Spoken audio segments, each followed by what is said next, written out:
This is Audible. The Proposal by Katie Ashley. Narrated by Justine O'Keefe. Copyright 2013 by Katie Ashley. This unabridged audiobook is published by arrangement with Katie Ashley and was produced in the year 2013 by Tantor Media Incorporated, which holds the copyright thereto. Preface. Aidan tried to still the rapid beating of his heart as he raced up the front walkway. Stumbling on the porch steps, he lurched towards the front door. He banged both of his fists against the wood as hard as he could. "Please, please open up. I have to talk to you," he shouted. His hand slid down the jamb to the doorbell.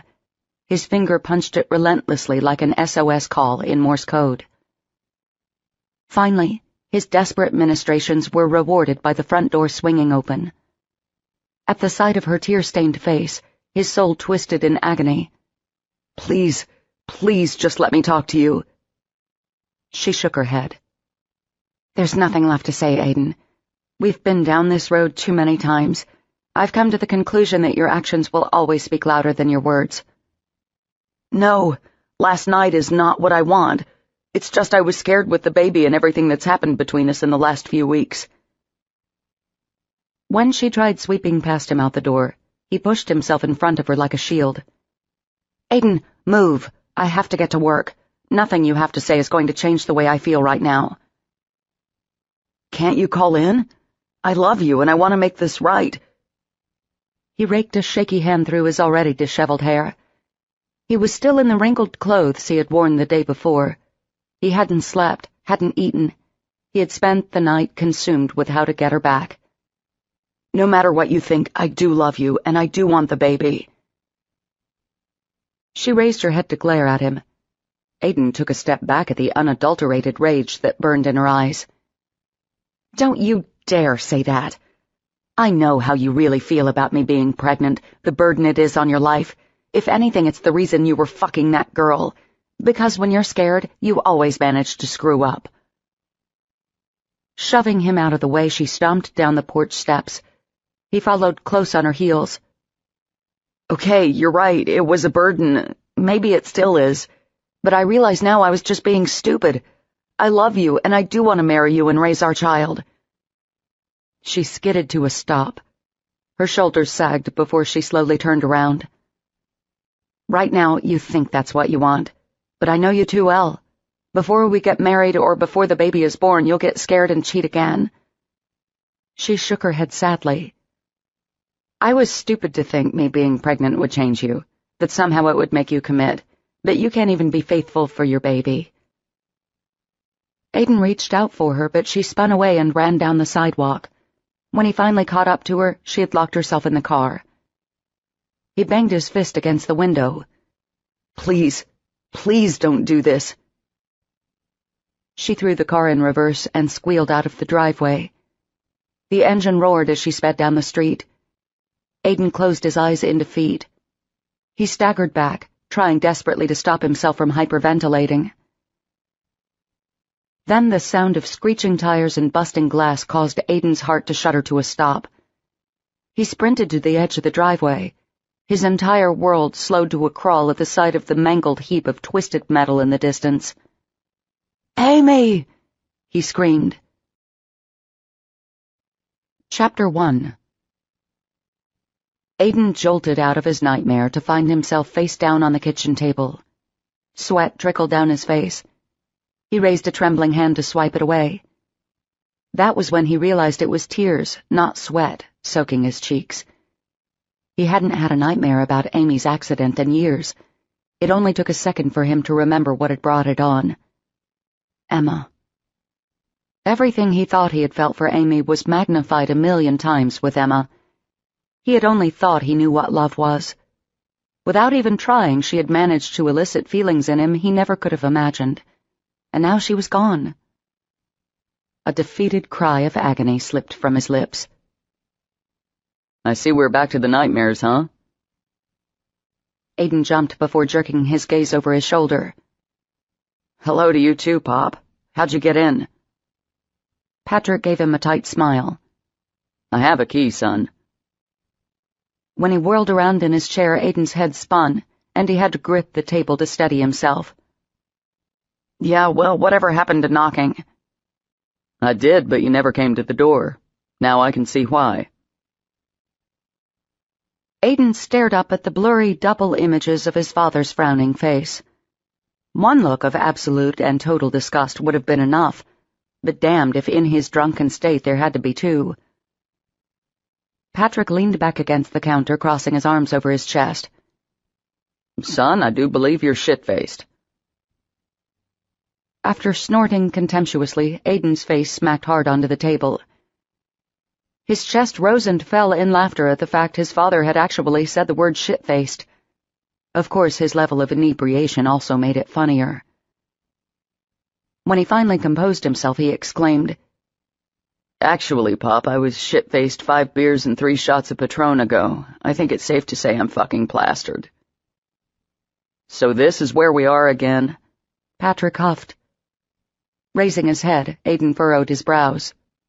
"What do you mean?" Patrick's face clouded over in anger.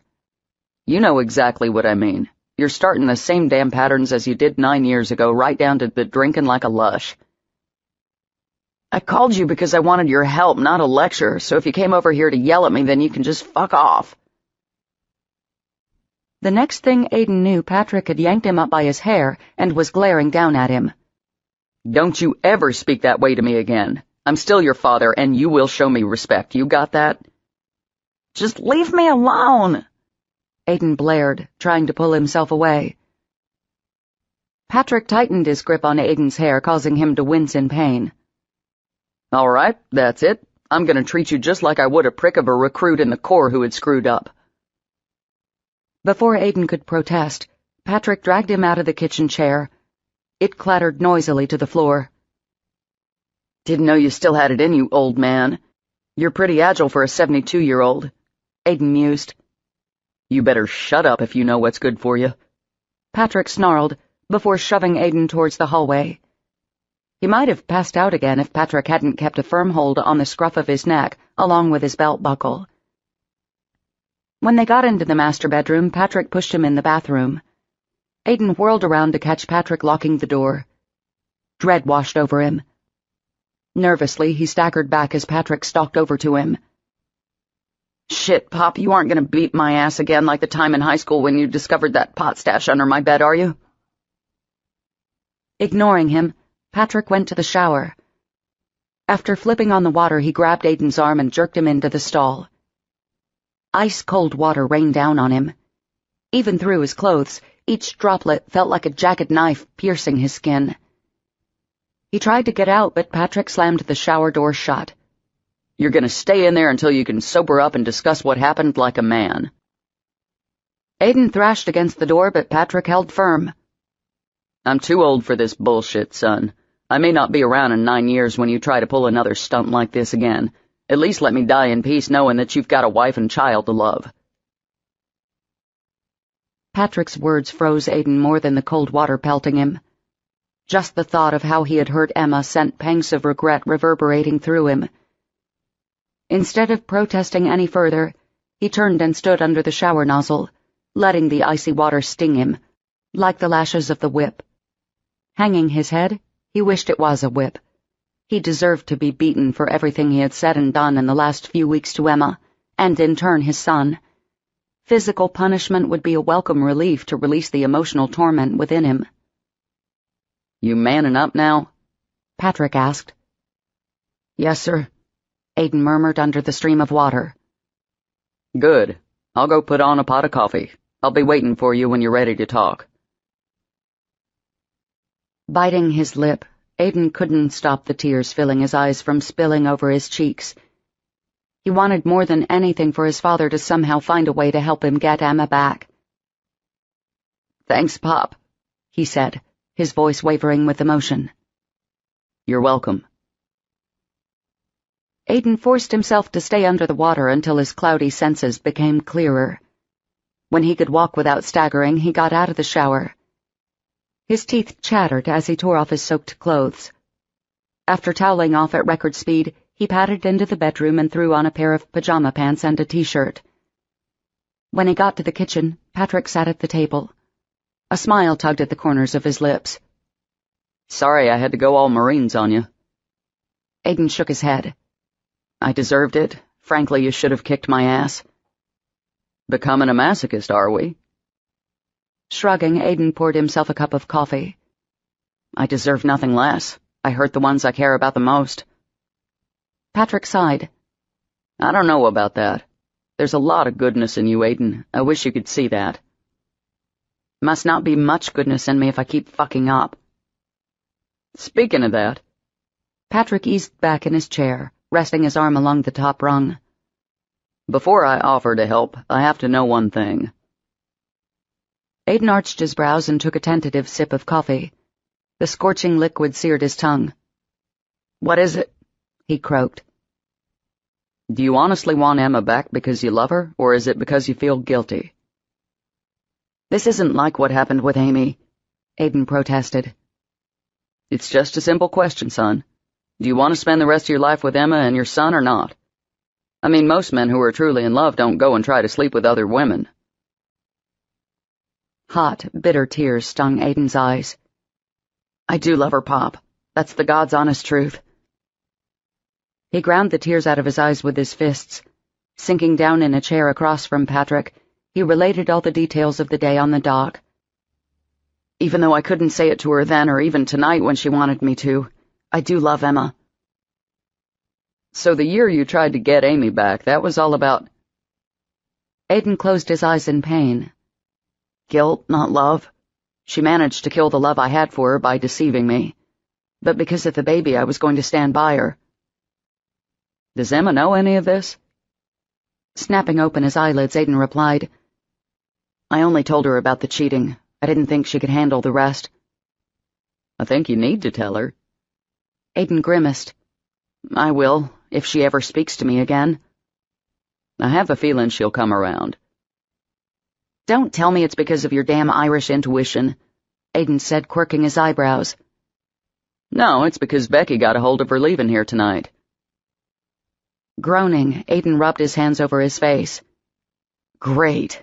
I'm sure they'll be leading a charge over here at any moment to roast my manhood over an open flame. Patrick chuckled. Don't sell your sister short. She and the rest of the girls may want to castrate you for your actions, but they do love you and want to see you happy. He leaned forward and patted Aiden's hand. And they know how you've screwed up in the past and sabotaged your own happiness. Aiden's nostrils flared in anger. They don't know the whole story, Pop. They don't know what Amy did. I know that. It's a secret that stayed firmly between you, Amy, and myself. Clenching his fists, Aiden said, Don't you know how many times I wanted to scream at Mom when she was singing Amy's praises, throwing it in my face about how she was married and happy? If she had only known it was Amy who fucked me up in the head for any other woman. That was your choice not to tell her, son. I didn't like keeping it from her. Your mother and I had so few secrets, but I kept yours. Aiden softened his furious expression. I appreciated it, Pop. Patrick smiled. You're welcome. He got up and poured out the remainder of his coffee in the sink. So you're going to talk to Emma and tell her the truth about Amy? Yeah, just as soon as she'll speak to me. Good, I'm glad to hear it. Patrick glanced at his watch. Well, I guess I better be hitting the road. Aiden's chest clenched at the prospect of being alone. It's awfully late for you to be out driving. Maybe you should stay here for the night. He met his father's gaze. With his eyes, Aiden tried saying what he was too embarrassed to admit. He didn't want to be alone. Patrick gave a brief nod of his head. I guess you're right. You don't mind putting your old man up for the night? Aiden gave a half smile. I'd be happy to. Chapter 2. 3 weeks later. And 13? The bingo announcer's voice droned. What did he say, dear? Mrs. Peterson asked Emma, glancing down at her card. Knowing that Mrs. Peterson was practically stone deaf, even with her hearing aids, Emma drew in a deep breath and shouted, N13? Mrs. Peterson smiled and bobbed her gray head. When Patrick chuckled beside her, Emma arched her eyebrows. "What?" Come on, Emma, you're a beautiful, vibrant young woman. What in the hell are you doing here at the VFW with me and a bunch of other old farts? She giggled. "Are you kidding? How could I miss Saturday bingo? What about all the fabulous prizes I could win? That bulk-sized box of Depends is calling my name." When his chest vibrated with amusement, she wagged a finger at him. "Hey, you shouldn't laugh. You've had a pregnant wife and daughters. You know lack of bladder control is serious business." His eyes widened. Such a little sasspot, aren't you? What a mouth you've got for such a supposedly sweet girl. Emma's heart stilled as she heard Aiden's deep voice echo in her ears. That mouth of yours is trouble. A raging ache burned through her chest and she fought to catch her breath. Trying to push the painful memories away, she shook her head. "Well, you know the real reason I'm here is because you've been having dizzy spells and shouldn't drive." He scowled. Becky took both sets of my car keys before she and Liz blew town. It's fall break for their kids and they're only going to be in Disney World for 4 days. It's not their fault they were worried enough about you to take your keys. It's your own fault for allowing that damn Fitzgerald stubbornness to keep you from going to the doctor. I have an appointment next week. When Emma raised her eyebrows skeptically, Patrick swiped his finger over his heart and swore. Scout's honor. If you say so. I should insist on taking you myself to ensure you get there. Patrick groaned. Great, now I have another worrywart daughter on my ass all the time. Emma's heart warmed at the notion of being considered as his daughter. Regardless of how she felt about Aiden, she could never ever distance herself from Patrick and his love. After a woman with a blue bouffant clapped her hands manically and shouted, "Bingo!" Patrick leaned forward in his chair, a serious expression washing over his face. So, are we not going to talk about the white elephant in the room? Emma cut her eyes over to him and grinned. You mean the fact that one of the prizes is an enema bag? Crossing his arms over his chest, Patrick huffed. That's not what I'm talking about, and you know it. She ducked her head, staring down at her bingo card like it was the most fascinating thing she had ever seen. I'd rather not, she whispered. Look, Em, I'm sure you're already experiencing the intense love a parent can have for their child. Aiden is my son, and I love him with all my heart. When she jerked her head up to glare at him, he held up both his hands in surrender. But that doesn't mean I condone what he did to you. Trust me, I wanted to inflict bodily harm on him. An amused glint twinkled in his dark eyes. Well, I sort of did. Emma gasped. What did you do? He chuckled. Trust me, it was nothing that he didn't deserve, or that my 72-year-old ass could actually dish out. You're terrible, Emma replied, but she couldn't help giggling. Patrick took his hand in hers. I just want you to know I'm Switzerland in all this, okay? I love you and my grandchild just like I do Aiden. Thank you, I appreciate that. She squeezed his hand. And I hope you know I would never ask you to take sides or try to keep you away from the baby because of what happened with Aiden. I know that, sweetheart. From the first day I met you, I knew what kind of girl you are, and there isn't a malicious bone in your body. He paused and shook his head. But if I don't say what's in my heart, I'm gonna explode. Gnawing one of her already frayed fingernails, Emma held her breath, bracing herself for what Patrick had to say. I'm extremely worried about Aiden. It's been 3 weeks and he's miserable, Emma. He doesn't sleep and he barely eats. The spiteful, vindictive side of her relished in the thoughts of Aiden's suffering. She gave Patrick a skeptical look. I seriously doubt that. He's probably just vying for your sympathy and trying to turn you against me. No, I've seen it with my own eyes. He's been staying with me because he can't stand being alone. Emma widened her eyes as her heart clenched in agony for Aiden. Although a very large part of her delighted in the thought of him hurting as badly as she was, another part of her pitied him. As much as she wanted to despise him, she couldn't. Every moment of the past 3 weeks, She had tried to bury her feelings and embrace the fact that Aiden would never be completely emotionally available. To let him back into her life would be to walk barefoot over the shards of her broken heart. He would cut her again. It was inevitable. But from the depth of her soul she still loved him. There was a part of her that feared she always would, just like a part of her still loved Travis. She hated herself for feeling that way. Can you honestly say that nothing he has done in the past few weeks has softened your heart to him? Patrick asked.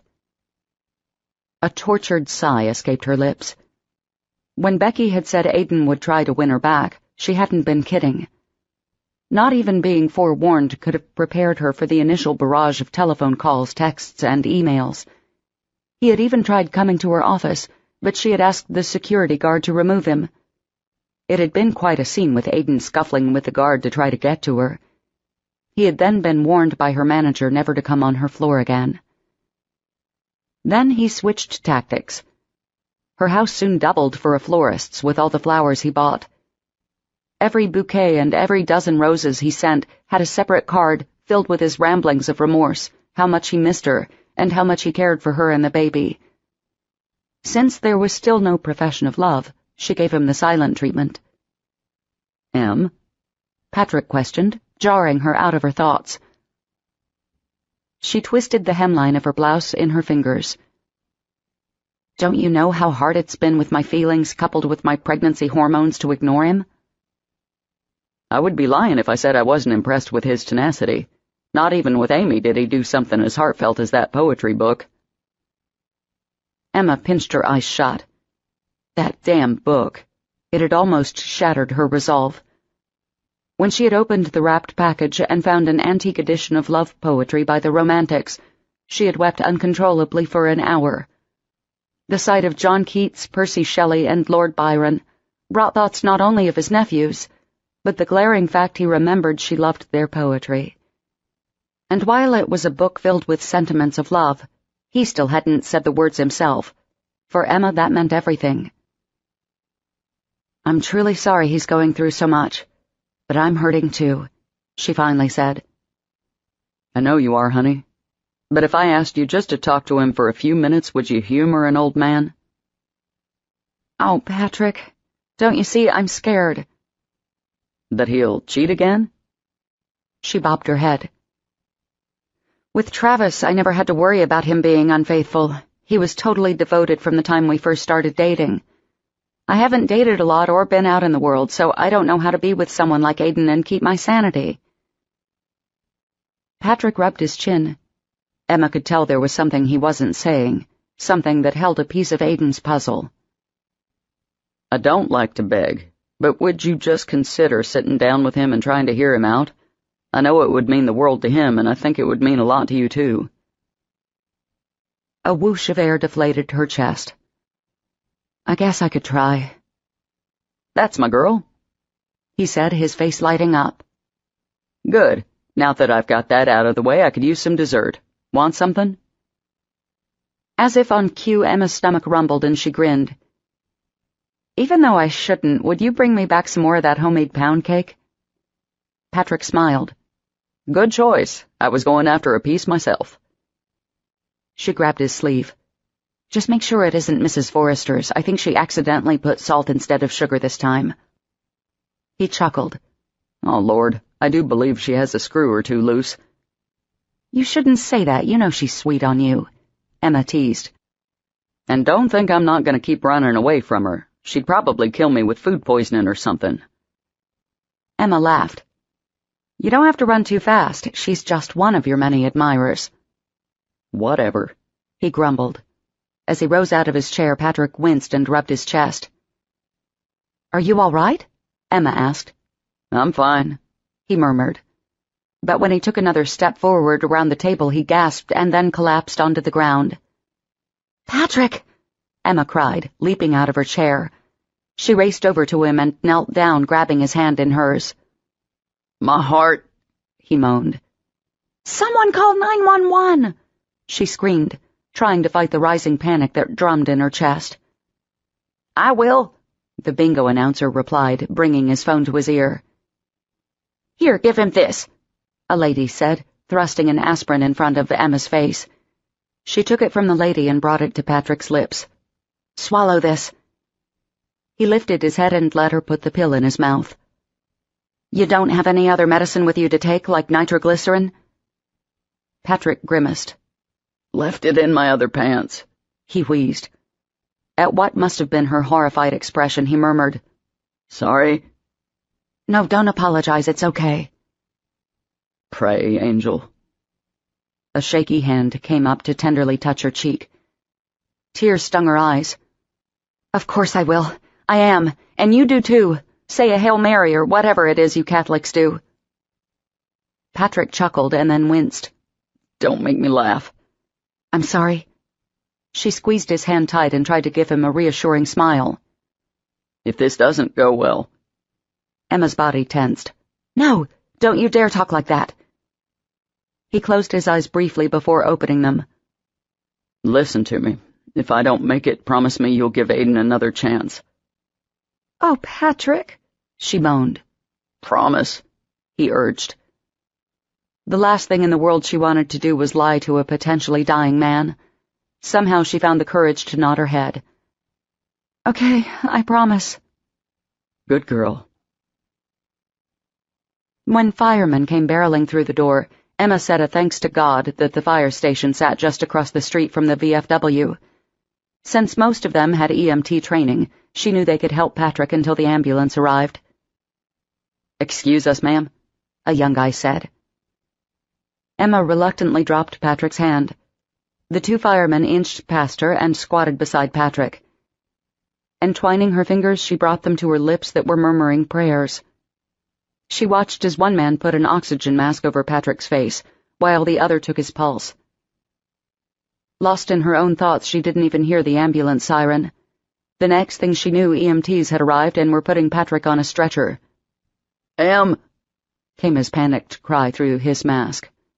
"I'm right here," she called, pushing one of the firemen out of the way. Groping along the gurney, she snatched up his hand. "I'm here. You're going to be just fine."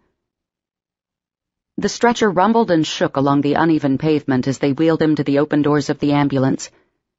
Emma had to fight to keep up with them, and she found herself winded as they started to load Patrick inside.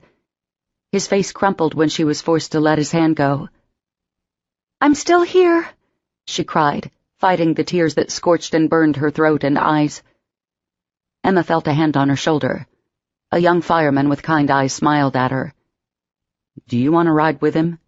"Please, can I?" "Sure you can. Just come around to the front with me." Emma stepped closer to the doors of the ambulance. "Patrick, I'm going to be right up front. I'm not leaving you, okay?" He bobbed his head. "I love you and I'm right up front," she cried again, as the fireman pulled her away. They walked around the side of the ambulance. He opened the passenger side door for her. "Up you go." She braced herself on the doorframe and tried hoisting herself up.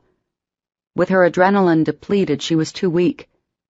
Hands came around her waist and pushed her forward. She gasped as she flopped onto the seat. Once she collected herself, she turned around. The young fireman's cheeks flushed crimson. "Sorry about that." "No, it's okay. Thanks for the help." He grinned before slamming the door. Emma turned in her seat to watch the EMTs working on Patrick. "See, I didn't leave you," she said. The wail of the ambulance's siren starting up caused Emma to shudder. Like an electrical storm in the summer, long-buried memories flashed in her mind. Although she gripped the sides of her seat, she was miles away from the chaos surrounding her. With her hand wrapped firmly in her mother's, she skipped into the fire station. At the sight of her father, she squealed and ran forward. "Daddy! Daddy!" "Hey, baby," he said, hoisting her into his arms. She wrapped her legs around him as he squeezed her tight. "So you're finally getting to see my new station, huh?" Emma nodded. She hadn't quite understood why they had left the mountains to come to the city. In fact, she had cried big tears from the back window of the car when she watched Granddaddy and Grammy waving goodbye. But Daddy had tried to explain he could make more money if he worked as a fireman in Atlanta rather than in Ellijay. They could have nicer things. He'd even gotten her a puppy to try to make things easier.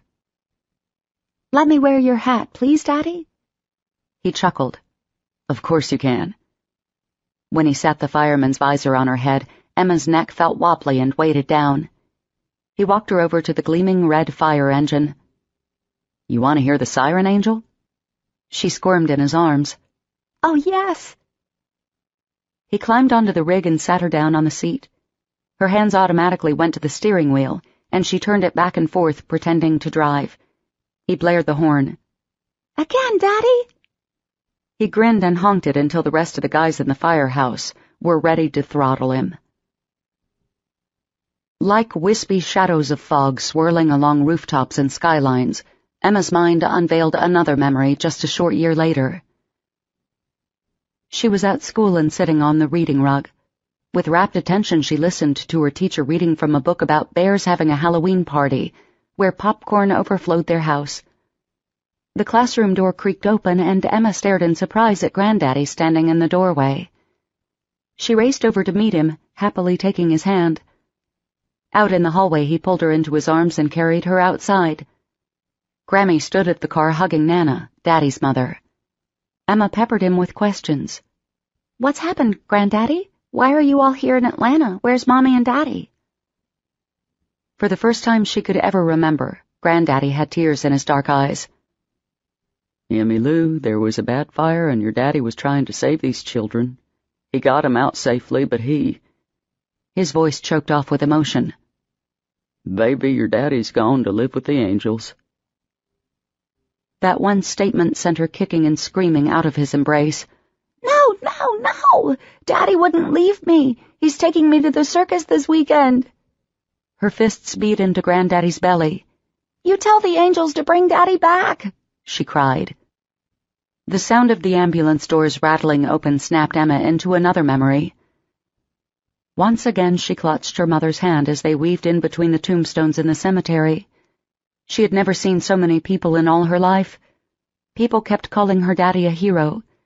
They sank down onto one of the velvet chairs under a green tent. Clinging to her mother's side, she jumped with every rifle blast of the 21-gun salute. Then a man knelt before her mother with a folded flag. He glanced over to Emma and gave her a sad smile. She would never forget his soulful brown eyes. "Ma'am?" Emma jolted back into the present. Glancing over her shoulder, she saw that Patrick's stretcher had already been taken from the ambulance. The EMT who had driven them to the hospital stood with the passenger side door opened, beckoning her with his hand. "Here, let me help you." "Thank you," she murmured. After she hopped down, he led her through the automatic doors. Pointing down a hallway, he said, "They took him to room 2. She nodded. "Thank you for everything." Emma staggered down the white-tiled floor. An antiseptic smell assaulted her senses. Men and women in blue and green scrubs hustled between rooms and patients. She gave the nurse's station a fleeting glance before cutting across the hall to where Patrick was. When Emma started for the door, a nurse blocked her. "No, ma'am. You can't go in there. You'll have to go to the waiting room." "How is he?" "We don't know anything yet. They're running tests." The nurse gripped Emma's shoulder. "If you'll just go have a seat, someone will—" Emma shook her head furiously from side to side. "Please, let me stay here. I won't get in the way, I promise. He didn't want me to leave him." The nurse took in Emma's swollen stomach and her expression softened. She glanced over her shoulder before sighing. "Okay, is there anyone else you should call?" Emma had been so consumed by the ghosts of the past, along with Patrick's condition, she hadn't even thought of calling Aiden or his sisters. Her hand flew to her mouth. "Oh, God, I can't believe I didn't call his children." "It's okay, honey. I'm sure you've had a lot to process. Why don't you step right over there?" The nurse motioned to a table with a shiny black phone on top of it. Emma nodded and walked away from Patrick's door. She eased down into the uncomfortable plastic chair. With Becky and Liz in Disney World and Julia living out of state, Aiden and Angie were the closest in distance of getting to the hospital. She tried Angie first, hoping she could get her to call Aiden, but she didn't pick up, so Emma was forced to leave her a voicemail asking her to call her as soon as she could. With shaky fingers, she dialed Aiden's cell number. He answered on the third ring. This is Aiden Fitzgerald. The sound of the deep timbre of his voice vibrating her ear made her chest tighten.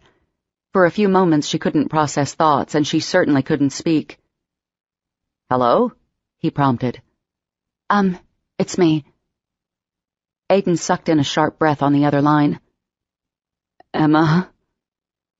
The way he said her name caused her to shiver. It hummed with a mixture of both pleasure and pain. God, it's so good to hear your voice. She remained motionless, unspeaking and unblinking. He was paralyzing her with just his voice. Please say something. Please talk to me, Em. He begged. Snap out of it. A voice deep within her screamed. She shook her head. I'm not calling because of all that. It's your dad. We're at the ER at Wellstar. His tone changed over in an instant. Wait, what happened to Pop? I don't know yet. He had chest pains and collapsed at the VFW. They're running tests. He's conscious and breathing on his own. Fuck, I'm an hour away below Atlanta. He growled in frustration. I'll be there as soon as I can. Okay, she replied. She hung the receiver up before he could say anything else. She turned her attention back to Patrick's door. A slow eternity seemed to tick by as Emma waited for news. She paced back and forth outside. Every time another doctor or nurse entered, her heart shuddered to a stop. Wringing her hands, prayers rolled through her mind continuously. After trying unsuccessfully to get 2 nurses to give her an update, she leapt at the next person to come out of the door. Twisting her fingers into his white coat, she held on for dear life as the tears pooled in her eyes. Please, please, you have to tell me what's happening, she demanded. The doctor brought his hands to hers, and instead of shoving her away, he took them tenderly in his own. She glanced up into a pair of soulful brown eyes that radiated with empathy. What's your name, sweetheart? He asked. Emma. A warm smile cut across his handsome face, one that in any other situation might have caused her heart to beat a little faster, or even a stirring below her waist. His jet-black hair fell in waves across his forehead, and his pearly white teeth contrasted against his dark skin. Emma, I'm Dr. Nadine. I need for you to take a deep breath and calm down, okay? She shook her head wildly. But Mr. Fitzgerald is going to be just fine. We have him stabilized while we're running some tests, but it doesn't appear that it's anything life-threatening. He's in good hands, I promise. The news caused her knees to buckle, and she would have dropped to the floor if Dr. Nadine hadn't wrapped his arms around her. Whoa, now. He glanced over his shoulder. Come with me. With one arm firmly around her waist, he led her to the room across the hall from Patrick's. No, I need to stay with him, she protested as he eased her down onto the bed. You can see everything that goes on from here. He knelt down in front of her and brought his fingers to her wrist. Your pulse is racing. You've got to calm down. Can I get one of the nurses to call your husband? Emma winced. I don't have a husband. When he started to open his mouth, she shook her head. Or a boyfriend. I know you're worried, but you have to look out for yourself and your little one. His gaze dropped to her belly. How far along are you? 23 weeks, Emma replied. Ah, and do you know what you're having? A boy? Her hand went to her abdomen. A very active boy from the way he's kicking right now. He chuckled. That means he's strong. Emma rolled her eyes. I don't know if it's so much a strong child or a strong-willed child. He likes to let me know when he thinks it's time for us to eat. He opened his mouth, but he was interrupted by a nurse poking her head in. Dr. Nadine, we need you in room 3. He glanced over his shoulder and nodded. He then turned back to Emma. I'm sorry, but I have to go. She smiled. It was nice meeting you, Dr. Nadine. No need to be so formal. I'm Alpesh, but you can call me Pesh. He grinned. Now I want you to lie back and put your feet up for a bit. Just take it easy, okay? Jerking his thumb across the hall, Pesh said, He's going to be fine, and I'm sure he wouldn't want you worrying in your condition. Emma couldn't help laughing. My condition? I'm only pregnant. He wagged a finger at her. I mean it. I don't want to see you up again until I come back, got it? You're awfully bossy. she replied as she swung her legs up on the bed and smoothed her top down. They teach us that in medical school, he quipped before he headed out the door. Emma shook her head before taking her phone out of her purse. There was little rest between fielding texts left and right. Julia, Aiden's second oldest sister, was on her way in from Alabama, while Becky and Liz were packing up to cut short their Disney trip. A nurse peeked her head in and caused Emma to jump. "I'm sorry, Dr. Nadine said I should—" The nurse smiled. "It's okay, honey. I was just wondering why Dr. Nadine had put down this room was occupied, but there was no chart." With a knowing look, she replied, "But I can see why now." "He's very kind. He's one of the best we have. The best doctor and the best bedside manner." She winked at Emma. "And by far the best looking." With her cheeks warming, Emma replied, "That's nice. Take care, then." "Thank you."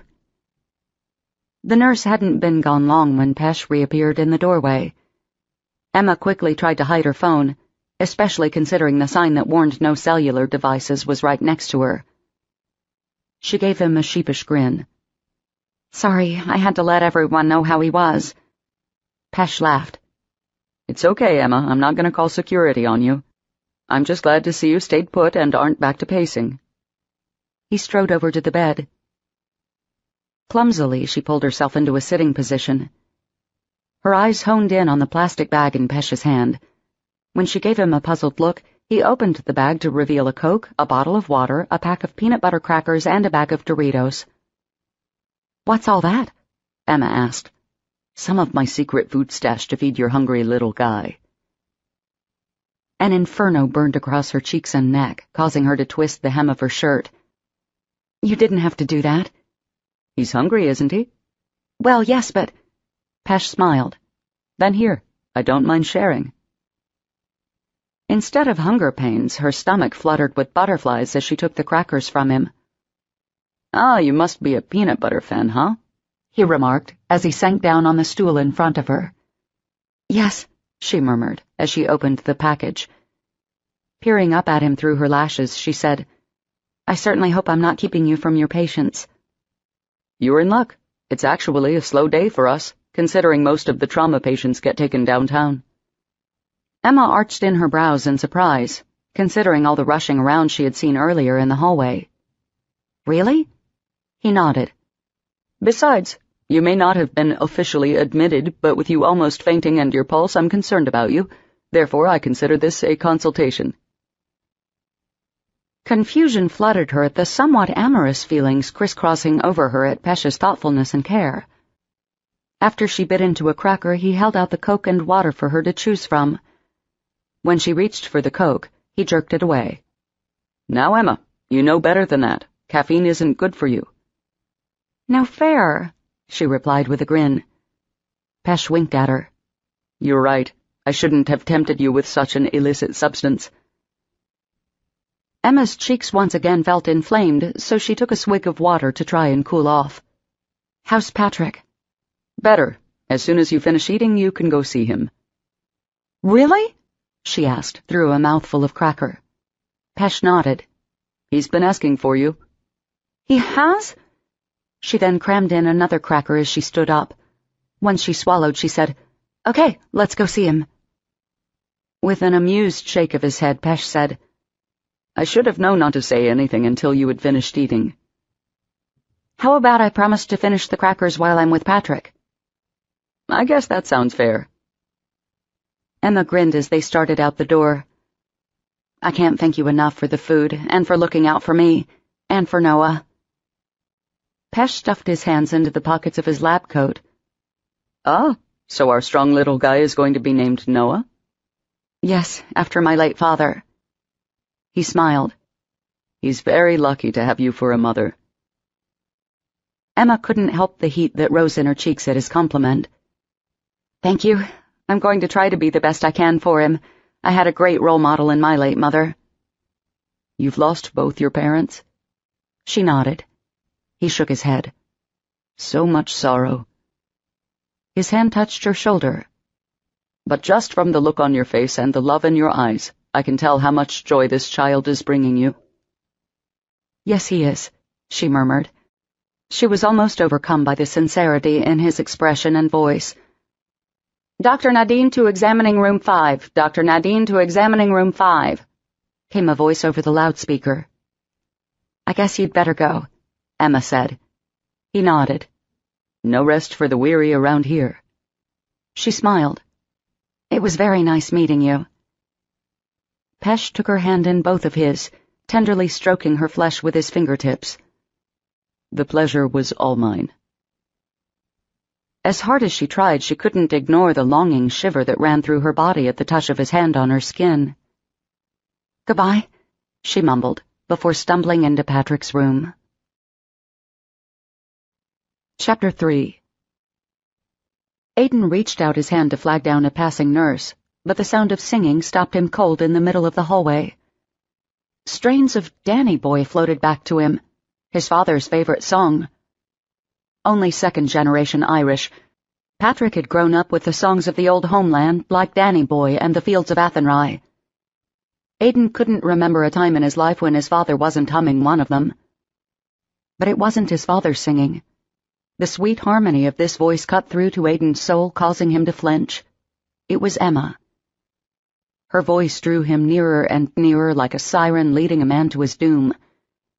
His steps slowed to a crawl as his eyes honed in on the door down the hall from him. The last time he heard her sing was at her grandparents' barn dance, the night before he realized he was truly and completely in love with her, before he had broken her heart. Passing in front of the doorway, Aiden tried to still the rapid acceleration of his heartbeat.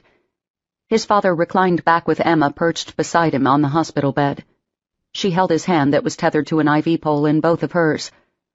Although Patrick had oxygen tubes stuck in his nose, he appeared to be feeling fine and was enjoying his impromptu concert. When the last notes of the song echoed off the drab walls, Patrick applauded. "Beautiful, Emma, absolutely beautiful." Even though she ducked her head, Aiden could see her usual flush of embarrassment that tinged her cheeks. "You're welcome." "Without a doubt you have the voice of an angel, sweetheart." Emma leaned over and kissed his cheek. "You know there isn't anything I wouldn't do for you, and that includes singing a song with impossibly high notes in the middle of the ER. One hand flew to her abdomen while a smile spread across her face. "Noah must be a true Irish Fitzgerald. He's going crazy dancing right now." Taking Patrick's hand, she brought it to her belly. "See?" Aiden sucked in a breath and staggered back. What the hell? His son had a name and he hadn't even had a part in it. How could she do something as monumental as naming his child without asking him? He shouldn't have cared that Emma had bestowed her late father's name on their son, but he did. Anger pulsed through him. Stalking through the doorway, he blurted, "Excuse me, Noah?" Patrick and Emma both turned to stare at him. Emma's face reddened from her ivory cheeks all the way down to her neck, while her frantic gaze darted around the room, as if looking for an escape. Scrambling out of the bed, she backed as far away from him as she could. Although his attention should have been on his ailing father, Aiden couldn't take his eyes off of Emma. Any anger he felt for her quickly evaporated, and his heart constricted with love for her. God, he had missed her. He didn't realize just how much until she was standing right in front of him like a vision. She could have been one of Patrick's roses in bloom. Her breasts were fuller, her stomach was rounder, and her hips wider. He fought to catch his breath. When Patrick cleared his throat, Aiden quickly gazed over at him. Patrick smiled. "Yes, Noah Patrick, after his grandfather's. Don't you think that's a fine name for your son?" "Yes, it is," Aiden murmured, glancing back at Emma. When she finally dared to look at him, he bobbed his head. "Noah Patrick Fitzgerald is a very fine name." Her eyes widened at the insinuation of his last name. Aiden braced himself for her to protest, but she started inching for the door instead. I'm going to go get something to drink." "I'll get it for you," Aiden offered. No, I'm fine. You need to be with your father." When she swept by him, Aiden fought to keep his arms pinned at his side so he wouldn't reach out and grab her to him. Her perfume filled his nostrils and invaded his senses. He closed his eyes in agony. Once she was safely out the door, his shoulders sagged in defeat. "She really hates me," he croaked. "No, son, she doesn't." When Aiden snorted with self-contempt, Patrick shook his head. As much as she would love to hate you, she can't. She's just gun-shy about you right now because of the dumbass move you pulled on her. Actually, it's me who should hate her, he grimaced, acting like I was diseased and naming our son without me. Patrick grunted. Whenever you're done with your little tirade, might I remind you that I've been hospitalized? Aiden widened his eyes. Shit, Pop, I'm so sorry. Seeing Em again knocked me on my ass. He closed the gap between them. You look okay, but are you? I mean, was it a heart attack? Patrick started to open his mouth when a knock came at the door. A tall, dark-headed doctor smiled at them. After his eyes made a quick sweep over the room, his smile faded a little. Hello again, Mr. Fitzgerald. You're looking much better now than when I first saw you today. I believe I have you to thank for that, Dr. Nadine. Dr. Nadine strode into the room. We have your test results back. It appears that you have 2 arteries that are 80% blocked. I've consulted with our head cardiologist, and just to be on the safe side, we feel it's best to keep you overnight and schedule an angioplasty for the morning. Patrick grimaced. Not one of those again. With a chuckle, Dr. Nadine replied, Yes, I noticed from your records you had the procedure before. Unfortunately, yes. You're going to have to start taking better care of yourself and maintaining a heart-healthy diet so you won't be back here again. Aiden snorted. Good luck with that one. Patrick chose to ignore him. At least it's not something major like open-heart surgery. Dr. Nadine nodded. I'm sure this news will make your granddaughter feel better. Patrick's brows furrowed. My granddaughter? Dr. Nadine ducked his head, but not before Aiden caught a faint smile on his face and gleam in his dark eyes. Emma? The beautiful redhead who almost passed out because she was so worried about you? She almost fainted? Aiden questioned at the same time Patrick replied, Oh, bless her heart, I sure hate that I upset her so much. It's okay. I got her to lie down for a little while, and I got her little guy, her, something to eat. Aiden's chest clenched, not only at Dr. Nadine's familiarity with Emma, but the mention of Noah. The dude was getting under his skin and fast. Even though Aiden was a guy, he knew competition when he saw it. It wasn't just the fact that Dr. Nadine had the looks that made women's panties ignite, but the fucker was kind and considerate. Throw in the fact he was a doctor and he was a triple threat. Finally, Aiden found his voice. That was very kind of you. I appreciate you taking care of her, he said, trying hard to speak without gritting his teeth. A warm smile spread across Dr. Nadine's face. I was happy to do it for her. Your sister is a kind young woman. Her spirit shines from within. Aiden's mouth gaped open. What the hell? He thought Emma was his sister? Did you just say... Aiden sputtered. Patrick shook his head. Emma isn't my granddaughter, Doc. Oh, my apologies. You have a very sweet daughter, then. No, she isn't even related to me. Ah, I see. Well, you're very fortunate to have someone in your life who cares that much about you. Patrick glanced from Aiden to Dr. Nadine. Did I hear you call her beautiful? Pesha's expression turned apologetic. I'm sorry, that was entirely too forward of me. It's all right, Doc. Rubbing his hands together, Patrick said, I can't help but play matchmaker while I'm laid up here. Would you be interested in dating Emma? She's single, you know. Aiden glared at his father, which only caused Patrick to widen his grin. What the hell do you think you're doing? Aiden hissed. Forcing your hand. A mischievous gleam burned in his eyes, and Aiden knew there was no stopping him. He didn't know how, after everything Patrick had been through that day, he could still find the energy to goad his own son. He knew what a sore spot Emma was. At the moment, she was more like a gaping hole in his chest. You better be damn glad you're in the ER right now, he muttered under his breath. Patrick ignored him and focused his attention on Pesh, who was staring strangely at the two of them. What you say, Doc? Well, I don't normally pick up women in the emergency room, Mr. Fitzgerald, Dr. Nadine murmured, shifting uncomfortably on his feet. Oh, please, this isn't picking up, it's a fix-up. That's totally different, Patrick argued. Pop? Aiden growled. With a hesitant smile, Dr. Nadine said, Maybe we'll get a chance to talk again. She's 6 months pregnant, Aiden countered. Dr. Nadine jerked back like he had been slapped. He cleared his throat before he spoke. Yes, I'm well aware of that. It's what concerned me most when I met her. I didn't want her to get so upset in her condition. Aiden grunted but didn't argue. Dropping his gaze to the floor, Dr. Nadine said, After she assured me there was no husband or boyfriend to call, I thought I had surmised she wasn't with anyone. I apologize if my assumptions were wrong. Don't worry about my son, Doc. Patrick stared pointedly at Aiden. He has no claims on Emma's happiness anymore. A sense of understanding seemed to pass over Dr. Nadine's face. Oh, well, when you see Emma again, tell her to call me. He took a card out of his iPad case. Aiden snorted and crossed his arms over his chest. It'll never happen. Em's not the kind of girl who calls a man. She's very old-fashioned. His blue eyes narrowed at Dr. Nadine's dark ones, silently taunting him to give the card to Patrick. Dr. Nadine smiled. He took a pen from his coat pocket. He then turned his attention to Patrick. Mr. Fitzgerald, would you happen to have Emma's number? I'll be happy to call her myself. He held up a hand. But only on the pretense of inquiring about her health after today's incident. Patrick chuckled. Why, yes, I do. After Dr. Nadine had scribbled the number down, he gave Aiden a fleeting glance before looking back at Patrick. Thank you.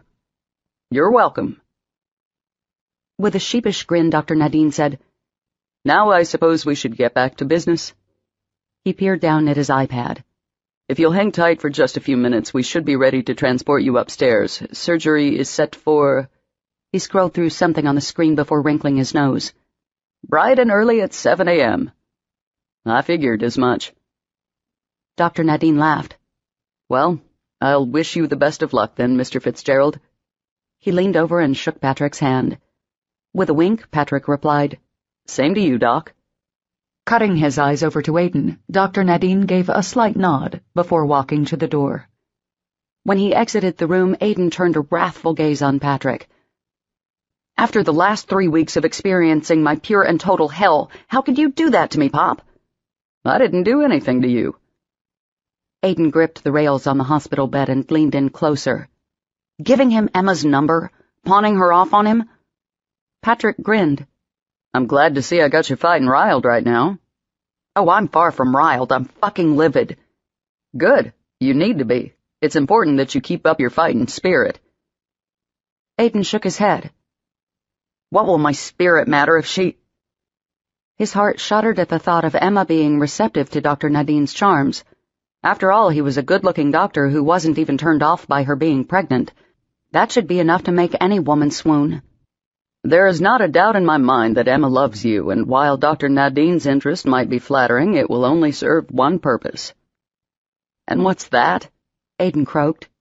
To show her there's no one else in the world for her but you. They were interrupted by Julia sweeping through the door with her husband, Tim.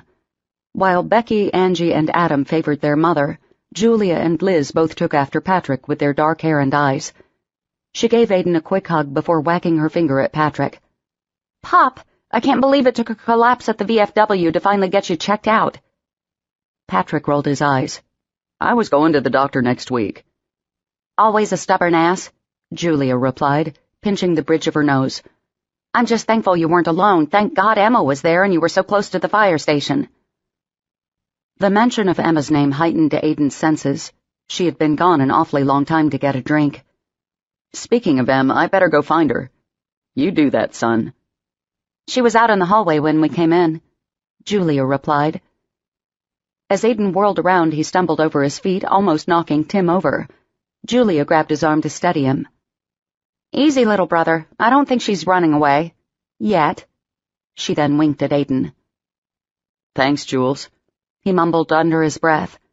When he stepped out into the hallway, he craned his neck left and right, but he didn't see Emma. Walking briskly, he smacked the button for the authorized personnel-only entrance and walked into the waiting room. Slumped in one of the chairs, Emma's fingers texted furiously on her phone. Em? She jumped at his voice. I thought you and your family needed some space.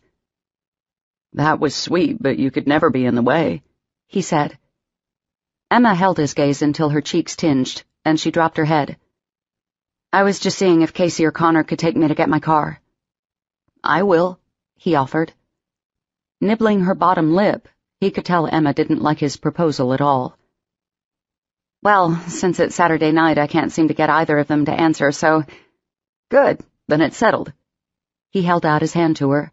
She eyed it warily. Let's go tell Pop goodbye. Hesitantly, she put her hand in his. Crackling electricity surged from his fingers all the way up his arm. From her stunned expression, he wasn't the only one to experience it. He refused to let go until she pried her grip from his. He didn't argue with her. Instead, he pressed his hand into the small of her back, leading her to Patrick's room. When they got to the doorway, they found the room was empty. Oh, they must have already taken him upstairs. The corners of Emma's mouth turned down in a frown. I didn't get to tell him goodbye. I'll text Julia and get her to tell him I'm taking you home. Emma bobbed her head in agreement. As they started back down the hall, he turned to her. I could pick you up in the morning so you could see him before the surgery. Aiden, He grimaced. Yeah, I guess I'm the last person on earth you want to spend time with, huh? She reached out and touched his arm. Once again, electricity pulsed through him, and he fought to catch his breath. I just thought it would be better for me to drive myself so you don't have the burden of taking me home tomorrow after Patrick's surgery. Trust me, Pop'll have my sisters fawning all over him. He swept a lock of hair away out of her face and pinned it behind her ear. Besides, you could never be a burden to me. His fingertips feathered across her neck, causing Emma to shiver. Her eyes widened and she jerked away. We should get going. She spun around and started power walking back into the waiting room. Aiden almost had to break into a jog to catch up with her. When she started out the door, he grabbed her arm. Wait here, I'll go get the car. Thank you, she replied, ducking her head. Aiden experienced a bounce in his step as he started into the parking lot. He had a chance to be with Emma again, and he was going to get her to see the truth if it was the last thing he did. Chapter 4. Aiden had barely put the car in park by the curb when he hopped out. What? She began, but then she realized he was getting out to open the door for her. She couldn't help but cock her eyebrows at him. My, aren't we the gentlemen tonight? He gave her a tight smile. If you'll really stop and think about it, I was always a gentleman. His body gave a slight tremor when she crossed her arms over her chest. Well, for the most part, at least. I guess, she replied. He motioned for her to get inside. With a biting chill in the air, Emma gladly slid across the warmed leather seats of Aiden's car. He closed the door and then hurried around to his side. It's awfully cold for October, isn't it? He mused. Shivers went all down Emma's body like rivulets of rain. Immediately she thought of their parking lot conversation after Aiden first propositioned her at O'Malley's. He had been nervous then and talked of traffic. She knew now just how nervous he was since he had resorted to talking about the weather. The memory touched a raw nerve, sending a longing ache for the past through her. To ease the chill of emotions, she rubbed her hands together. Aiden reached forward and turned the heater on. She glanced over at him. Her heart thumped wildly at his continued attentiveness. Thank you. You want to grab some dinner? He asked. I'm not really hungry, she lied.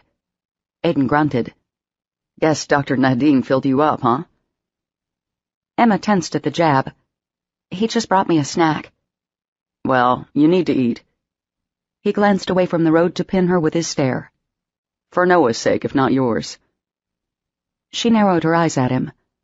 I'm well aware of what Noah needs, thank you. He grimaced. I'm sorry, I didn't mean for it to come out like that. He sucked in a ragged breath. It's just I figured you needed to eat for him, even if you were still upset about what happened today with Pop. The sincerity in his voice, along with his compassion, softened Emma. Her eyes took in his thinner frame.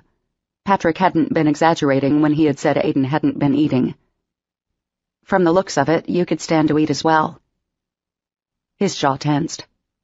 Maybe if you'll eat with me, I can. Emma knew the last thing in the world she should do was agree to dinner. but she felt her resolve slowly fading as her traitorous stomach growled. She winced when it caused Aiden to smirk at her. So you are hungry. Was it just the company you wanted to refuse? She twisted her fingers into the hem of her top. Let's not argue anymore, okay? At his hopeful expression, she sighed. Take me to dinner. The corners of Aiden's mouth turned up, and Emma could tell he was suppressing a beaming smile. When he pulled into a familiar parking lot, she couldn't help but gasp. Here? She squeaked at the flickering green and orange neon O'Malley sign. Aiden shrugged as he turned off the ignition. It was the first place I saw. Besides, we both like the food here and the atmosphere, right? A rush of painful memories crashed against her like ocean waves in a turbulent storm. I suppose, she murmured. Ever the gentleman, he held the restaurant door open for her. For a moment she was thankful not to see Jenny at the hostess stand. Then a piercing squeal caused her to snap her gaze toward the bar. Emma! Jenny screeched. Her face lit up as she hopped off her stool so fast it crashed to the ground. After bounding over, Jenny threw her arms around Emma's neck. Oh my God, I can't believe it! Warmth filled Emma's cheeks as well as her heart at Jenny's over-the-top enthusiasm. It's good to see you too. Jenny pulled away. Her blue eyes flashed with happiness as she took in Emma's appearance. You look absolutely stunning. Her gaze honed in on Emma's protruding belly. Man, I hope I look as hot as you do when I'm pregnant. Emma laughed and placed a hand on her stomach. Thank you. I don't exactly feel hot at the moment. Trust me, you look it, sexy mama. Hell, you barely look pregnant. You've got to be, what, like 6 months now? Emma nodded. Congratulations on it being a boy. Thank you. Jenny turned her attention to the hostess. Why don't you take Aiden on back to a booth? I want to hear more about the baby. With a nod, the hostess grabbed 2 menus and motioned for Aiden. He reluctantly followed her. He even threw a few cautious glances over his shoulder at Emma. Jenny took Emma's hands in hers. Her once jovial expression faded into one of concern. I just want you to know how worried we've been about Aiden. That first week my dad had to drive him home a few nights. Shimmering tears pooled in her eyes. We were afraid we were going to lose him. Emma sucked in a breath. Before she could respond, Jenny shook her head. Look, I know he screwed up. I tried to warn him when he had the audacity to bring that skank in here. He brought her... Jenny bobbed her head. Sometimes I wish I hadn't refused him a table. I think maybe if he had thought about it a little longer, he never would have taken her home. Over Jenny's shoulder, Emma saw Aiden staring expectantly at her. I have to go. She started to pull her hands away, but Jenny squeezed them tight. I don't know what I would do in your shoes. I hope and pray I never have to. But I do know I've never seen a man more miserable over screwing up in my entire life. He's been so eaten with guilt and remorse that we've been afraid it would consume him. Emma didn't know what to say, so she merely jerked her head in acknowledgement. On wobbly legs, she made her way over to Aiden. Thankfully, the waitress hadn't put them in the same section where they had been before. Aiden had already ordered their drinks. Since she hadn't had any caffeine so far, she didn't ask for something different than the Coke that was already on the table. After taking a sip, she started scouring the menu. Glancing up, she asked, "What sounds good?" Aiden shrugged. She could tell from the way he twisted his bottom lip back and forth between his teeth that he was struggling with something. She opened her mouth to question him when their waitress returned. What can I get for ya? Emma peered at the menu. I'm having a hard time deciding. When she looked up, she met Aiden's haunted eyes. She knew she needed to do something to ease the tension a bit. Are you paying? His brows furrowed. I can. Why? She grinned. Good. I was torn between ordering something less expensive and then something more expensive, but if you're paying, I'll treat myself. When she winked at him, a slow smile tugged at his lips. Order the whole damn menu, I don't mind. I think I'll have the ribeye, well done with the steamed vegetables, and I'd like a salad too with honey mustard on the side. Nodding, the waitress scribbled down the order. She then turned to Aiden. And what about you? Just the beer is fine for me, Aiden replied. The waitress started to leave for the kitchen, but Emma banged her fist on the table. Oh, no, you don't. You're not just going to sit there and drink like a fish. You better order something and do it right now. That was part of the deal, remember? I don't want... She swung her hostile gaze from him over to the waitress, who had paled a little at the growing tension. He'll have the porterhouse steak, medium rare, with a loaded baked potato. You can also bring him a side of the garlic mashed potatoes because he is addicted to carbs and potatoes. He'll also have a salad, but make his Caesar. And can you please bring a loaf of bread with lots of butter as soon as you can? She cocked her head at Aiden. He loves your bread so much he could make his meal just eating that. He stared at her in shock. The waitress's pen hovered over the pad until Aiden bobbed his head in agreement. Okay then, I'll put your order in and bring the bread. Thank you, Emma replied, handing her the menus. After taking a sip of Coke, she found Aiden staring at her. What? You remembered what I like, he murmured. She slammed her glass down harder than she meant to. Of course I do. The only thing predictable besides your outrageous libido is your stomach. You ordered the same thing each and every time we came here. A ghost of a flirtatious smile played at Aiden's lips. If I don't clean my plate, are you gonna spank me, Mommy? Emma crossed her arms over her chest. No, but I will force-feed you myself like the damn petulant toddler you insist on acting like. He brought a hand to his chest. Ouch, Em. Don't start with me, Aiden. You look like hell, and you need more nourishment than alcohol all the time. He plopped his elbows on the table and leaned forward. Doesn't seem fair, does it? What? That I look like such hell, yet you look so fucking beautiful. A pained sound came from deep in the back of his throat as he eyed her green maternity top. And you're wearing green just like the first night I ever saw you. One of his hands reached out to brush against hers. God, you were and still are the most beautiful woman I've ever seen. She blew out a frustrated puff of air. I don't want or need any of your pickup lines or compliments, thank you very much. He shot her a wounded look. Can't I tell the mother of my child how beautiful she looks? How pregnancy has made her blossom into an even more breathtakingly sexy woman? Emma's heart stilled and then restarted at both his words and the passion in which he delivered them. The gleam in his eyes elicited a response between her thighs as well. She wanted to smack her traitorous body, as well as the pregnancy hormones pumping through her. What I need more than compliments is for you to shape up, Aiden, she said softly. What's that supposed to mean? He demanded. The waitress, armed with a basket of bread, hovered in front of the table. Here you go. She practically threw it at them before sprinting away. Ignoring his question, Emma cut a piece of bread. After slathering it with enough butter to raise anyone's cholesterol level, she held it out for Aiden. He didn't protest. Instead, he took the slice from her, letting his fingers linger on hers longer than they should. After he swallowed the bread almost whole, she grinned triumphantly at him. I knew you were hungry, she noted as she fixed him another piece. Hungry for your company, he replied in an agonized voice. Closing her eyes, she shook her head. Please don't. Look at me, he commanded. Reluctantly, she opened her eyes to stare into his blazing baby blues. It's the truth, damn it. You don't know the hell I've been through because you wouldn't talk to me. You wouldn't let me apologize or talk this through. You fucking cut me off. He shuddered. I've been dead inside the last 3 weeks, but now that I'm with you... Let me guess.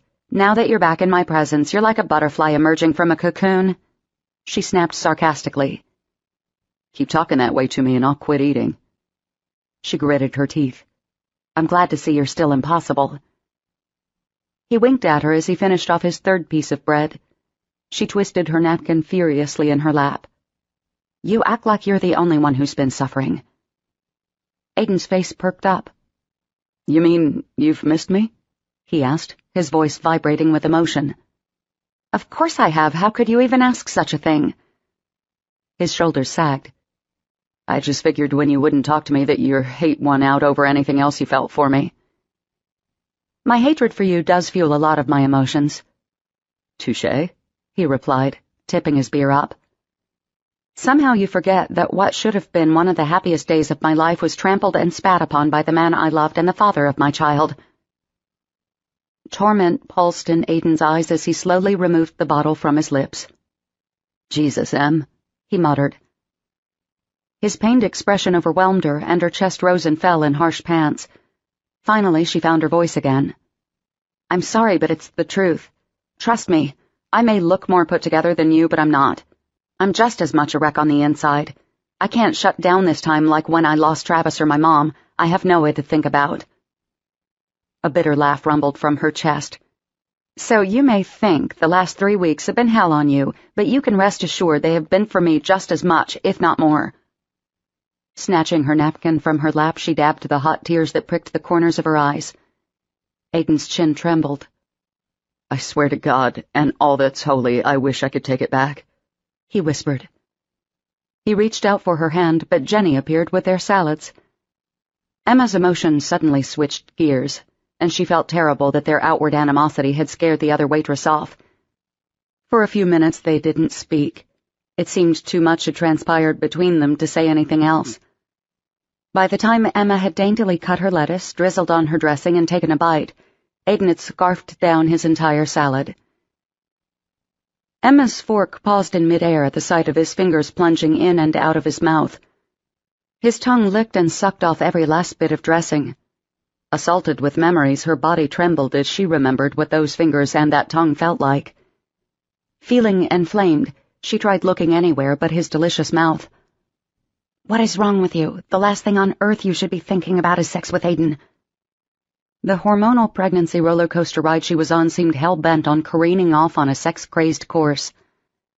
When he met her gaze, his hollowed cheeks flushed. "Sorry, I didn't mean to act like such a caveman." No, it's okay. I'm glad to see you eating so well. You're obviously very hungry." He gazed up at her through his long lashes. "But too stubborn to admit it, right?" She swallowed her bite of salad. "You never can admit what you should," she said softly. "I know," he grumbled as he snatched the last slice of bread. She sighed. "I meant what I said about you needing to shape up. You have to take care of yourself. I don't like the excessive drinking. It worries me for your health and safety. Regardless of what we are or aren't, you're still going to be a father. I can't have a drunk in my—" She paused. "I mean, in our baby's life." His tortured gaze held hers as he chewed. "So I can still be in Noah's life, just not yours?" Not knowing how to respond, she pushed her salad around with her fork. "Em?" Aiden pressed. "I would never keep you away from Noah if you truly wanted to be a part of his life." Jenny interrupted them by bringing their plates. "Everything okay so far?" Emma forced a smile at the almost loaded meaning of the question. "It's delicious, thank you." "I'd like some more bread," Aiden said. Jenny nodded. "I'll take care of it." They fell into silence again. "You need to eat your salad," Aiden finally said. "Oh, so now you're telling me to eat?" "You're supposed to be eating a lot of green leafy vegetables for the folic acid." She arched her brows in surprise. "And just how do you know that?" Through a mouthful of baked potato, he said, "What to expect while you're expecting?" Her heartbeat thundered in her chest so loud she was sure he could hear it. "You actually read the book I gave you?" He bobbed his head as he shoveled in a bite of steak. "Read some others, too," he muttered between chewing. She stared at him in disbelief. When he finally looked at her and not his plate, he grinned. "So eat your salad." Pursing her lips, she glared at him for a moment before picking up her fork. Once she filled her mouth with an enormous bite of lettuce, she mumbled, "Happy?" "Mm-hmm. Eat your steak, too. Noah needs his protein." Emma snorted exasperatedly, but did as she was told. When she cleaned her salad plate, Aiden clapped for her. She laughed in spite of herself. "I don't think two people have ever been so obsessed with one meal," she mused. "I guess we both benefit from having someone take care of us." "Maybe," she murmured. After pushing his empty plate out of the way, Aiden's expression grew grave. "I need to tell you the truth about what happened with Amy." "I already know." At Aiden's puzzled expression, she replied, "Becky told me about how you tried for a year to get her back, how you became an alcoholic, had to go to therapy. It really doesn't affect us." Aiden cringed. "Yeah, well, that's only half of the story." A chill ran over Emma, causing her to shudder. What do you mean? Only Amy, Pop, and I know the real truth. He downed the rest of his beer and shook the bottle at the waitress as she passed by. So tell me, Emma prompted. After all of our years together, Amy was desperate for us to get married. He drew in a ragged breath. She was so desperate that she went as far as trying to trap me into marrying her. The world tilted and spun around Emma. You mean? Yes, she was pregnant. Her hand flew to her mouth. Oh my God. The second time we got back together, we weren't swimming competitively, so she started broaching the subject of not doing double the contraception anymore. After a while, she finally wore me down. She was on birth control, so I figured that was enough. I stopped using condoms. Emma arched her eyebrows at his admission. You told me I was the first woman you'd ever been inside of without a condom. He scowled at her. Yeah, well, excuse me if I thought it would have totally fucked up the moment by admitting that after going off condoms just twice, my ex-girlfriend got pregnant. He gave a bark of a laugh at Emma's gasp. Yeah, I'm pretty potent, huh? That's how I knew I would be a good candidate to knock you up. That's a disgusting way of putting it, Emma hissed. Aiden's expression softened. I'm sorry, I didn't mean for it to come out like that. Anyway, so Amy got pregnant on birth control? A bitter smile then twisted on his face. Oh no, an accidental pregnancy? That would have been easy to forgive. After all, the fucking directions on the box even admit it's only 98% effective. His fingers ripped at the label on his beer. Nope. A year into us being back together and me running like hell from any commitment, she stopped taking her birth control without my knowledge. Oh, Aiden, Emma murmured. She didn't know what else to say. So you're trying to tell me you have a child out there somewhere? The angry expression drained off his face and was replaced by one of absolute sorrow. I wish that were the case. Emma couldn't help but reach across the table and take his hand in hers. What happened? She prodded. The waitress returned with his beer, and Aiden downed half of it before speaking again. A few weeks before I found out she was pregnant, Amy and I had been out partying with some friends, and I got plastered. That night, as I was dicking around in the medicine cabinet for some Advil, I accidentally knocked her birth control in the sink. You can imagine how surprised I was when it was unused, not to mention the prescription hadn't been refilled in 2 months. When I confronted her, she admitted she'd stopped taking it because she thought a baby would solidify our relationship. Aiden shuddered. I was furious. I packed my things and left for my parents. I refused to talk to her or see her. He leaned forward on his elbows. Kinda like what you've been doing to me. Emma rolled her eyes. Finish the damn story, Aiden. He held up his hands. Fine then. She eventually came to my office and showed me the pregnancy test. He gave Emma a sad smile. The fact that the Amy I thought I knew and loved had betrayed me by trapping me into getting married was terrible. But the worst part was the fact I was scared out of my freaking mind at the prospect of being a father at 24. He took 2 long pulls from his beer. I'm sure you can imagine what happened next. Her stomach turned at the prospect. Go on, she instructed. He sneered at her. You want me to actually say the words? Fine. That's when Amy caught you screwing another woman? Yes, he croaked. Emma narrowed her eyes. Wow, I guess we have a lot in common. Maybe we should get t-shirts that say we were both fucked over by Aiden Fitzgerald. Em, please. She huffed out an exasperated breath. Fine, continue. Amy threw me out of the house that night. The next morning I went back over and tried to reason with her. I told her I was sorry that I loved her, and that in spite of what had happened between her trying to trap me and then me screwing someone else, I still wanted to marry her. She wouldn't have it. She got into the car and sped away.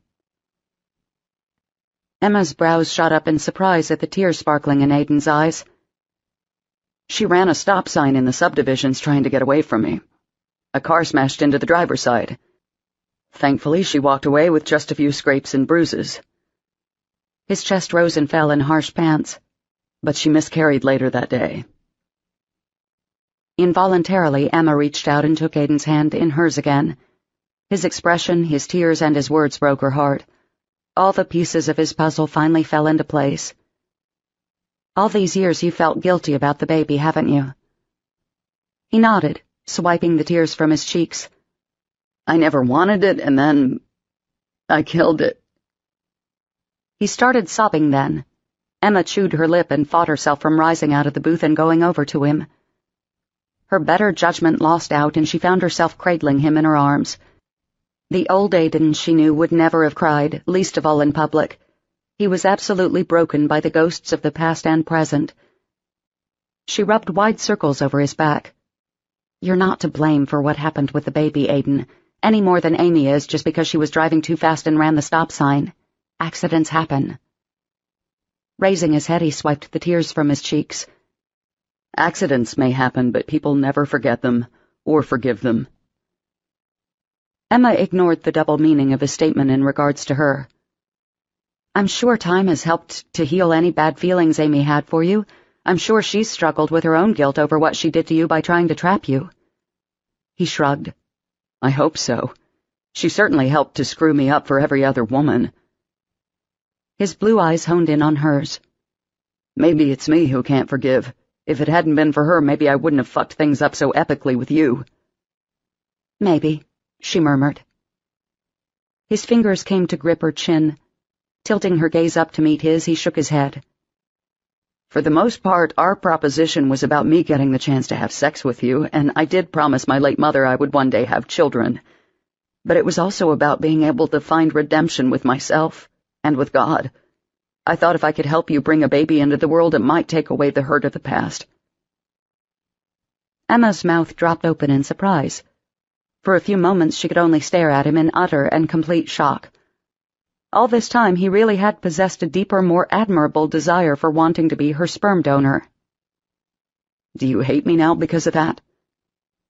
She shook her head wildly back and forth. No, how could you even think that? It's just you were staring at me and not saying anything. I thought you might feel used or deceived. That's not it at all. In fact, I was thinking much more highly of you because of what you told me. Really? I'm glad having Noah is a way you feel you can repent for what you did. It's never too late for redemption, Aidan. A hopeful look entered his tortured eyes. I'd give anything and everything in this world to redeem myself with you. Just please, please give me the chance. Emma couldn't hold the intensity of his desperate gaze any longer. Staring down at her lap, she fought to breathe. Her mind whirled with trying to process her out-of-control thoughts, while her chest heaved with emotion. Did she really want to give him the chance to redeem himself? Could she actually do that to herself and her heart? And if she denied him, how was she even to have him a part of Noah's life without letting her feelings get in the way? Please, Em, he begged. I guess I can try, she finally replied. When she glanced back up at him, his blue eyes shone with determination. I'm not making any promises. He smiled. I can take that.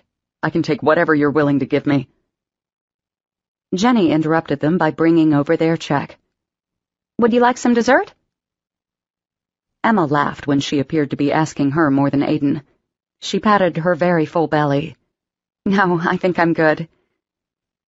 Aidan swept his hand inside his jacket pocket for his wallet. Without even glancing at the bill, he stuffed a wad of cash in the envelope. When Jenny started to protest at his generosity, he shook his head. I owe a lot more than that to you and your dad for taking care of me in the last few weeks. We were happy to do it. Jenny leaned over and gave Aidan a quick hug. Just promise to take care of yourself and we'll call it even, okay? He nodded as his eyes burned into Emma's. I'm already feeling like my old self again. She cocked her eyebrows at him. Let's hope that's not every aspect of your old self, she said, rising out of the booth.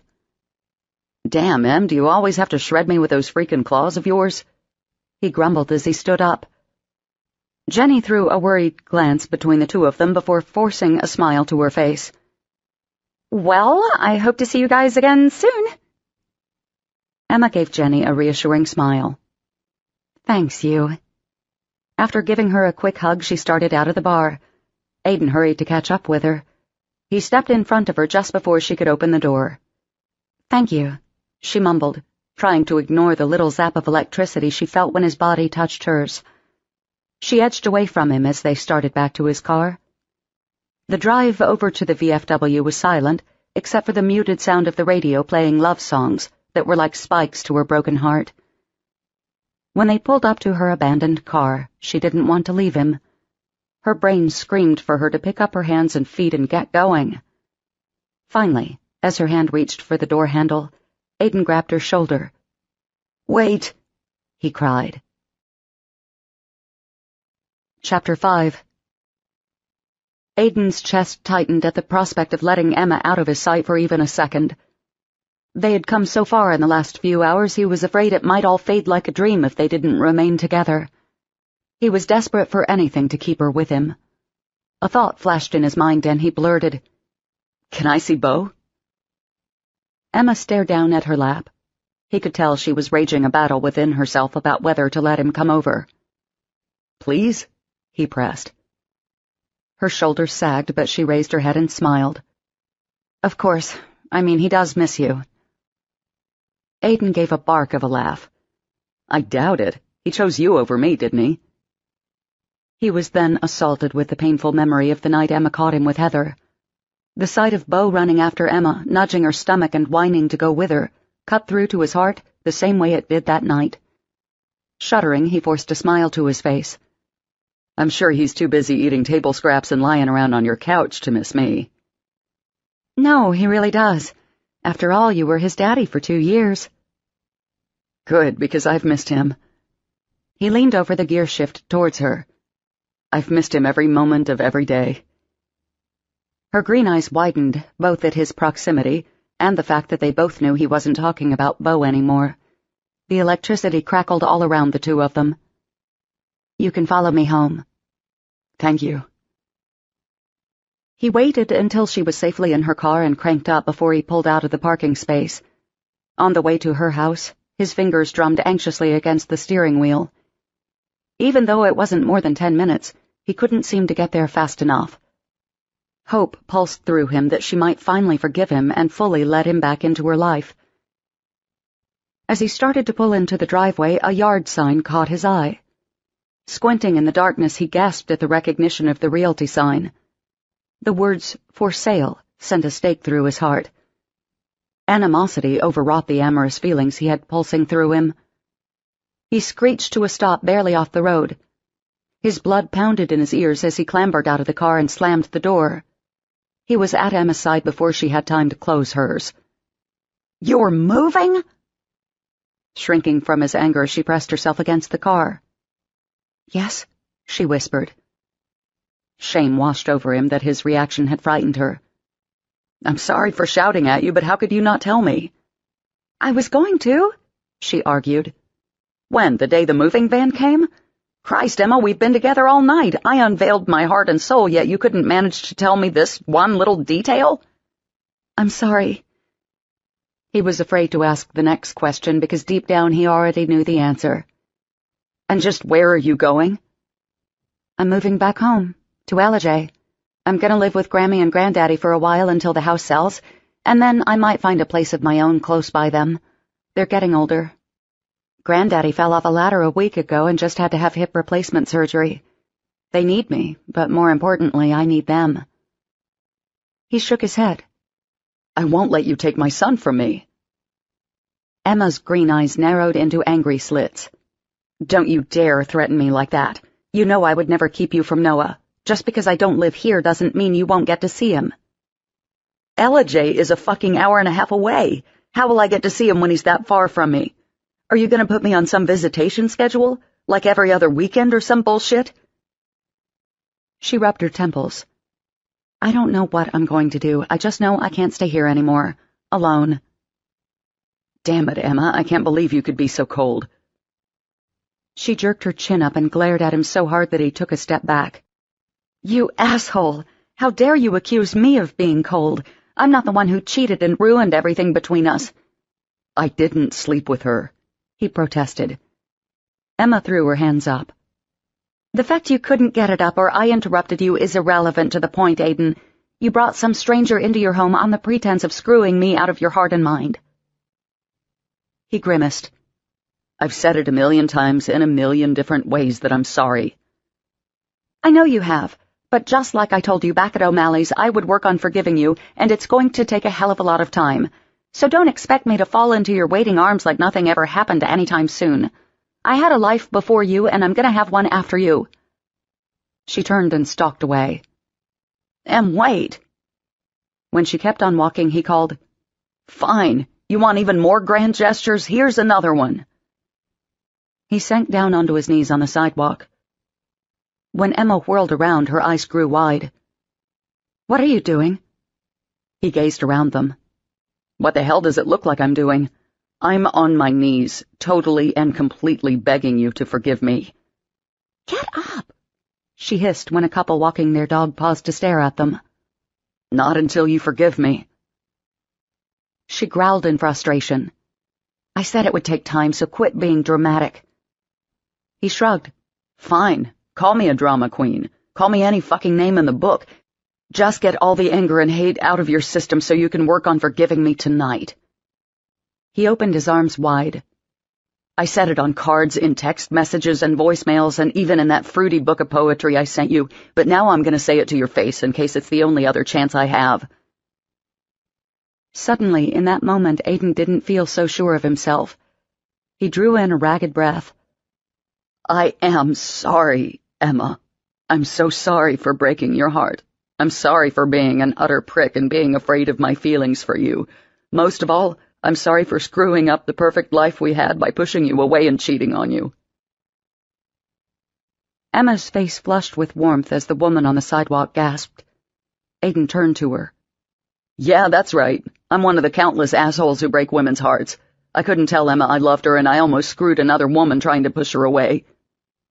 He smacked his palms hard against his chest. But from the depths of my heart and soul, I'm so sorry. Jesus, dude, have you lost all your pride? The man questioned, which caused the woman to punch him in the arm. Aiden chuckled. Yeah, I have. Because I'm willing to do whatever it takes to win her back. He pointed to Emma and smiled at her. When Emma strode over to him with a determined look, Aiden felt his hope rising. It quickly faded as she grabbed him by the hair and yanked his head up. Get off my front walk this minute or I'm going to call the cops. She shook her head maniacally. I can't believe you just embarrassed me in front of my neighbors like that. I thought you wanted a man who would say how he truly felt. She rolled her eyes. This, she said, motioning wildly to him, is not what I had in mind. Fine, he said, pulling himself off the ground. He leaned closer to her and cocked his eyebrows. But can you honestly say you weren't the tiniest bit impressed by that? The corners of her lips pulled up, and he could tell she was fighting not to smile. Maybe a little. Aha! I knew it! Come on, let's go inside before you can be more of a twat waffle tonight. He burst out laughing. What did you just call me? It's one of Casey's words.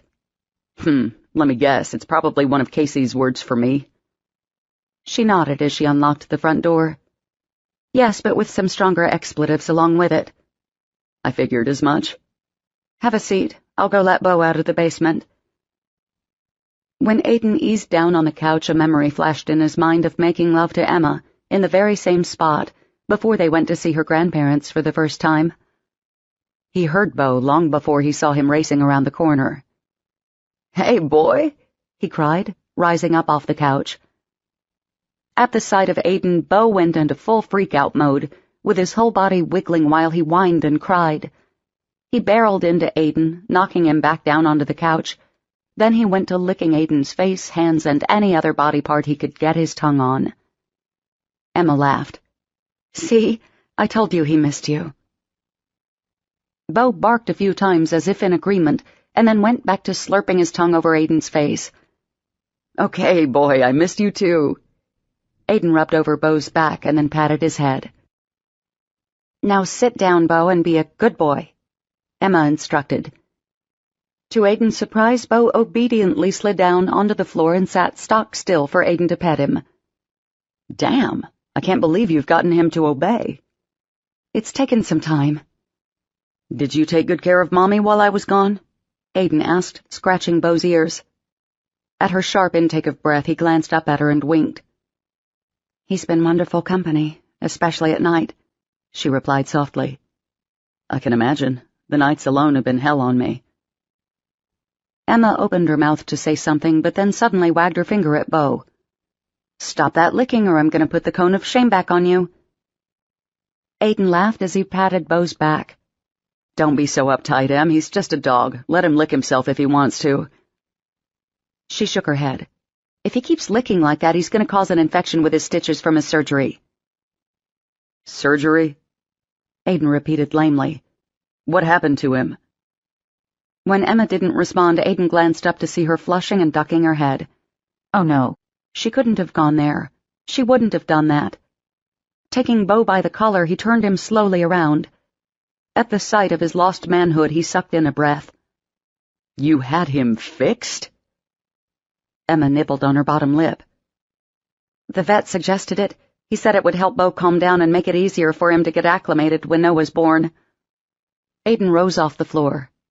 Jesus, Em, first you wanted my balls on a skewer and now you had to take my dog's? I never wanted your balls, she huffed in protest. Symbolically you did. She rolled her eyes. But look how much calmer he already is. Aiden glanced at Beau. As much as he hated to admit it, he was way more relaxed. Yeah, well, you should have consulted with me first. He's my dog. She winced as if in pain.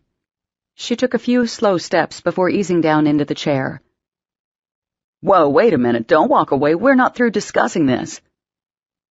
Em? When she didn't respond, he walked around the side of the chair. He squatted down in front of her. His heart jolted to a stop and restarted at the anguished expression etched on her face. Em, what's wrong? I'm cramping. She closed her eyes and her chest rose and fell in harsh breaths. It hurts, really bad. Fear crashed over Aiden's head. Come on, let's get you to the hospital. Before she could protest, he took her hand and helped her out of the chair. She whimpered and clutched her abdomen. I'll carry you if you need me to, he said. No, I can make it, she replied. He wrapped his arm around her waist to steady her. Stay, Beau, he called over his shoulder. Beau whined, but reluctantly he sat down in the foyer. When they started out the door, Emma froze. My purse. I'll get it. He whirled around and went to snatch it from its place on the floor. He then returned to Emma's side to help her out of the door and down the porch steps. You want to take your car since it's closer? I can move mine.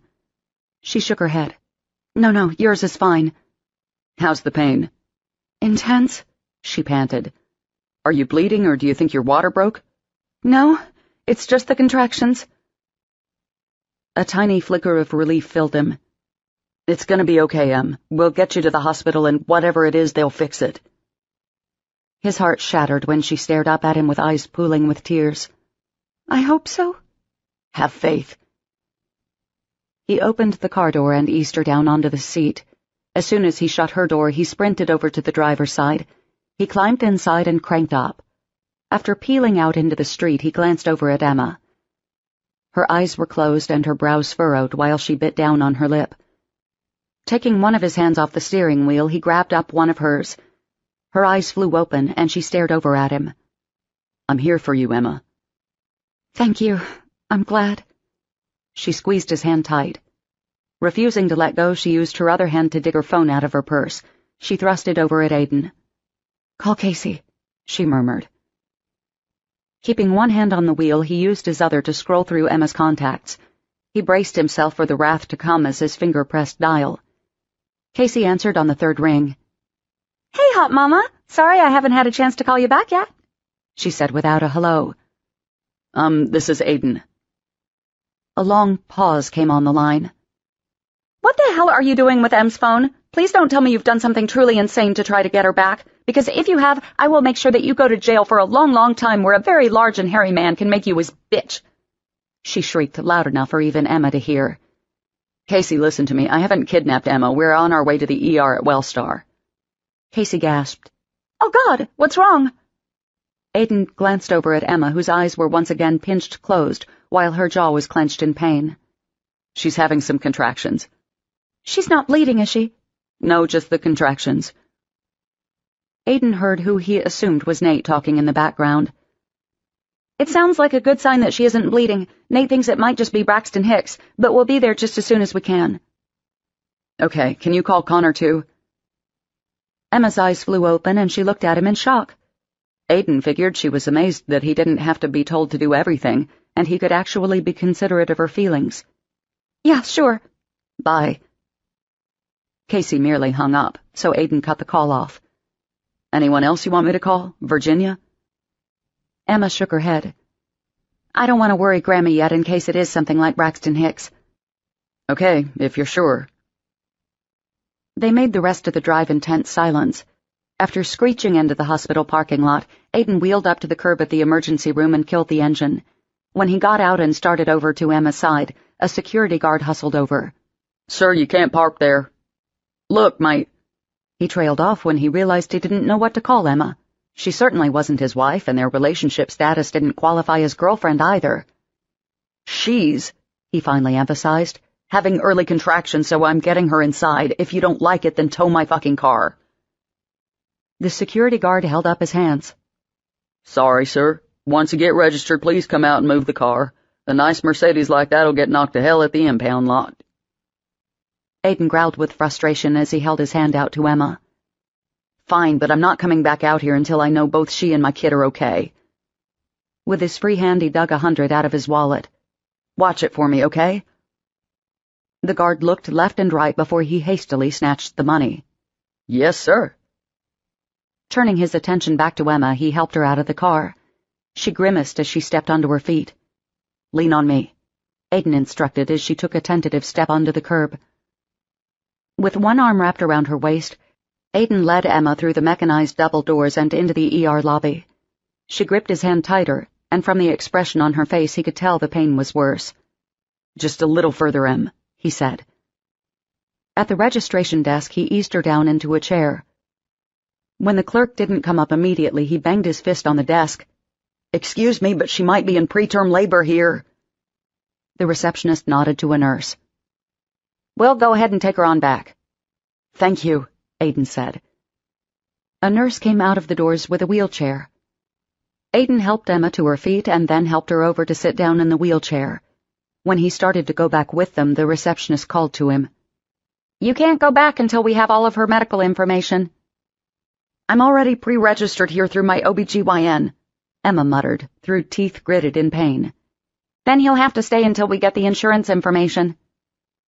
Aiden stared helplessly at Emma as she handed him her purse. My cards are in my wallet. He raced through the paperwork. Most of it he left blank, hoping they already had it since he didn't know it. The irony wasn't lost on him that Emma may be carrying his child, but he had no idea if she had ever had any major surgeries or childhood illnesses. Just as he started to punch the button to open up the doors, someone cleared his throat. It was the security guard. Fuck! Aiden cried. Several people in the waiting room looked up at him. Digging his keys from the pocket, he sprinted past the security guard and to his waiting car. Tires squealed as he pulled around the entrance and backtracked it to the available parking deck. When he got back inside, he punched the button on the authorized personnel-only doors. His gaze spun desperately around the hallway of rooms. Feeling an odd sense of déjà vu from earlier in the day, he was just about to flag down a nurse when Dr. Nadine appeared before him, his face tense with worry. She is in room 5, he said. Although he hated to say it, Aiden mumbled, Thank you. He threw open the door to find the curtain pulled. The sound of a baby's heartbeat echoed off the walls. Em? He cried. I'm here. He raced forward, throwing the curtain aside. At the sight of Emma in stirrups and a doctor between her legs, he froze. Aiden, she urged, motioning him to her side. The insistent tone in her voice caused him to move quickly. He sidestepped the doctor and went to her side. He grabbed up her hand and squeezed. I'm sorry, I had to fill out all this paperwork and then go move my car. It's okay. He shook his head. No, it's not. You shouldn't have had to be back here alone. You needed me. He gazed down at her. I needed to be with you. You're here now, that's all that matters. Aiden couldn't stop himself from leaning over and kissing her forehead. He would have to give the hospital props. They had been there barely 20 minutes, and Emma was already outfitted in a hospital gown and was being seen by a doctor. He couldn't help but wonder if it was not only the seriousness of her condition, but also Dr. Nadine that helped matters along. The doctor, whose white coat had Dr. Pendleton embroidered in blue, rose off his stool. "You can come out of these now." Emma eased her legs out of the stirrups as Dr. Pendleton slid the table back down for her. After he tossed his rubber gloves in the trash, he turned to face them. "Even though you were expecting preterm labor, you're not dilated and your cervical plug is still intact." At what Aiden assumed was his blank expression, Dr. Pendleton said, "Those are good factors.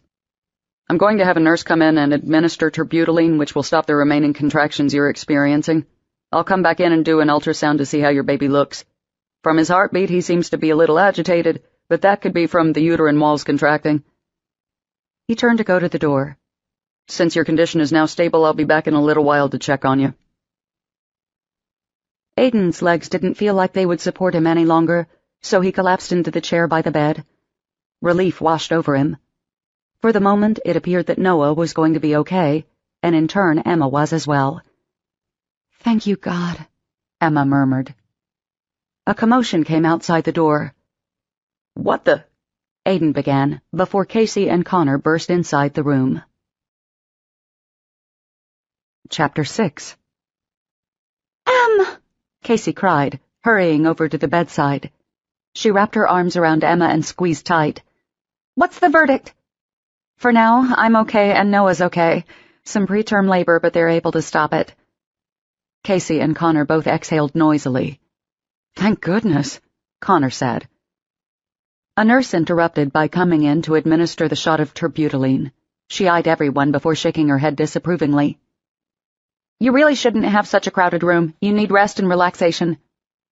"Please don't make them leave. They are relaxing to me," Emma protested. She tisked before sticking the needle into Emma's IV. "Dr. Pendleton won't like all these people in here disturbing you, and he's about to come back in to do your ultrasound." "We'll step outside for a bit," Casey said diplomatically. "Yeah, we don't want to get you in trouble," Connor agreed. When Aiden didn't budge, Casey shot him a look. "I'm staying with Emma and my son," he replied tersely. "Whatever," she snapped, before starting for the door.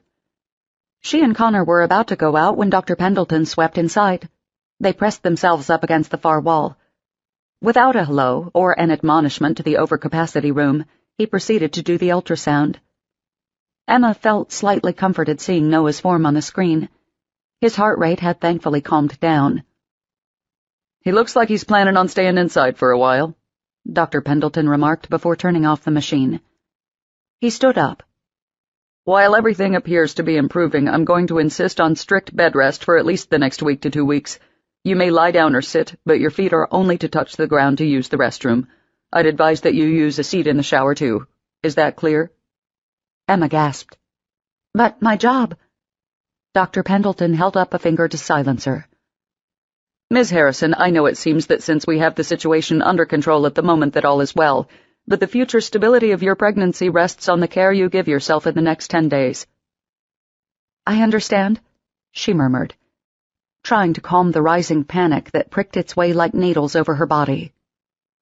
"As for your job, I'll fill out the necessary paperwork for you to take a leave of absence. The most important thing right now is for you to rest and limit your stress level. We don't want any more premature labor." "How long do I have to stay in the hospital?" Emma questioned, her voice wavering. "I want to keep you overnight, and then you're free to go home. Let me go check on the status of moving you upstairs." After Dr. Pendleton exited the room, Emma's emotions spiraled out of control. She tried fighting with everything in her not to totally and completely lose it at the prospect that Noah's life might still be in danger. It was too much to bear, and she couldn't stop the floodgates from opening. A strangled cry erupted from her lips, sending both Casey and Aiden racing forward to comfort her. Somehow Casey elbowed Aiden out of the way, blocking him from getting to her. A frustrated grunt came from Aiden. Casey ignored him and grabbed Emma's hand. She squeezed it tight and gave her a reassuring smile. "Don't cry, Em. It's all going to be fine." Lots of women have to go on bed rest for a while, and then the rest of their pregnancies are completely normal. Between hiccuping sobs, she replied, I hope so. I know so, and I'll take you to Grammy's first thing in the morning, and she'll get you through this. Emma shook her head as tears slid down her cheeks. I can't go to Grammy's. Granddaddy had hip replacement surgery a week ago, and she's already ragged from taking care of him. I can't put any more stress on her at her age. Aiden cleared his throat and sidestepped Casey to stand in front of Emma. You're coming home with me. I'm going to take care of you. A hiss erupted from Casey. She jerked her hand away from Emma's to jab a finger in Aiden's chest. Over my dead body? Aiden's eyebrows shot up. Excuse me? Casey's nostrils flared. You've got to be out of your fucking mind. You take care of her? You're the very reason she's in this condition. He winced. With Pop's episode, Emma's had a lot of stress on her today as well as in the last few weeks. Don't you dare try to pawn this off on someone else. Look, we all know I fucked up, royally. Even though I'd give anything to take it back, I can't. But I can make it right, and one way to prove to Emma how much I care about her is to take care of her when she needs me most. Emma sucked in a breath at Aiden's words. She was sure one of the countless monitors she was hooked up to was about to go haywire with her accelerating heartbeat. Shock reverberated through her that he had even suggested taking care of her, least of all that he actually meant he'd do it. While deeply touched, she couldn't imagine how her frayed nerves could allow her to be so close to him. Finally, she shook her head. I don't think... she started. His blue eyes blazed with a steely determination. This isn't up for discussion. Casey snorted. Oh, hell yes, it is up for discussion. If anyone is going to be taking care of Em, it's me, fuckwit. Aiden's face clouded over with fury, and Emma feared he was about to truly lose his temper. His jaw clenched as he leaned closer to Casey. You seem to forget that's my child she's carrying. He is my responsibility. You can sure as hell believe that nothing else matters more to me in this world than my son. Glaring back at him, Casey countered, Too bad you weren't thinking about Noah when you almost screwed that skank. At Aiden's growl, Connor squeezed between them. Okay, enough. He shook his head. Damn, you two have got to chill with the pissing contest about Em. Would you stop for a minute and think about how much you're upsetting her? Both Aiden and Casey snapped their gaze from Connor and stared at Emma. Their attention caused her cheeks and neck to flush. Aiden's expression softened. I'm sorry, Em. I don't want to upset you. I just want... He ran his hand through his sandy hair. I just want you to let me take care of you and Noah. The sincerity in his words sent her heart fluttering again, and she hated herself for it. After nibbling on her lip, she questioned, What about your job? You can't possibly travel like you have been and take care of me. I'll just take a leave of absence like you are. Emma couldn't help widening her eyes. You would do that? Of course I would. You need me, Aiden said, edging closer to the bed. But with your position, will they even consider granting you one? I mean, it's not like we're married. Aiden shrugged. If they don't, then I'll just quit. You and Noah mean more to me than a job. Casey crossed her arms over her chest in a huff. And what if your libido kicks in one night after seeing some slut in a short skirt? Are you just going to run out on her again? Case, Emma pleaded at the same moment. Aiden snarled, Don't fucking go there. I cannot believe you're honestly considering letting him do this. He broke your heart, Em. Casey cried, throwing her hands up in frustration. Emma sighed. Yes, I'm well aware of what he did, but at the moment I don't see any other choice but to accept what he's proposing. She then turned her gaze to Aiden. My house is a wreck with the move. I'd have to stay with you. His beaming smile thawed a little of the remaining chill towards him in her heart. Of course you can. I'll put you up in my bedroom since it's downstairs and the bathroom is closest. Thank you. I'll need some of my things. Casey, can you go with Aiden and help him pack up what I'll need? Casey's eyes bulged like Emma had just asked her to help Satan achieve world domination. I can't stand being in the same room with him, least of all help him paw through your things. Emma rolled her eyes. Fine then, be an immature ass about it. I'm sure Connor will be happy to do it. Sure thing, Emmylou, Connor replied, stepping forward to thump Aiden's back. From the way he winced, Emma was sure Connor had hit him a little harder than necessary. "I appreciate that, Connor," Emma replied. Staring pointedly at Aiden, she said, "Just the essentials. I won't be staying very long." The corners of Aiden's lip curled into a self-satisfied smirk. "We'll see." "You're impossible," she muttered. "Okay then, guess we better head out and get started. That way everything will be ready for you when they discharge you in the morning," Connor said. Aiden nodded. "Sounds good." After a long, drawn-out sigh, Casey said, "Fine, I'll go with you." "Seriously?" Connor and Aiden said at the same time. "Yes," she snapped. Connor held his hands up. "Fine, it's your funeral." "Let's face it, considering I'm the only one out of the three of us who has a vagina and knows what Em would want, you're gonna need me." With a snort, Connor said, "Yeah, well, I've known her the longest, and—" "You've practically got a vagina," Casey teased with a smile. "Har fucking har." Emma laughed. "Would you guys knock it off and get going?" "Man, you're already bossing us around," Connor said with a grin. He nudged Aiden. "You're in for a fun 2 weeks, slave boy." Aiden chuckled. "I don't mind. Emma can use and abuse me to her heart's content. As long as she's happy and healthy, I'll do anything she pleases." Connor stared at Aiden for a moment and then shook his head. "Yup, you've got the love bug bad, dude. Very, very bad." He turned back to Emma and winked. "See you tomorrow, Emmylou." He leaned over and gave her a hug and a kiss. Before he pulled away, he whispered in her ear, "Work him hard, Em, but give him a chance, too." "I'll try." Connor swapped places with Casey, who also gave Emma a big hug. "When I'm done, I'll come back and stay the night with you," Casey said. Emma shook her head. No, I'll be fine. It's just one night. It's not like I haven't spent a few nights in the hospital. It's just I'm usually on the other side of the bed." "Are you sure? Nate's pulling an all-nighter tonight, so I don't mind." "I'm positive. You can come in the morning or to the house tomorrow." Casey's body went taut at the prospect of Aiden's house. "We'll see." When Casey turned to go, she swung her massive purse around, nailing Aiden in the balls. With a groan, he doubled over, puffing out a few breaths and then sucking them in. Once he recovered, he jerked his head up. His blue eyes narrowed into slits of fury. Casey gave him a sweet smile. "Oh, I'm so sorry. My bad." Aiden muttered under his breath, but he didn't challenge Casey. "Come on," Connor said, taking Aiden's arm. Once Aiden and Connor had gone out the door, Emma called, "Case?" Glancing over her shoulder, Casey said, "Yeah?" Emma gave her a tight smile. "Be nice to him, please." Casey sniffed a frustrated breath. "How can you ask that of me? You know how I feel about that douche nozzle." "I know, but there's more to what happened than you understand, so give him a little bit of a break." Whirling around, Casey threw up her hands. "Damn it, Em, why do you have to be so nice and forgiving?"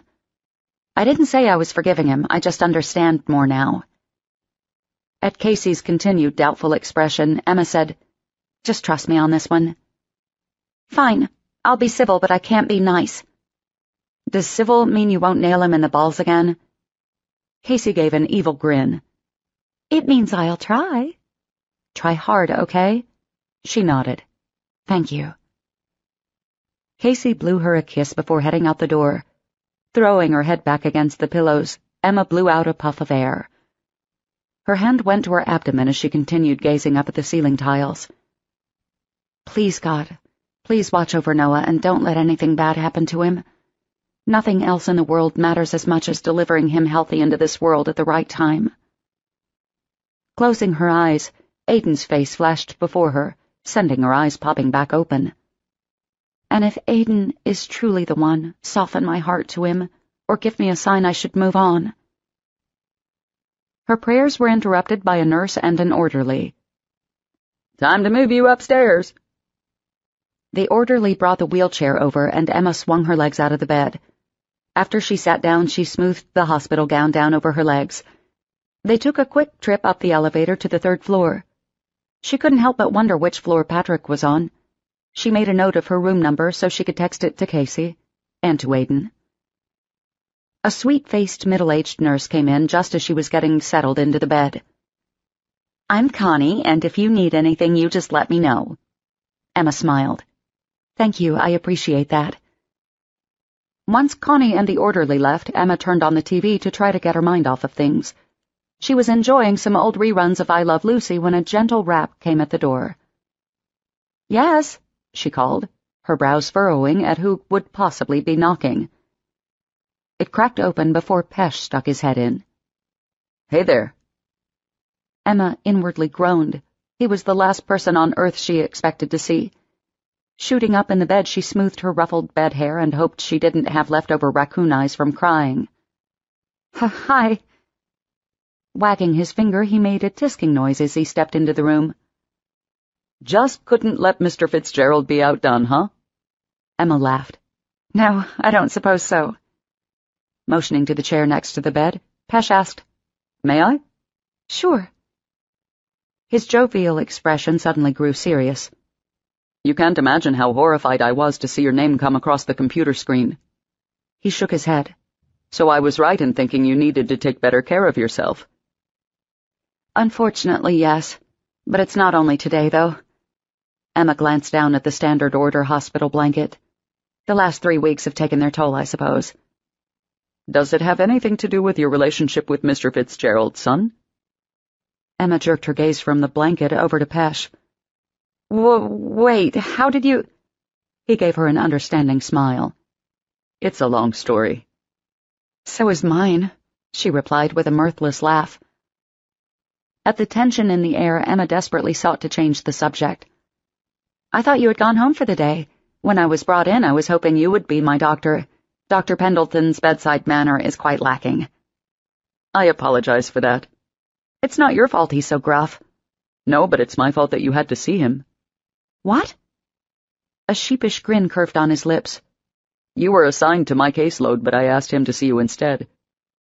Emma gasped. "But why?"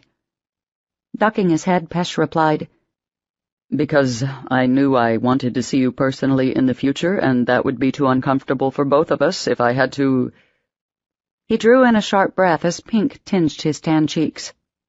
"Well, if I had to examine you physically." Understanding crashed over Emma as she thought of how thoroughly Dr. Pendleton had examined her. "Oh," she murmured.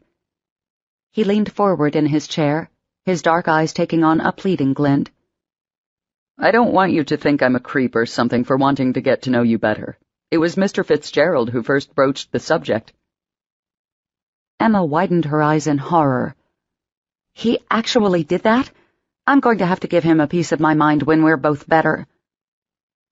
When his shoulders sagged in defeat, Emma felt terrible that he appeared insulted by her words.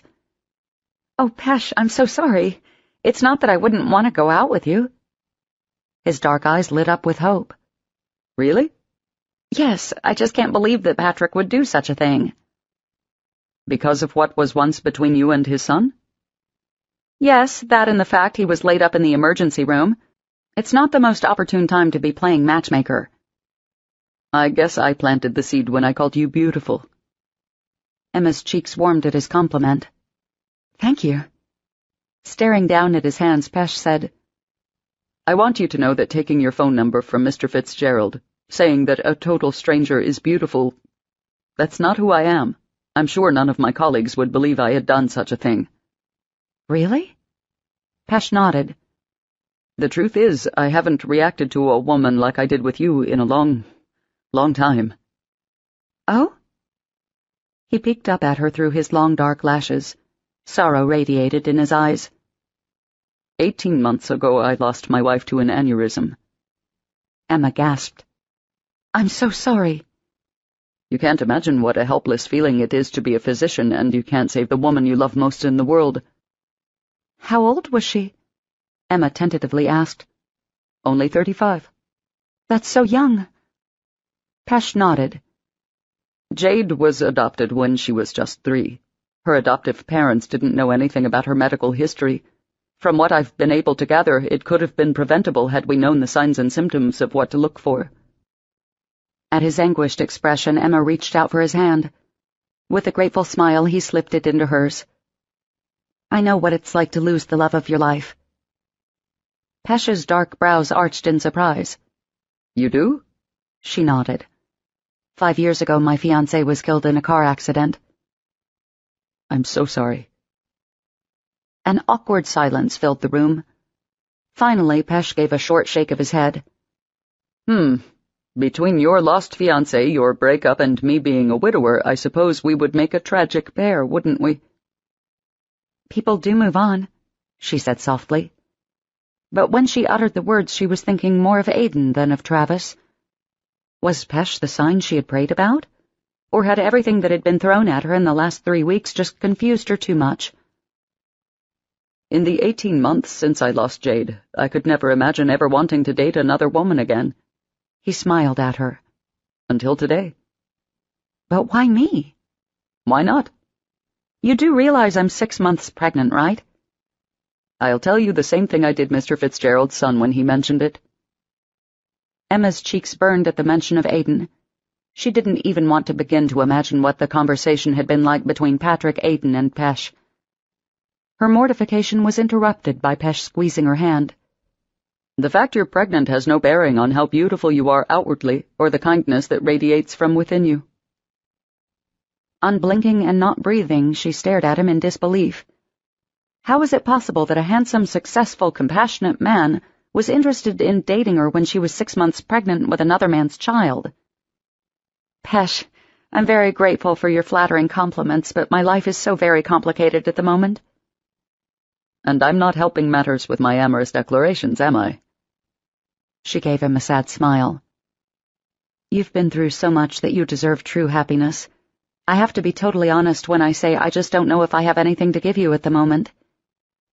Pesh tilted his head to one side in thought. What if we just tried getting to know one another as friends and see where it goes? I know you're not going to be able to get out and about much in the next few weeks, so I could come and do house calls. You know, check your vitals. He momentarily grimaced. That sounds completely stalkerish, doesn't it? No, It's been so long since I was in the dating game. I'm sure I'm saying and doing everything that is a major turn-off. Emma gazed at his drop-dead gorgeous face and wondered how he could ever turn any woman off. I would love to have you come and check on me. His eyebrows shot up in surprise. Really? She nodded. I'm sure after a few days stuck inside, I'd love the company as well as the medical expertise. A pleased smile cut across Pesh's face.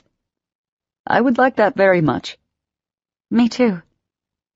The pager on Pesh's belt went off. Guess that means I better head out. He rose up from the chair. So I look forward to seeing you sometime this week. But how will you— Pesh held his hand up. Mr. Fitzgerald has already taken care of that. Emma rolled her eyes but smiled in spite of herself. Why am I not surprised? He laughed. He once again took her hand in his and then brought it to his lips. You better promise to take very good care of yourself. Finding it hard to breathe, she could only murmur, I will. He then turned and went to the door. Just before he slipped out of it, he gave her one last wave. Once she heard the door click shut, her head fell back against the pillows. Shaking her head, she couldn't believe the insanity of the day's events. If anyone had told her the day before a gorgeous man would be asking to go on a date with her, she would have told them they were out of their mind. The same could be said for everything that had transpired at dinner with Aiden, from his admission about Amy, to his desire for her forgiveness. Exhausted from the day's events, she closed her eyes and tried to block out all of her out-of-control thoughts and fears. Chapter 7. Around 3 in the morning, Emma's full bladder woke her up. As she swung her legs out of the bed, she froze. Warmth spread through her chest at the sight of Aiden fast asleep in the chair. Sometime during the night he had come back so she wouldn't have to stay by herself. Her heartbeat accelerated at how much he truly cared for her. Any thoughts of Pesh vanished from her mind as she sat on the bedside, staring at Aiden. His neck hung forward at a precarious angle, and she knew he would have a terrible crick in it. She stood up on her wobbly legs and leaned over him. Aiden, she murmured, bringing her hand to his cheek. Wake up. His eyes snapped open and he sprung up so fast he almost lunged into her. "What's wrong? Are you okay?" She smiled. "I'm fine. I just needed to go to the bathroom and you were about to break your neck sleeping that way." Wincing, he rolled his shoulders. "You should get a nurse to do a bedpan and stay off your feet." She snorted. "I'm not that helpless, thank you very much." Amusement twinkled in his eyes. "Want me to carry you?" "Absolutely not. The last thing I need is my soon-to-be caregiver to get a hernia from trying to lift me." "You would not give me a hernia," he replied. "Whatever," she murmured before padding into the bathroom. After she finished and washed her hands, she came out to find Aiden already asleep again and snoring slightly. Shaking her head, she slipped back into bed. She felt like she had barely closed her eyes when she felt someone's breath warming her cheek. Wake up, sweetheart." Fluttering her eyelids, she saw Aiden hovering over her. "What time is it?" 6. I wanted to let you know I was going upstairs to be with Pop before his surgery." "Okay, tell him I love him and I'm praying for him." "I will." He hesitated a moment before leaning over to kiss the crown of her head. "I hate to leave you." "No, you need to be with your dad." "I'll be back just as soon as I can." Emma nodded. When he turned for the door, she said, "Aiden, wait." He whirled around with his eyebrows cocked, waiting for her response. "I just wanted to say thank you for staying with me last night. It really means a lot that you didn't leave me alone." He smiled. "Although you don't need to say thanks, you're more than welcome." When he closed the door behind him, Emma laid her head back against the pillows. In no time she was asleep again until the morning breakfast trays came, rumbling around on their carts. Along with the morning meal came another nurse to check her vital signs. Emma was forcing down some of the hospital's rubbery bacon and overcooked eggs when her hospital room door swung open. "Morning, sunshine," Casey said, sweeping inside. "Good morning. I brought you something comfortable to go home in. Well, I guess I should have said something to go to the douche nozzle's place." Emma rolled her eyes. "How did it go last night?" "Fine. I managed not to maim him or draw blood." "I'm glad to hear you didn't cause any more physical harm. Did you spare him emotionally as well?" Casey grunted as she plopped down in the chair. "I probably said 5 words to him tops." Gazing around the room, she asked, "Speaking of, where is the douche canoe this morning?" Emma grunted in frustration before replying, "He's with his sisters waiting to see how Patrick's surgery goes." "Ah, I see." She had just opened her mouth to tell Casey about Aiden staying the night when Pesh entered the room. "Morning. I just wanted to check in to see how you were feeling before I started my shift." Emma bit down on her lip to keep from laughing at Casey's expression. Open-mouthed and wide-eyed, Casey drank in Pesh's appearance from his head down to his toes. When he glanced at her, he thrust out his hand. "I'm Dr. Alpesh Nadine."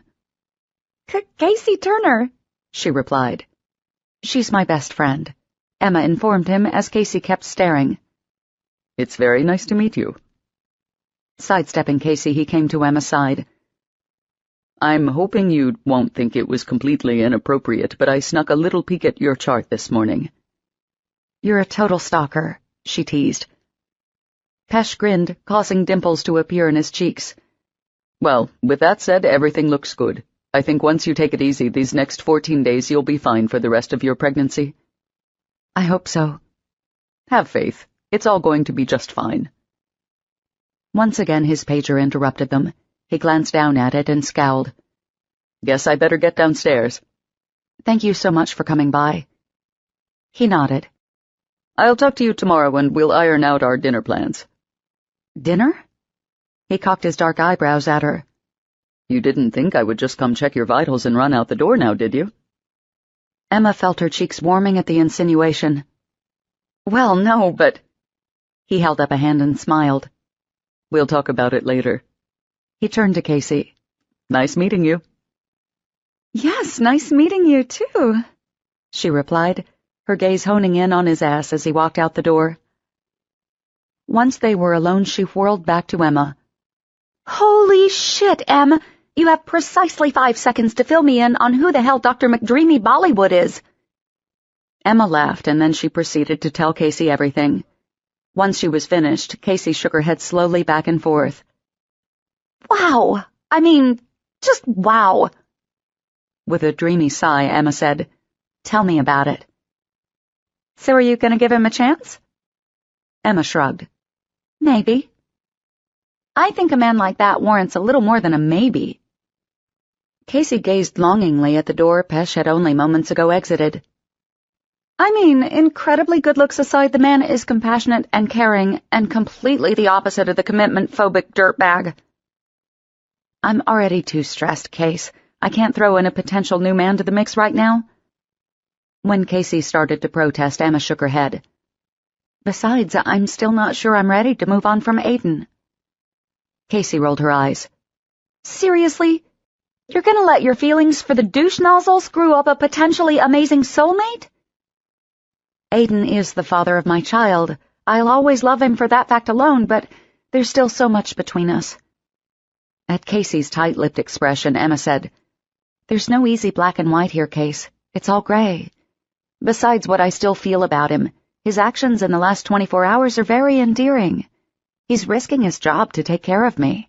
He came back last night so I wouldn't be alone. He's begging and pleading for my forgiveness. I can't just ignore that." Casey's shoulders drooped in defeat. "I just don't want to see you get hurt." "I know you don't, and trust me, neither do I. But I have to at least let him try and see this thing through, or I'll always regret it." Casey started to protest, but was interrupted by Emma's phone buzzing. She glanced down at it. "Aiden's on his way up." Casey wrinkled her nose. "I'd better get a move on or I'll be late to work." "Hold down the fort for me while I'm gone." She grinned. "Will do. You just make sure to take extra good care of yourself and Mr. Noah, so you can get back as soon as you can." Emma smiled. "I sure will try."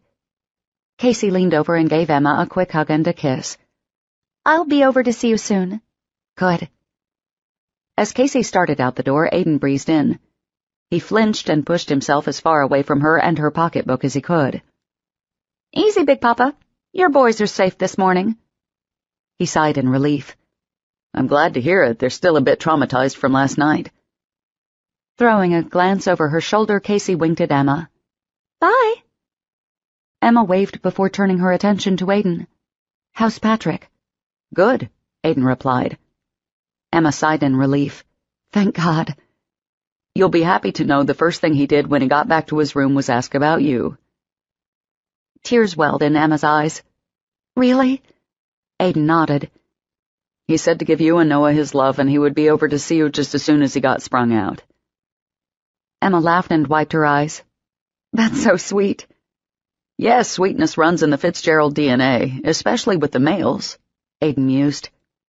She shot him an exasperated look. "Isn't it a little early for you to be this cocky?" Aiden chuckled as a nurse came into the room with Emma's discharge papers. Once she had signed everything, Aiden said, "Guess that means we get to hit the road, huh?" Emma nodded and started to get out of the bed. "As soon as I change clothes and run a brush through my hair." Aiden's brows furrowed. "Don't stand too long while you're changing. Sit on the edge of the tub with the toilet seat." Emma huffed out an exasperated breath. "Are you going to be this overprotective when we get to your house?" He bobbed his head. "Yup, at least until I know you and Noah are out of the woods."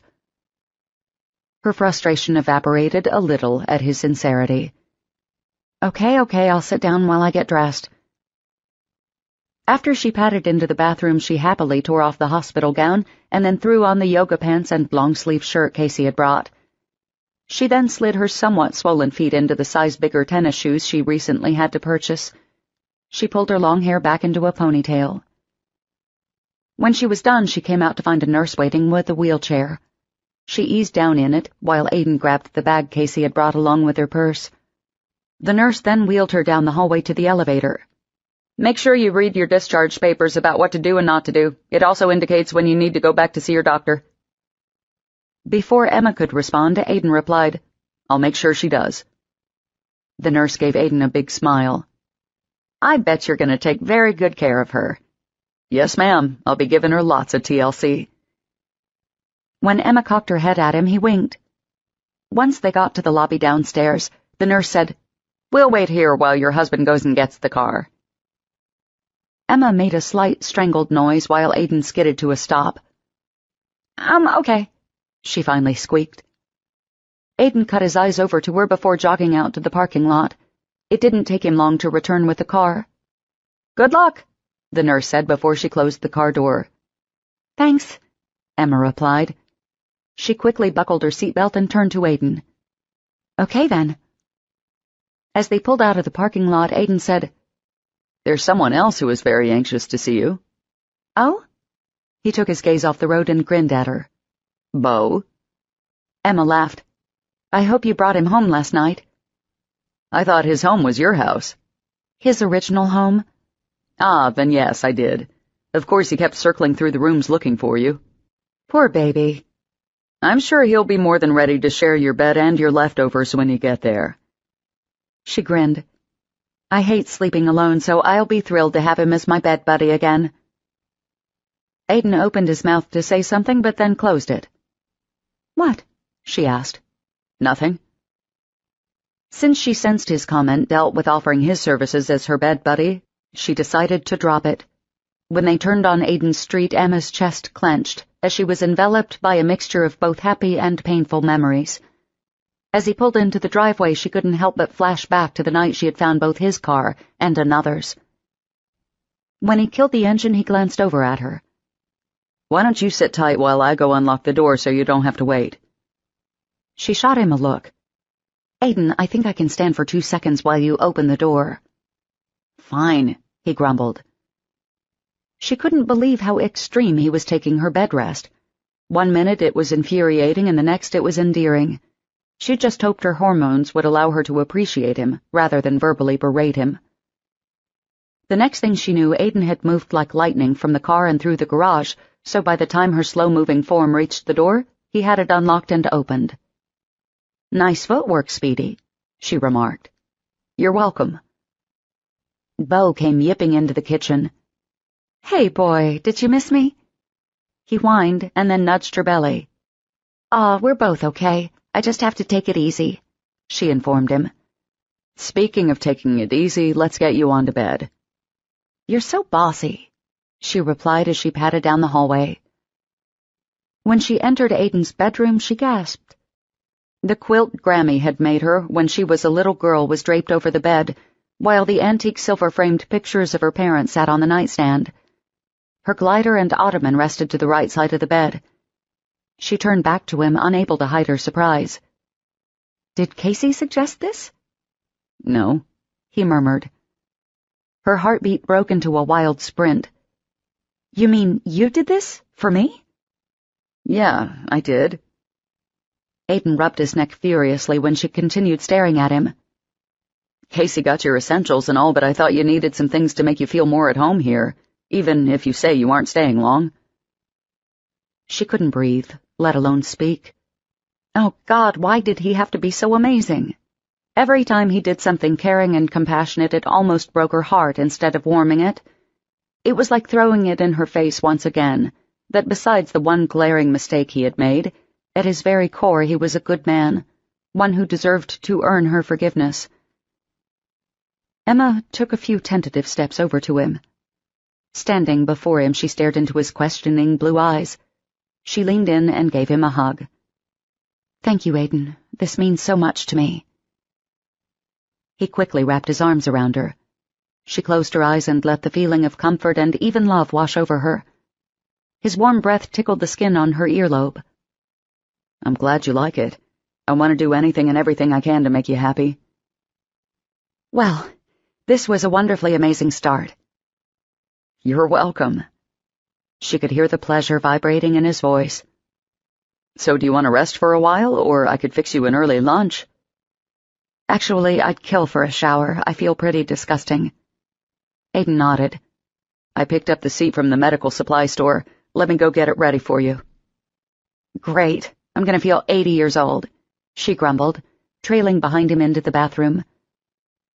She skidded to a stop at the sight of her favorite robe hung over the door, and all her toiletries and makeup laid out on the counter. Aiden put the toilet lid down and motioned for her to sit. "You don't need to be on your feet, remember?" With a sigh, she obliged him and sat down. It didn't take Aiden long to get the seat up. After he turned on the water and adjusted the temperature, he glanced over his shoulder at her. "Okay then, you're all set." "Thank you." When Emma didn't move, Aiden's brows creased in worry.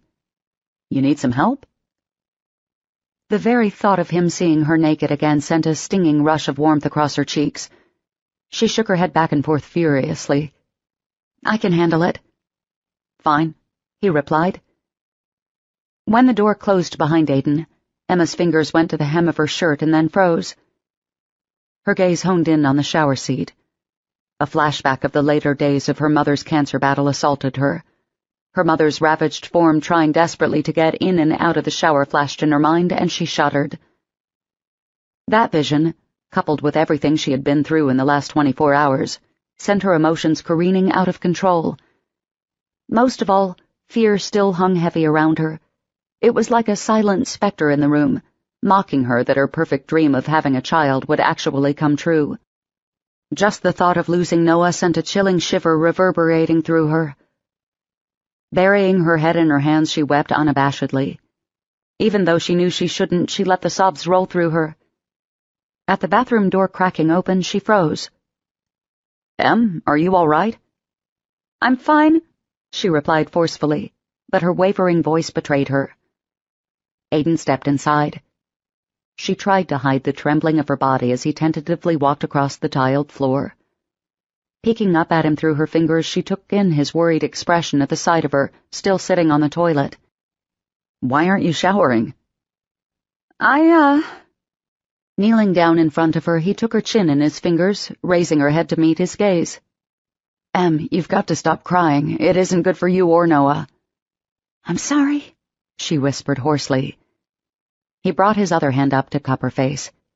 "You don't need to apologize. You're here with me now and everything is going to be okay." Furiously, she shook her head. "But don't you see, everything is not okay?"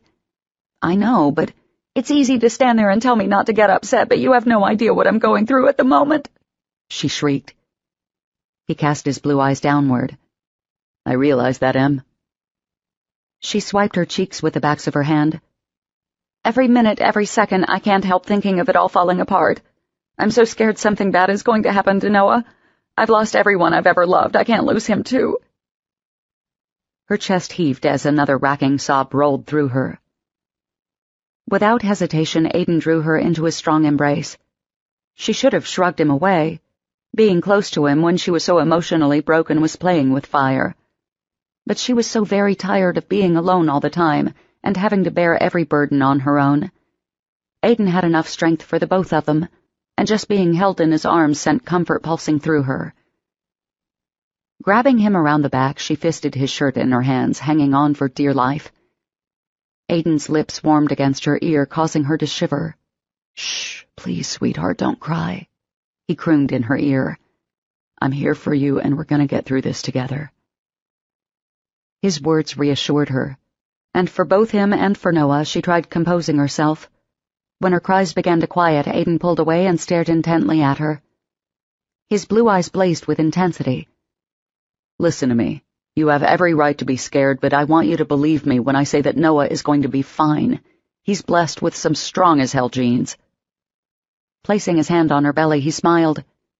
"He's part Fitzgerald, and for generations the men of my family have been known for being tough, scrappy fighters with a will of iron to survive." "Really?" she questioned with a hiccup. Aiden nodded. "But even more than the fighting Irish Fitzgerald blood pumping through him, he's inherited the most amazing DNA from his mother. She's the strongest person I've ever known." His words, coupled with the sincerity in which he spoke them, caused a burning wildfire in her chest. "Oh, Aiden," she murmured. He brushed her hair out of her face. "You just have to keep being strong, Em. That fire that burns so deep within you, the one that's seen you through the darkest times, you've got to stoke it to burn a little brighter." "I'll try." "Good. I'm glad to hear it." He rose up off the floor. Now come on, all the hot water's gonna be gone before you get cleaned up. When he tore his shirt off over his head, she widened her eyes. What are you doing? Taking my shirt off? I don't want to get drenched helping you take a shower. Her head shook wildly from side to side. I don't need your help. You're exhausted, Em. Just let me help you, okay? I don't think that's a good idea. And why not? Heat flooded her cheeks. Because you'll see me. A playful grin curved on his lips. Have you forgotten that I'm well acquainted with every beautiful inch of your body? She stared down at her hands in her lap. No, but it was different then. We were different then. The feel of his intense stare made her finally look up.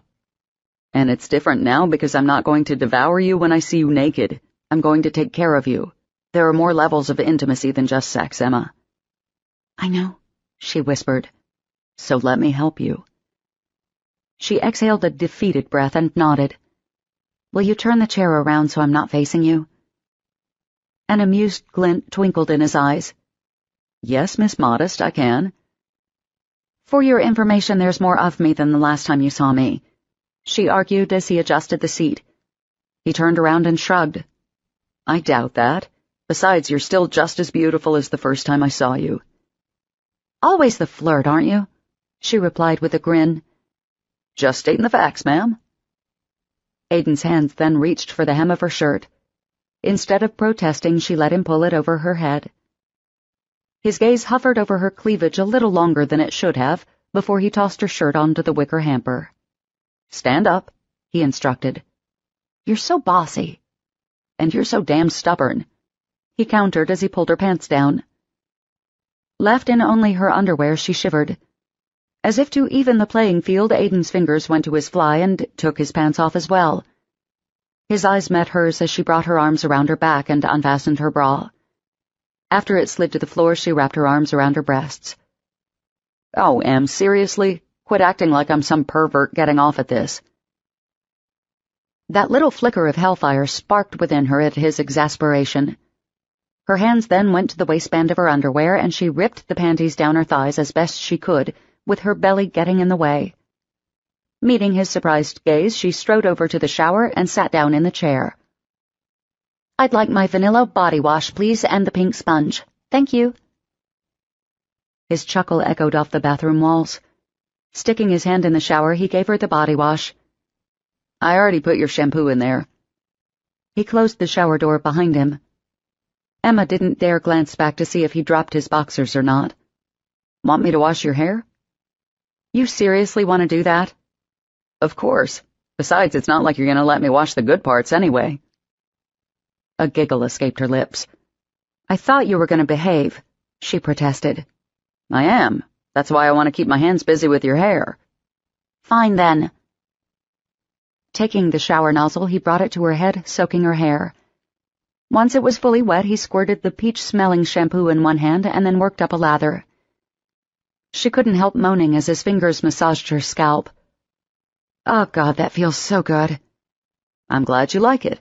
If I end up getting fired for taking this time off, maybe I have a future in cosmetology. Emma laughed.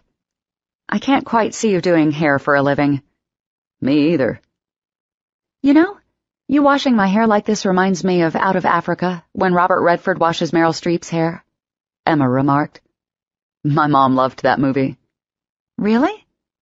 Aiden laughed as he started rinsing her hair. Yeah, she loved anything with Robert Redford. She used to say he reminded her of a blonde-haired version of Pop. Oh, my God. Now that I think of it, Patrick does look a little like Robert Redford. I can't believe he hasn't already mentioned it to you. It used to give him a big head. An inflated ego? Sounds like a Fitzgerald family trait. Ha ha, he replied. When Aiden's fingers ran over the ridge of her scar, she tensed. Em? What's this? The sponge she had been bathing with fell from her hands and onto the tile floor. It's nothing, just an old war wound. It doesn't feel like nothing.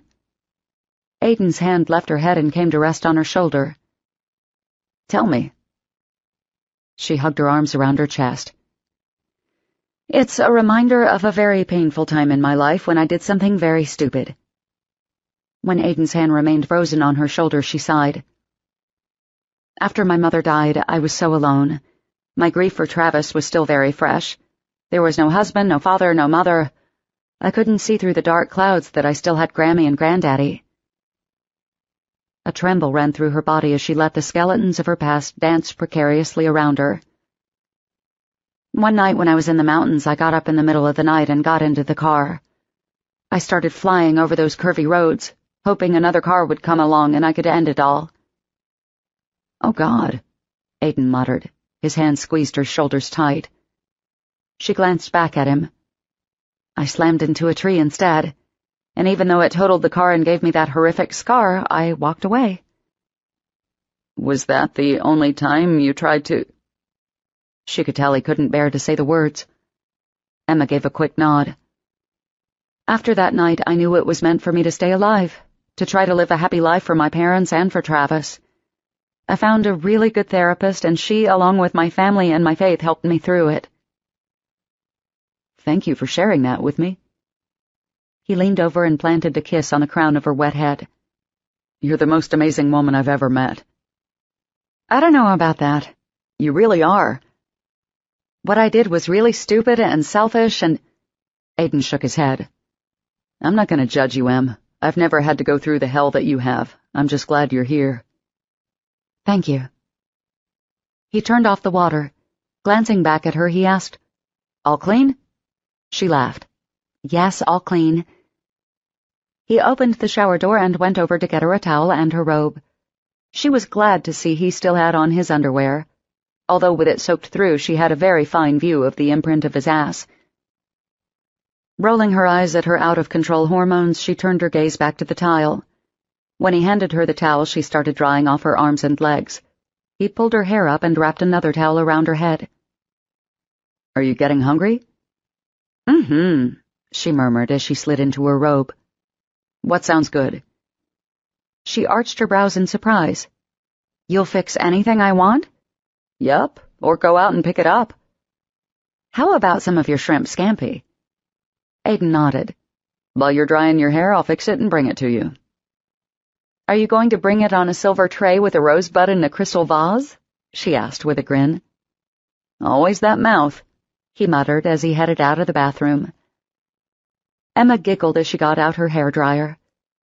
She eased down on the toilet seat before Aiden could order her to do it. Once her hair was dry, she slid into a pair of pajamas and got into the bed. Beau happily climbed up beside her. She eyed a stack of books on the nightstand before reading through the titles. They were predominantly nonfiction self-help books. She picked up one of her favorites, Tuesdays with Maury, and began rereading. Aiden appeared a little while later with a tray with 2 plates and 2 drinks, but sans the crystal vase and rose. She sniffed appreciatively. "Oh, God, that smells so good." "Thank you." She eased up in bed and took the tray. As Aiden grabbed his plate, she motioned to the nightstand. "What's up with the reading material?" she asked. Pink tinged his cheeks. "Oh, well, those were recommended by my therapist."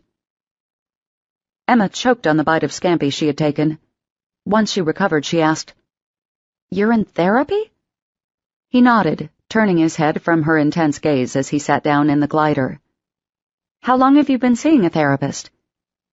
Staring at his plate, he nudged a piece of shrimp around with his fork. "Do you even have to ask?" "Yes," she whispered. He snapped his gaze up to meet hers. "I made an appointment the morning after I epically screwed up my life and yours." "I see." "I really like Dr. Layton. She's really helping me work on a lot of things." "How often do you go?" 3 times a week." Emma gulped. "That often?" Even when she was dealing with her immense grief, she only went twice a week. He gave her a sheepish grin. "I asked for the most intense program because I wanted to fix myself as fast as I could, for you and for Noah." She couldn't still the rapid beating of her heart. He wanted to be a better man for her, to right all the wrongs he had done, and most of all be everything she wanted and needed him to be. Part of her wanted to reach over and hug him tight, to tell him that her heart still belonged to him and always would, but she couldn't. She was too gun-shy. "Want to watch a movie?" he suddenly asked. When she gave him a skeptical look, he grinned. "Your pick, I promise." Her mind whirled with the possibilities. The sound of music? Aiden winced. "Christ, do we really have to watch a musical?" "You said my pick," she countered. Fine, fine, he muttered, digging into the mammoth box of DVDs he had brought from her house. Once he found it, he popped it into the player and then grabbed his plate. He eased in the bed beside her rather than back in the glider. "How's the scampi?" Delicious," she grinned at him. "I sure hope you made more." He chuckled. "In your condition, I figured it was best to double the recipe." "Oh, my hero," she replied. "Let me guess. Your hero is going to be marching his happy ass back to the kitchen in a minute to get you another plate?" She batted her eyelashes at him. "Yes, but I'll be sweet and at least wait until you finish eating first." "Angel of mercy," he muttered through a mouthful of scampi.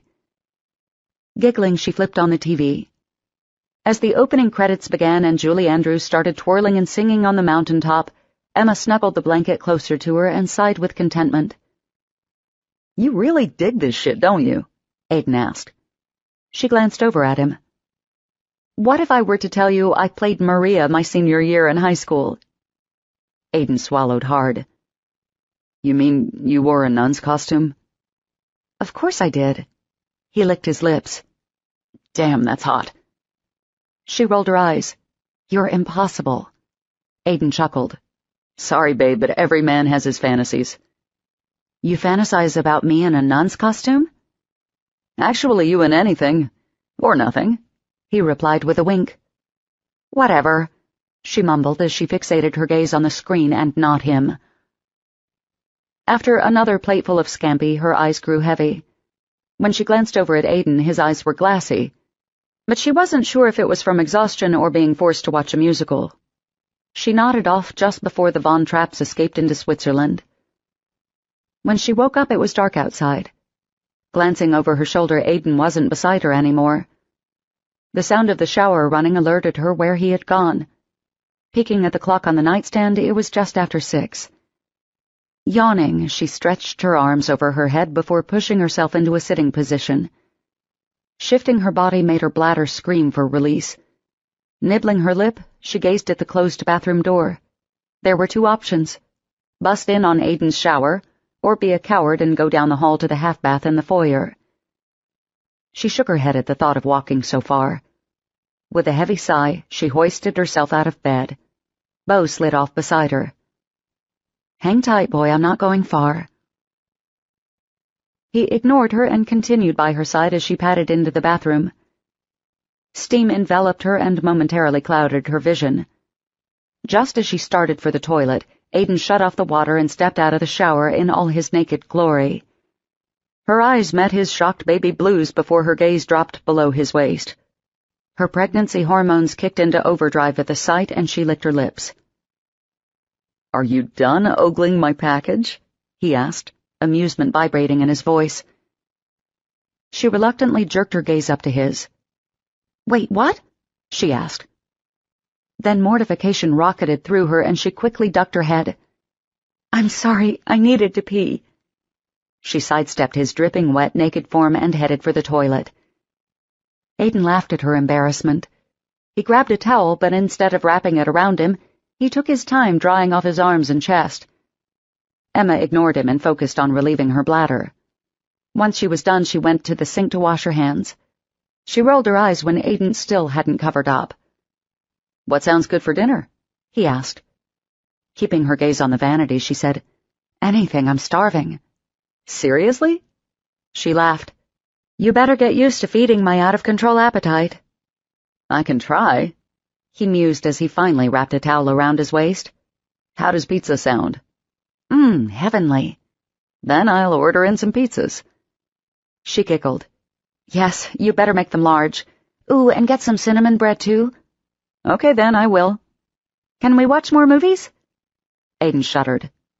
"More chick flicks?" Emma poked out her bottom lip. "Please?" He rolled his eyes. "I guess so." "Aw, thank you, thank you, thank you," she cried, throwing her arms around his neck. With her mouth inches from his, she quickly turned her head and kissed his cheek. He stared intently at her for a moment. All right, enough of that. Get back into bed and off your feet. Yes, drill sergeant, she sighed. As she started out of the bathroom, he popped her ass playfully. When she glanced at him over her shoulder, he shook his head. Always you in that mouth. Chapter 8. Emma woke up a little before 1, and after using the bathroom, she slipped back into bed. Aiden was dead to the world, snoring softly. She had just covered back up when her phone buzzed on the nightstand. She leaned over and picked it up. It was a text from Casey. Checking on you, Em. Hope you're resting and feeling all right. Call me in the AM. Emma smiled at Casey's concern. I'm fine. Thanks for asking. By the way, what are you doing up so late? I might ask you the same question. Had to pee. Ah, gotcha. I'm waiting for Nate to get home and bang me. Rolling her eyes, Emma typed, Poor guy. No rest for the weary with your libido around. LOL, true. Speaking of resting, where's the ass clown? Emma giggled as her fingers flew over the keys. He's asleep beside me. What the fuck, are you insane? Yeesh with the shouting. It's not like we were doing anything. We fell asleep watching movies. I sure hope you punished him with some epic chick flicks.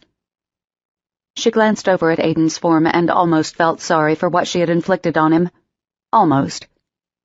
LOL, let's just say I gave him a trifecta of estrogen with the sound of music, steel magnolias, and fried green tomatoes. I think he actually cried in steel magnolias, but I think it was more about him being stuck watching them instead of football. He didn't have to stay and watch them, Em. He wanted to be with you. The fuckwit. Emma couldn't help grinning at the screen. It doesn't matter if he wanted to be with me. I'm still not sure if I need to be with him. Regret filled her the moment she finished typing. She wasn't sure that statement was entirely true. Does your change of heart have anything to do with Dr. McDreamy Bollywood? Nibbling her bottom lip, Emma hesitated before typing. Maybe, maybe not. When's the hot date? It's not a date, he's just coming over to check my vital signs. He's bringing dinner, Em. It's a date. Whatever. Emma could imagine Casey rolling her eyes and huffing with frustration as she typed. Look, just don't count Dr. McDreamy Bollywood out just because Aiden's grown a vag and become all caring and considerate. Aiden has not grown a vagina. It wouldn't hurt him if he did. Maybe he'd think with his dick a little less. Case. Fine. I'll quit running down the douche nozzle. Thank you. Actually, I think you need to test out my theory about Aiden's considerate vag. What? You need to send him to get you something to eat. Aren't you craving something? Emma pursed her lips in thought. She craved both bacon and ice cream constantly. Even at breakfast she could eat the two together. I could go for a double baconator from Wendy's and a Frosty. Ha, good one. They're open till 2. Send them out. ASAP. Casey's dead to the world. Oh, for fuck's sake. Wake him up and let him show off his shiny new vag. Emma huffed out a frustrated breath. Fine. TTYL. Night. Don't think I won't check back in to see if you really did it. You're evil. But you love me. Yes, I do. Love you too. After she tossed her phone back onto the nightstand, she glanced over at Aiden. He was in his favorite non-sexual position, on his stomach with his arms wrapped tight around the pillow cushioning his head. With his face turned towards her, he looked so peaceful. She felt terrible waking him up, even if she really was hungry and not just trying to prove something to Casey. With a sigh, she poked his back. Aiden? He stirred a little. Wake up. He questioned drowsily. Yeah, I hate to bother you, but I kinda have a craving. With his eyes still shut, he yawned. Want me to get you something from the kitchen? She nibbled her bottom lip. Actually, I wanted something from Wendy's. His eyelids flew open. Seriously? She nodded. What time is it? 1. You want me to go out and get you something to eat now? He asked incredulously. Please? He stared at her for a moment, unblinking and unmoving. She could only imagine the thoughts racing through his mind. Just when she thought he might tell her to go back to sleep, he rose up into a sitting position and rubbed his eyes. What do you want? A double baconator, fries, and a chocolate Frosty? Christ, at this time of night? I could eat bacon and ice cream all day. Remind me to buy some at the store tomorrow, he said as he got out of bed. So you're really going? He waved his pants at her. Of course I am. Guess you have grown a vag, she murmured. Pausing with one leg in his pants, Aiden said, Excuse me? Oh, nothing. Once he zipped up his fly, he leaned over the bed towards her.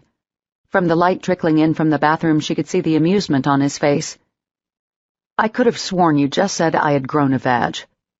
No, I said that you really had grown a lot, emotionally. She lied. Uh-huh. Before he could pull away, she leaned up and kissed his cheek. Be careful and thank you. He grinned. I will. When he got to the bedroom door, he turned back. Just make sure Casey knows that I wear my alleged vagina with pride, not because she took my manhood with that purse of hers, but because I want to be a better man for you. Emma widened her eyes.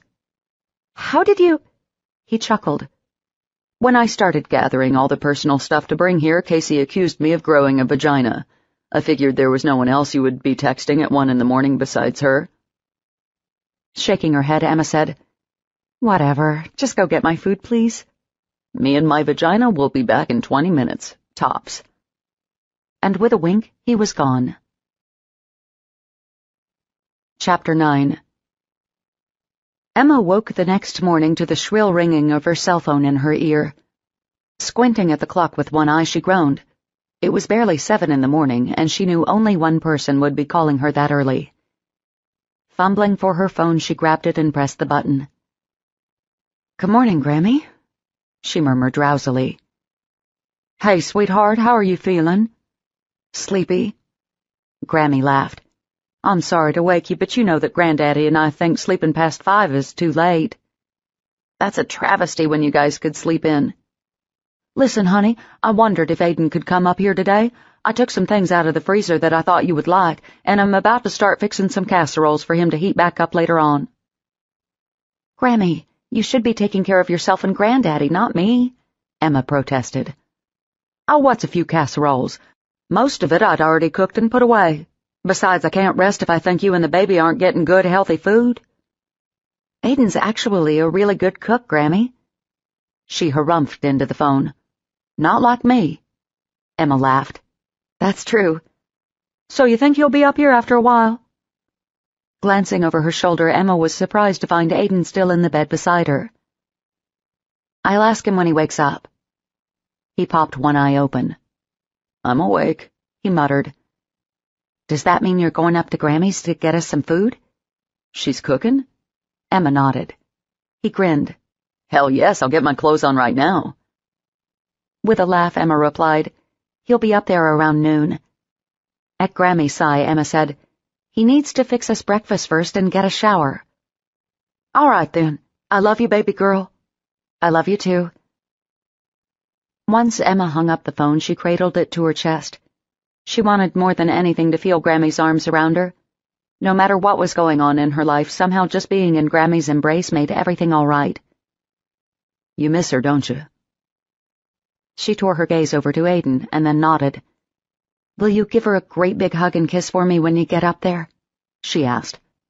Aiden laughed. I don't think Virginia would let me pass the front door without hugging and kissing me. Emma giggled. That's true, but give her one anyway, okay? I will, and then I'll be sure to come back home and give you her love, too. Thank you. Collapsing back against the pillows, Aiden groaned. Jesus, my first real day I can sleep in from work and I'm awake at 7:30. You don't have to get up now. We can try to go back to sleep. Sure you're not hungry? Emma wrinkled her nose. No, I still get a little nauseated in the morning. Will you set the alarm for 10? She cocked her eyebrows. You're really planning on snoozing late, huh? Mm-hmm, he murmured.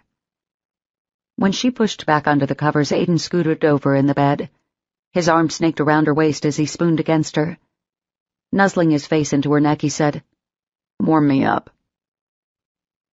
Her breath hitched as she glanced over her shoulder at him.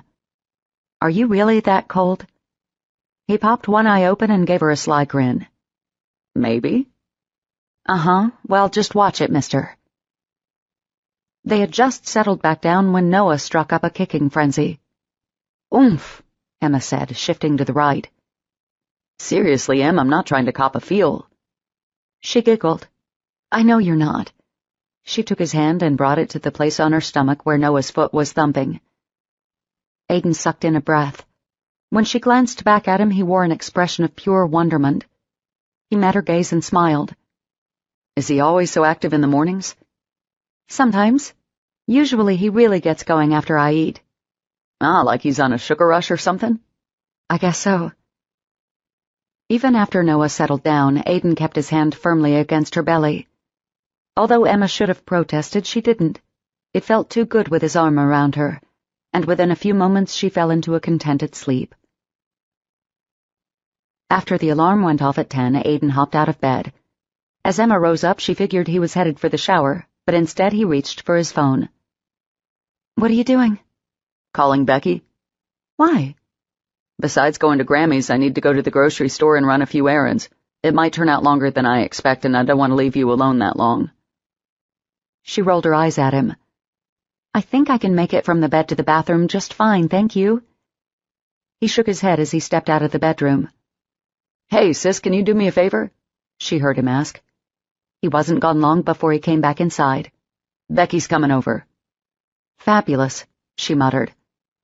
Aiden's brows furrowed in confusion. "I thought you liked her." "I do. In fact, I love her like my own sister. It's just I feel so overprotected at the moment, like I'm in a fishbowl." "I'm sorry, but I can't help worrying about you, Em." Her chest clenched at the earnest expression on his face. She didn't know why she had to fight him so much. She should just stop and enjoy the fact he was being so attentive and caring. So instead of arguing, she threw up her hands in defeat. All right. Becky can come babysit me." He grinned. "Good, considering you didn't have a choice." "Aiden," she warned. He leaned over to kiss her cheek. After he pulled away, his lips hovered close to hers. When she looked into his eyes, she saw the longing burning bright. Part of her wanted to reach out and kiss him, but the other part knew what an explosive landmine that was. Putting her hand on his chest, she gently pushed him back. "You better go get a shower. Grammy will be standing on her head and blazing the phone lines if you're not there right at 12. Hurt momentarily flashed in his eyes before he bobbed his head. "Okay, then." Emma's heart clenched as she watched him march, defeated, into the bathroom. Chapter 10. Aiden made the trek out of the city up to the mountains. It was just afternoon when he pulled to a stop in front of Earl and Virginia's house. He drew in a breath of trepidation as he started up the front walk. He had just started up the porch steps when Virginia threw open the front door. "Well, hello there, handsome. Good to see you again." Relief flooded him that at least one of Emma's grandparents didn't hold a grudge. Of course, of the two, he had worried the least about Grammy. The worst she could do was frail him with a frying pan. Earl was the one of the knives and shotguns. He smiled. "Hello, Virginia. It's good to see you, too."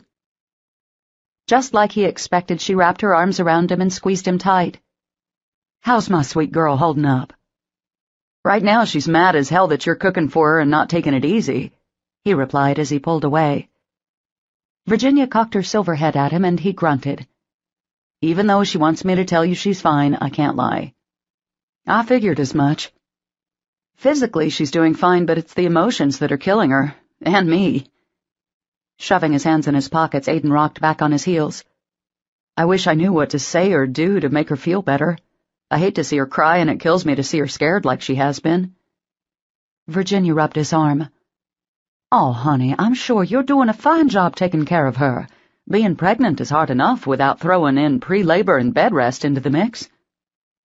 "What does it matter how well I'm taking care of her when it's my fault she's where she is?" "Now you can't think like that." "It's the truth, isn't it?" Virginia shook her head. "I'm not here to judge you or chastise you about what happened, Aiden.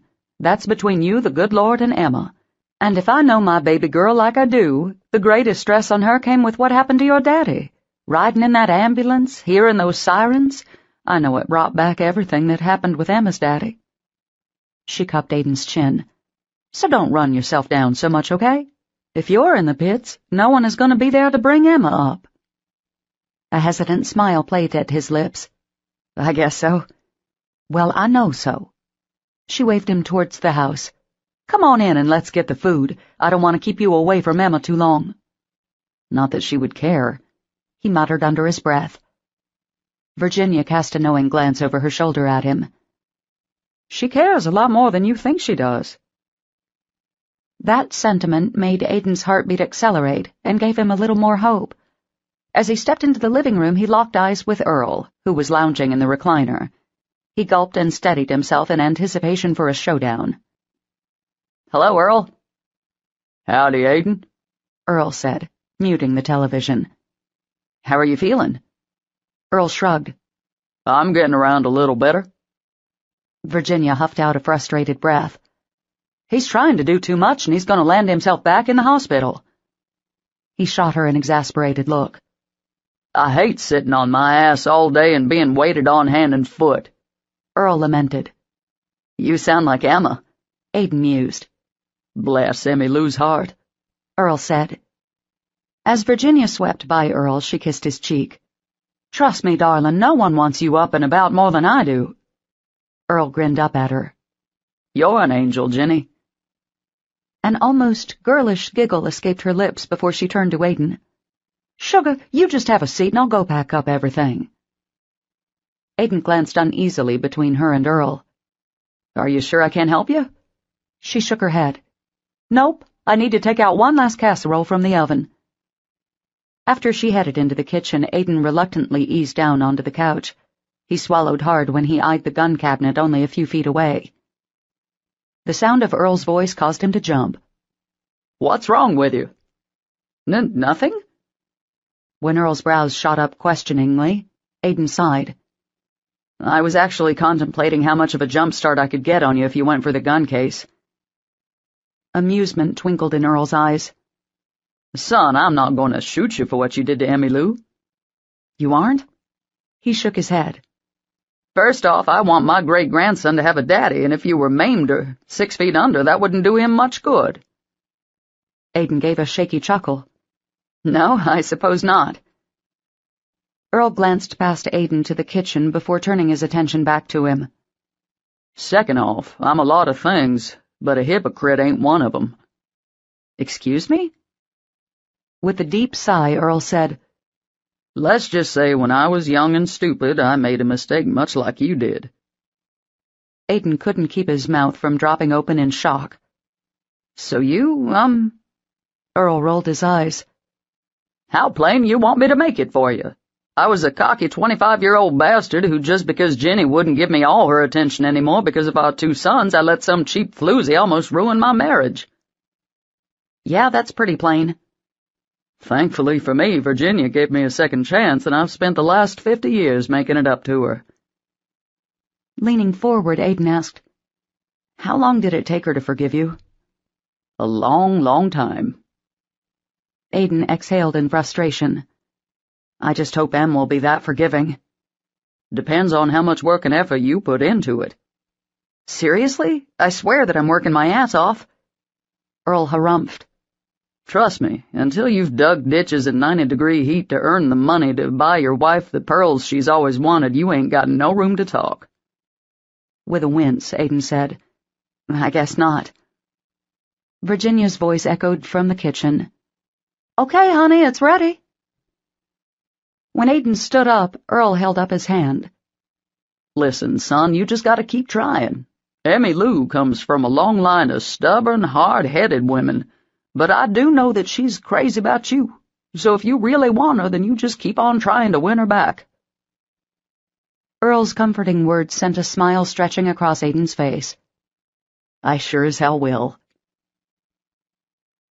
Once he got back into Atlanta, Aiden made a grocery stop and finished up a few errands before heading home. When he swung the car in the driveway, his heart shuddered to a stop. Becky's car was gone. His mind whirled with out-of-control thoughts. What if Emma had started having contractions again and Becky had rushed her to the hospital? Turning off the car, he didn't bother closing the door. Instead, he rushed through the garage door and skidded into the kitchen. "Emma!" he cried. The sound of gunfire and explosions assaulted his ears. Craning his neck, he saw John and Percy sitting on the couch, each with a game console in their hands. "Where's Emma? Where's your mother?" he demanded, without even a hello. John glanced up and rolled his eyes before looking back down at his game. "Dude, hold your ballsack. Mom got called to some emergency department meeting at the university, so we're babysitting Emma until she gets back. Georgie's back in the bedroom with her now watching Finding Nemo or some shit." Aiden's relieved emotions were too jumbled to call John out for his mouth. "Oh, well, good." He jerked his thumb towards the garage. "Can you guys come and help me get in all the groceries and stuff from Em's Grammys?" "Seriously?" John asked. Aiden grunted. "Yeah, I'm serious. Call it payback for mooching off my pool all summer." "I thought you let us use your pool because we're your favorite nephews," Percy questioned, rising obediently off the couch. Aiden chuckled and ruffled his hair. "I guess that's true." When John still hadn't budged, Aiden reached over and took his game away. "Hey!" John started to protest. "Move your ass and you might live to play it again." Huffing, John got off the couch and stalked through the kitchen. Aiden and Percy followed behind him.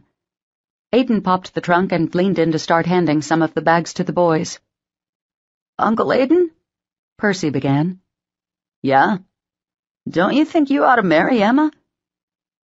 Aiden jerked his head up, slamming it against the trunk lid. "Fuck!" he shouted as he saw stars before his eyes.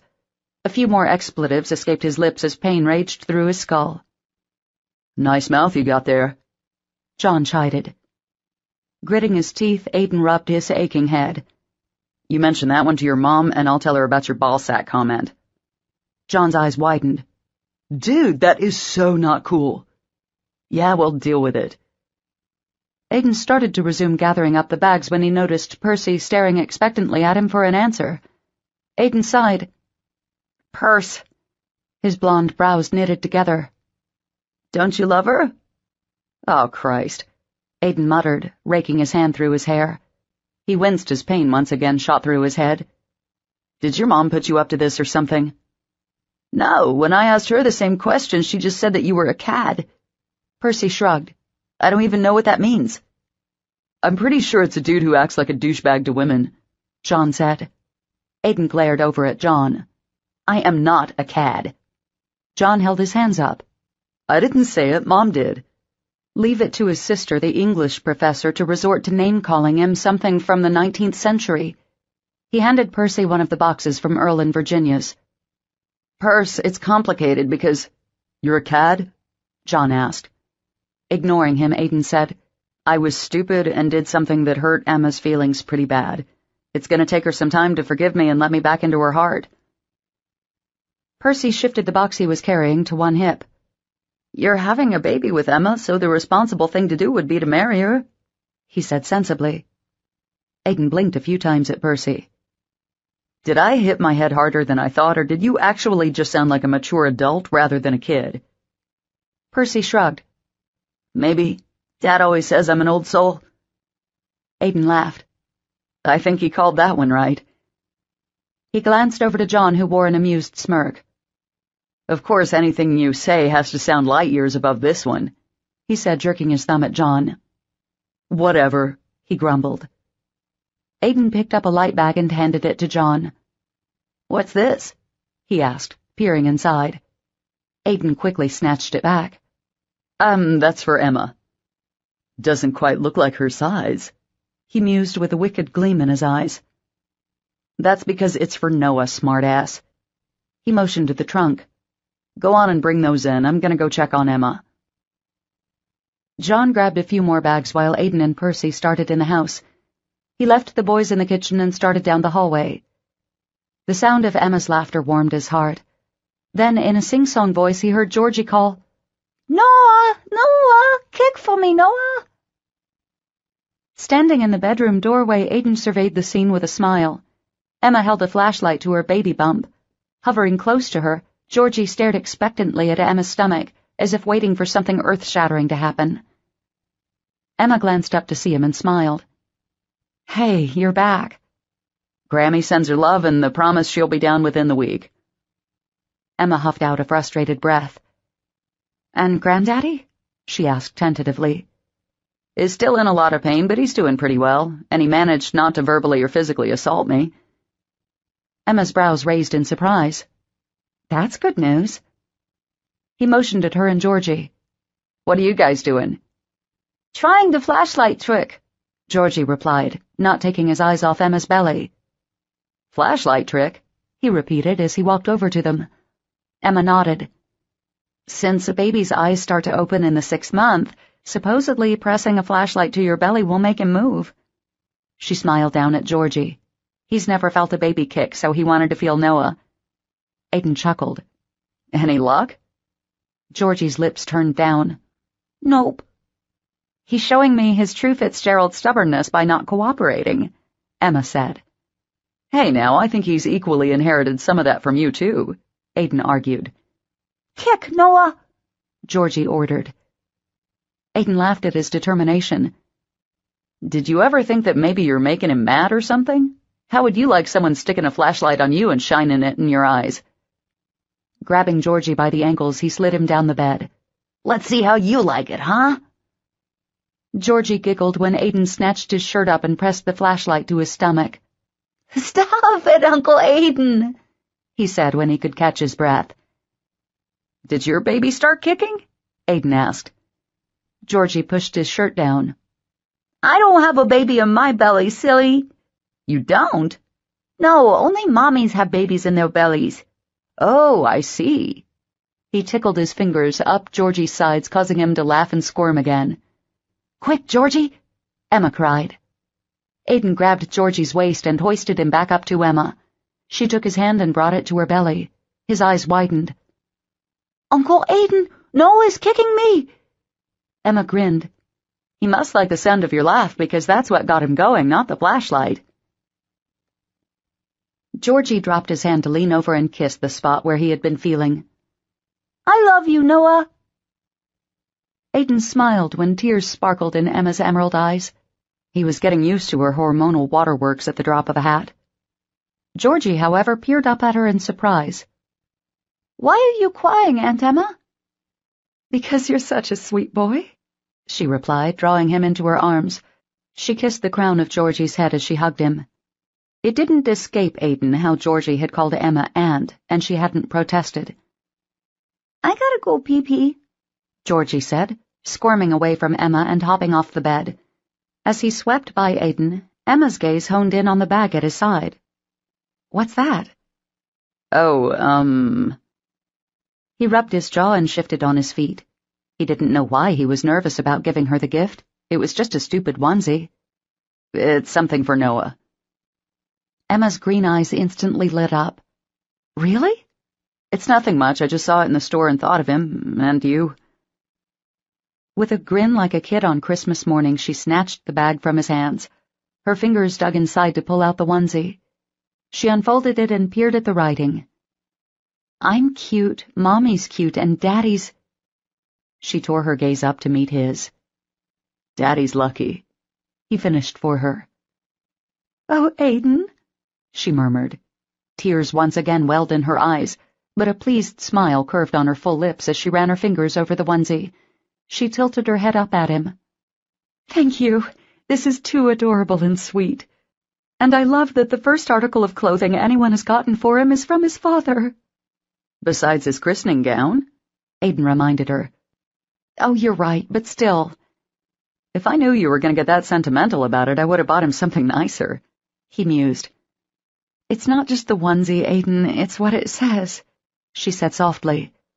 Her eyes met his, and his heart leapt at the love he could see burning in hers. If he could only bottle moments like these, he could give them back to her whenever she tried to doubt her love for him. Aunt Emma?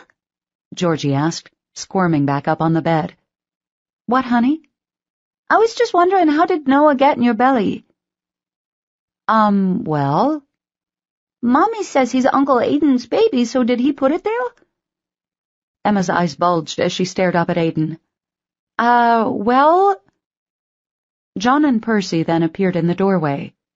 You know, I'm a little fuzzy on that one too, so maybe you can explain it to us all, John said with an amused smirk. Aiden turned to scowl at John. Georgie, he began, where babies come from is really something you need to ask your mom and dad about. Georgie's blonde brows furrowed.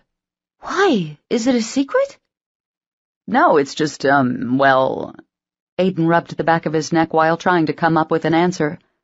Finally, he remembered what his own mother had told him when he was just a kid and his sister Angie was pregnant.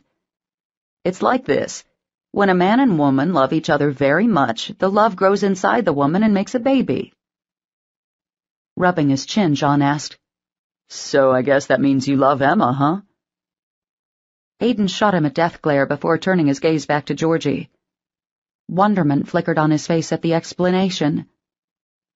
That's so cool that I grew as my mommy and daddy's love, he murmured. When Aiden dared to look at Emma, she stared wide-eyed, open-mouthed back at him. Although he insinuated it every day, he still hadn't managed to actually say the words. Maybe now was the perfect time to say it and seal the deal between them. Hey guys, there's some homemade brownies from Emma's Grammy in the kitchen if you want some. Georgie scrambled off the bed while John and Percy hightailed it down the hall. Once they were alone, he smiled at Emma. How was my explanation? She sucked in a breath. Good and sweet, and he totally bought it. But did you? What do you mean? She whispered. His heartbeat pounded in his ears. This was it. It was now or never. He took a tentative step forward and opened his mouth. Aiden Fitzgerald, what are you doing giving my son's chocolate before dinner? Becky demanded from the doorway with a hand on her hip. Fuck. His moment had been totally ruined. He whirled around to glare at Becky. She gave him a funny look. Between John and Percy, I'm not sure if you have any brownies left for Emma. He raked a hand through his hair and sighed resignedly. I'm sorry, sis. They helped me lug in the groceries, so I thought they could use a snack. She grinned. I guess you're forgiven then. Becky then turned her attention to Emma. Everything go okay while I was gone? Emma nodded. They were the best babysitters I've had so far. Becky laughed. I believe they've been your only ones besides my little brother here. With a teasing smile at Aiden, Emma said, Oh, he's so much more than just a babysitter. He arched his brows at her. Oh, really? Mm-hmm. You're a cook, a housekeeper, and an entertainer. Aiden shook his head but laughed in spite of himself. Yes, I am all those things. Well, I guess I better round up the boys and head out, Becky said. She came over to the bed and gave Emma a kiss. Take care of yourself, Mama. I will, and Aiden will. At the loving expression on Emma's face, Aiden couldn't help smiling. Of course I will. Work him hard, then, Becky said. She gave Aiden a playful nudge before kissing his cheek. You can bet she will, he mused. Bye, then, Becky called with a wave. Aiden stared at Emma for a moment. Should he go ahead and say it now, or wait until a more opportune moment? Emma's phone going off confirmed that he might as well wait. Chapter 11. The next few days rolled along in a monotonous rhythm. Before long, Emma had completed her first week of bed rest. She read, she watched TV and movies, and she visited with Casey and Connor as well as Aiden's sisters. True to her word, Grammy came down for a day, and neither Emma nor Aiden could keep her from cooking them a huge meal along with a dessert. Emma especially enjoyed when Patrick came by. She was so glad to see him looking healthy, and a complete opposite from when she had seen him last. They were both on the road to recovery, and she was so grateful. Fortunately, Aiden's leave of absence had turned into more of a work-from-home situation. Emma liked the fact he was kept busy so he wouldn't be hovering over her 24/7, acting like a deranged mother hen. It wasn't that she didn't enjoy having him around. She loved the fact he was willing to do anything and everything she asked him to.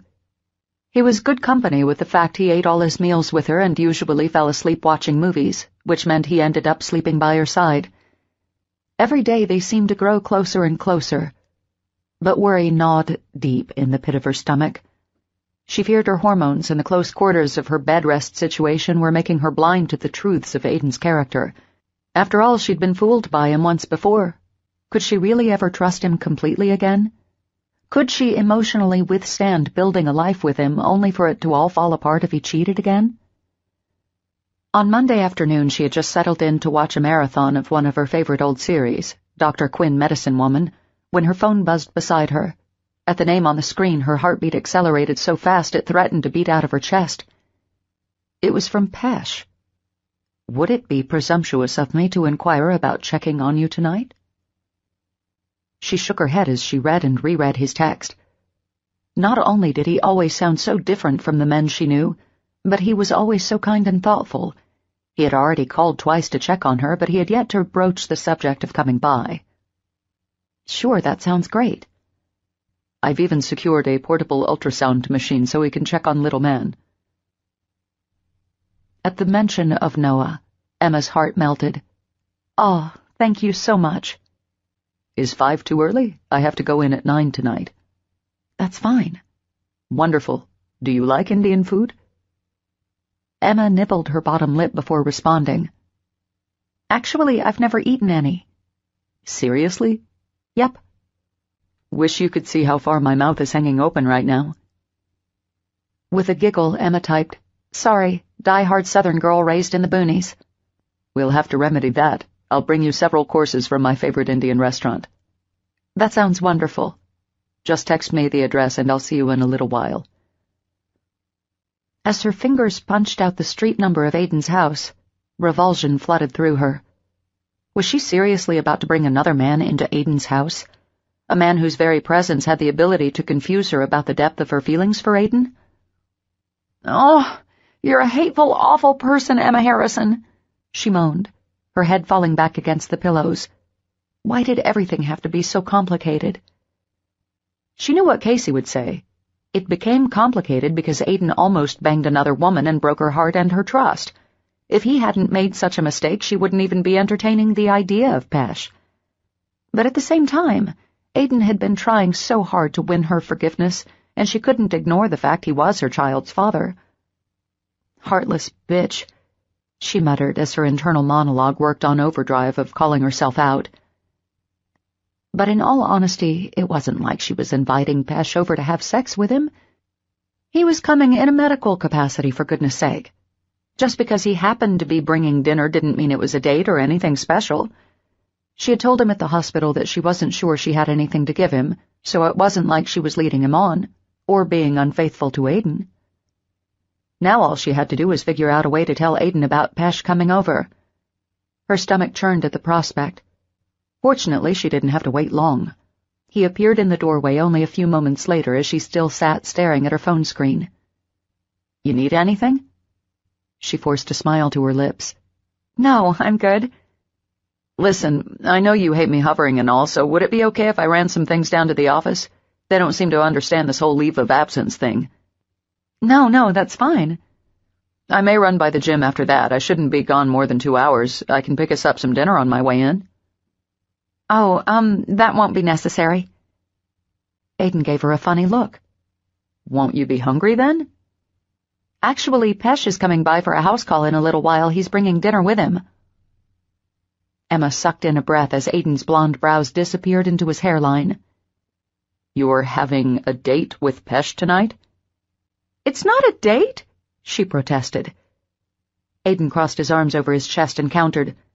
He's not just stopping by to take your pulse, Em. The fucker is bringing dinner. She winced. No, it's not like that. Pesh knows that I'm not looking to start anything right now. He's just checking on me to be nice. You know, friendly and all. It sure as hell doesn't sound like that to me. At his harsh tone, Emma stared down at her quilt. Look, this is your home and your hospitality I'm imposing on, so if you really feel that strongly about Pesh, I'll tell him not to come. When she dared to look up again, Aiden's expression momentarily softened. You mean you would do that? For me? Of course I would. Give me a little credit for considering your feelings. After jerking a hand through his hair, Aiden gave a frustrated grunt. And you're sure you're not trying to start something up with him? The last thing I need right now is more stress in my life, and any relationship, especially a new one, is always stressful. Even with me? She cocked her head at him.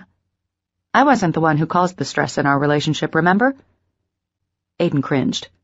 I'm well aware of what I did, as it continuously comes back to bite me in the ass, like with this foreign fucker sniffing around you. Emma rolled her eyes. He has a name, and it's Pesh. If you would take the time to get to know him, you would realize he's not the type of man trying to take advantage of me or get in my panties. No, it's worse because he isn't, Aiden grumbled. What? I'd rather he be some douche nozzle trying to get in your pants because you'd be totally repulsed by that and tell him where to get off. Just like you did me at first. Aiden grimaced.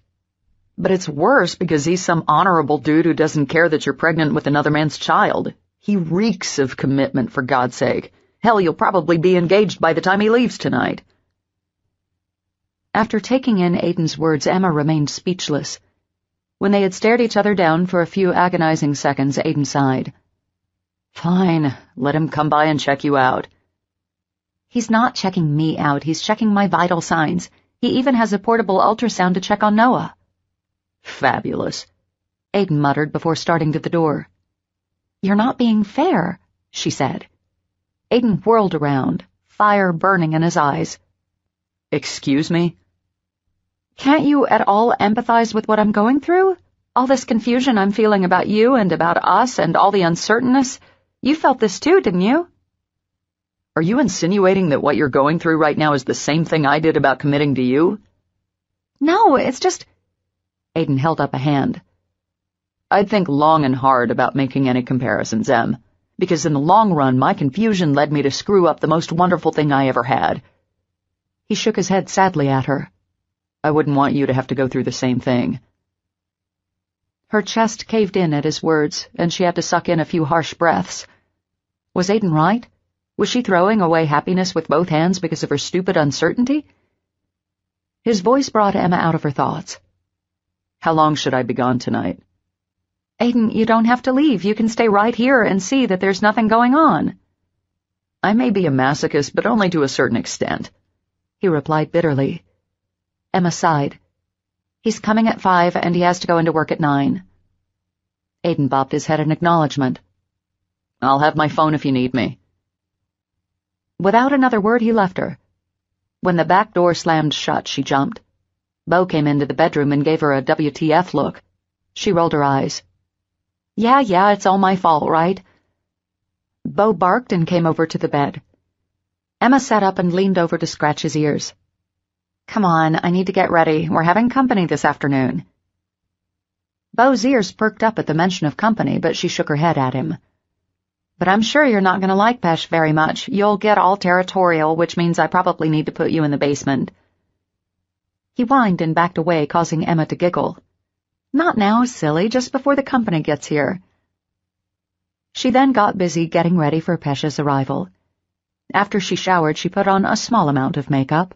To prove to herself and to Aiden it wasn't a date, she didn't bother putting on one of her nicer maternity dresses or outfits.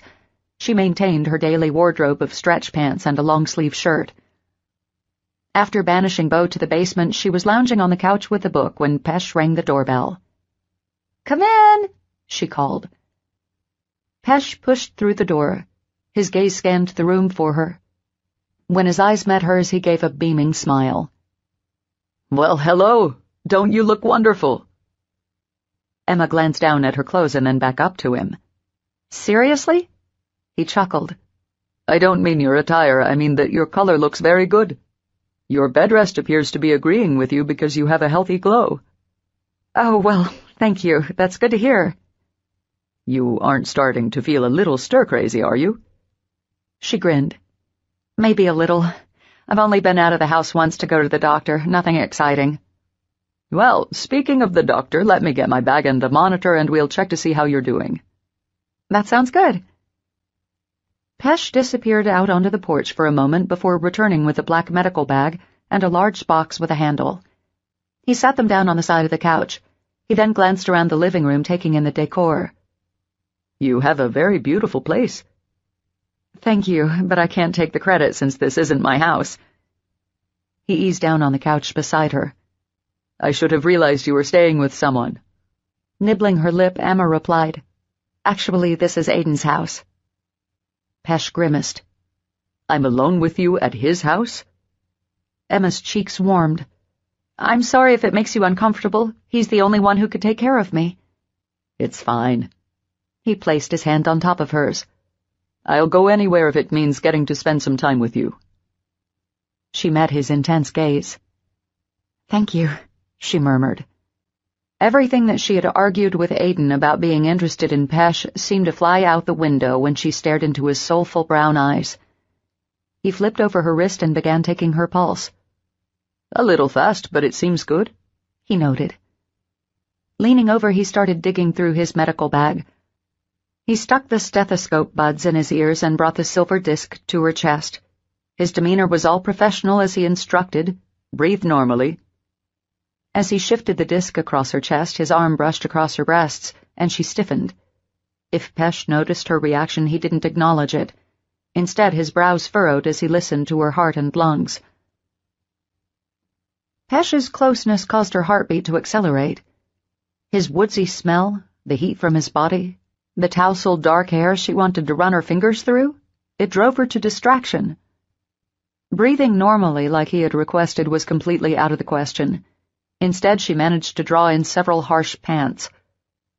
Pesh's dark eyes swept from the stethoscope up to hers.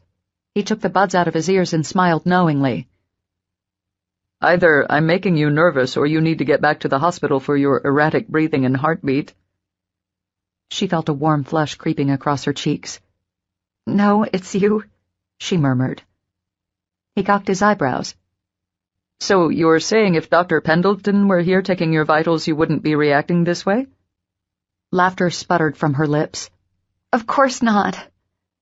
Shifting his body, he leaned in closer to her. His dark eyes penetrated hers. "Why do I make you nervous, Emma?" Her mouth ran dry and she licked her lips. "Because you're so damn good-looking and your fabulous body kicks my pregnancy hormones into overdrive, making me think things about you I normally wouldn't, but more than the last, you're kind and compassionate, and if given the chance, I could see myself falling for you." Emma exhaled the breath she had been holding. "I told Aiden that there was nothing between us, and that you knew I couldn't give you more, but now that you're in front of me, looking at me—" She shuddered. "You confuse me." "I confuse you?" Staring down at her hands, she said, "I still care very deeply for Aiden, but when I'm with you, I start to feel differently." "I could argue that it's merely biological and that your body is just seeking out a mate to protect you and your child." She raised her head. "If that's the case, then I would only feel for Aiden, right?" Pesh's expression grew serious. "So I at least have a chance to woo you?" "To woo me?" He laughed. "Not a word you would usually use?" "Not exactly." He tilted his head in thought. A chance to win you over by romancing you? To wine and dine you?" Emma smiled and pointed to her belly. "There will be no whining, and with my bed rest, our dining is going to be a little limited." "Ah, but that's why I brought food to you." He rose off the couch. "Let me go get it, and we'll commence our wooing." When he winked at her, she laughed. "Okay." Pesh stopped when he got to the door and turned around. "As long as I have a chance to win your heart, Emma, I'll take whatever you can give me." Emma tried not to be overwhelmed by his words. All she planned on giving him was her friendship, and that was it, nothing more and nothing less. Regardless of what her traitorous body wanted to feel, that was going to be it. He carried 2 large food bags when he swept back through the door. "Goodness, I don't eat that much, you know," Emma teased. Pesh laughed. "I know, but I just wanted to get you a good flavoring for different Indian courses and dishes." He glanced around. "Should I take these to the kitchen?" "No, just put them here on the table. We'll have a picnic of sorts." "Sounds good to me." Once he sat the bags down, he turned back to her. Rubbing his hands, he said, "Before we dig in, let's check on little man." Emma laughed at his enthusiasm. "Okay." "It's hard to believe technology has come so far that we actually have portable ultrasound machines." "It's crazy." Pesh set up the device and then turned to lift her top. Emma instinctively reached out to knock his hand away. His eyebrows shot up in surprise. "I'm sorry, I was just—" "I know, I was being ridiculous." She then eased her top up over her belly and lamented the fact Pesh had to see her like this. If he managed to see her swollen stomach and didn't appear totally repulsed, Maybe he really was worth giving a chance romantically. She quickly shook the thought out of her head when he squirted the cold jelly on her skin. He ran the wand over her stomach and Noah's grainy image appeared on the screen. There he is. Looking good, too, I might add. Emma focused in on Noah. His arms and legs flailed a bit as the wand seemed to disturb his resting. In fact, he gave 2 enthusiastic kicks to prove he wanted to be left alone. His heart rate is normal and everything looks good with the placenta. Pesh glanced up from the monitor to meet Emma's gaze. No more contractions or pain? Nope, everything has been fine. He smiled. Such a blessing to hear. I'm sure once you're off bed rest in the next week you can look forward to a happy and healthy remainder of your pregnancy. That's what I've been hoping and praying for, Emma replied. Pesh patted her hand reassuringly. Just believe it. He then put away the wand. Emma glanced down at her sticky belly. Do you mind grabbing me a hand towel from the kitchen? From his medical bag, he produced a towel. I always come prepared. She laughed. Well, thank you then. While you get cleaned up, I'll go get us some plates and silverware. Sounds good. As Emma swiped herself clean of the jelly, she heard Pesh opening and closing cabinets. He had started into the living room when a bang at the basement door caused him to jump and almost drop everything. His wide eyes met Emma's as scratching and howling persisted at the door. Is Aiden keeping someone hidden in the basement? She giggled. That would be our, Aiden's very spoiled dog, Bo. Pesh nodded as he set down the plates. Want me to let him out? I guess so. I wasn't quite sure how he might react to you. Animals usually love me, so we'll see if I can win him over. When Pesh opened the basement door, Bo came bounding in. He raced over to Emma and licked her hand. Hey, good boy. Then his ears perked up and he swung around to take in Pesh. A low growl erupted in his throat. No, Bo. Pesh is our friend, she said, grabbing his collar. Pesh slowly walked over to the couch. Tentatively, he stuck his hand out for Bo to smell. After Bo took it in, he still stared hard at Pesh. I would almost think Aiden had warned him about me before he left tonight, he mused. Emma laughed. He's usually really good around strangers, but I was afraid this might happen with Aiden gone. He's just being a good territorial dog. Since he doesn't know me, he's protecting you and the baby. Pesh tilted his head to the side. Let's see if I can make friends.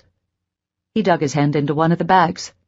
Let's see if a piece of samosa might seal the deal. He reached out to Bo with a piece of what looked like a tortilla. Bo glanced back at her. It's okay, you can have it. Reluctantly, he inched forward and snatched the bread out of Pesh's hand. What exactly is that? It's a wrap of potatoes and spices. Oh, geez, then he'll be in heaven. He loves potatoes almost as much as his daddy does. When she realized what he had said, she couldn't fight the flush filling her cheeks. So, while I get things unpacked, do you want to tell me what happened with you and Aiden? Emma grimaced. Do I have to? Not if it's going to upset you. I would never want to cause you any pain. She groaned.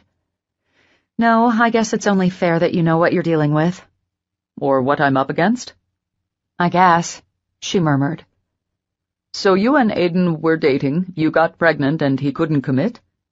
Pesh suggested as his hand delved into one of the bags. Oh, God, how could he be further from the truth? Not exactly. Pesh drew his attention away from the containers he was taking out and looked at Emma. I'm sorry, I shouldn't have asked. No, it's just at the hospital when I said it was a long story. I wasn't kidding. After drawing in a deep breath, she proceeded to tell Pesh everything from the start of wanting Connor to father her child to Aiden's betrayal. When she finally finished, Pesh shook his head. You're right. That was a really long story. At his teasing, Emma smacked his arm playfully, and he grinned. Thank you for sharing that with me. I know it couldn't have been easy, unburdening yourself of all that pain. Emma cocked her head at him. Do you always talk so proper, so worldly? My parents like to say I'm an old soul. I guess that's why I sound the way I do. Were you the oldest? Pesh nodded. Yes, you could say I'm the classic oldest child stereotype. My baby brother, well, he's a whole other story for another day. Emma laughed as Pesh started pouring out some soup into a bowl. She sniffed appreciatively at the bowl. What's this? Rasam, or tomato soup. She took a tentative bite. That's really good. I thought you might like it. It's very healthy, too. Good for digestion. Emma laughed. The restaurant should hire you to do PR for them. You think? She nodded. I should know. I mean, I do work in advertising. After taking in a few spoonfuls of the soup, she eyed another container Pesh was opening. At her apprehension, he said, Just take a bite of the dal makhni. When she gave Pesh a skeptical look, he laughed. Trust me, it's good for you. It has a lot of protein and fiber in it. The moment she thrust the spoonful into her mouth, she knew she had made a mistake. That's hot! Seriously? She bobbed her head while waving her hand in front of her mouth. I guess I should have mentioned I'm kinda a wuss when it comes to spicy foods. Oh, well then, why don't you skip out on that and take the butter chicken instead? Pesh put some orange-looking chicken on her plate. So, tell me about your family, Emma said. It was hard to talk considering her tongue was still inflamed. Well, my father came to America with his parents when he was just a teenager. He wanted to leave India behind and become Americanized. Pesh shook his head. He even changed his name to Charlie. Really? Pesh grinned. Yes, no one I know except my mother and my late grandparents call him by his real name. Emma pushed her fork around the plate, uncertain of what to eat next. What about your mother? She's the reason why I'm not completely Americanized, or have a name like Bill or something. Emma giggled. I can't quite see you as a Bill. William maybe, but definitely not Bill or Billy. Me either. Pesh wiped his mouth with his napkin. She came over to marry my father when she was just 18. They had known each other as children, but it was very much an arranged marriage. Oh, Emma murmured. She took a tentative bite of the lesser of the spicy evils. Was your marriage arranged? No, in fact, Jade was the first non-Indian girl I ever dated. Was your mom angry? He bobbed his head.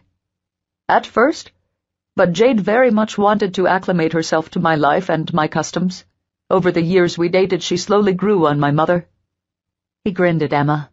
As for my father, the traitor to his culture, the thoughts of a blonde-haired, blue-eyed daughter-in-law was a dream come true. Emma laughed.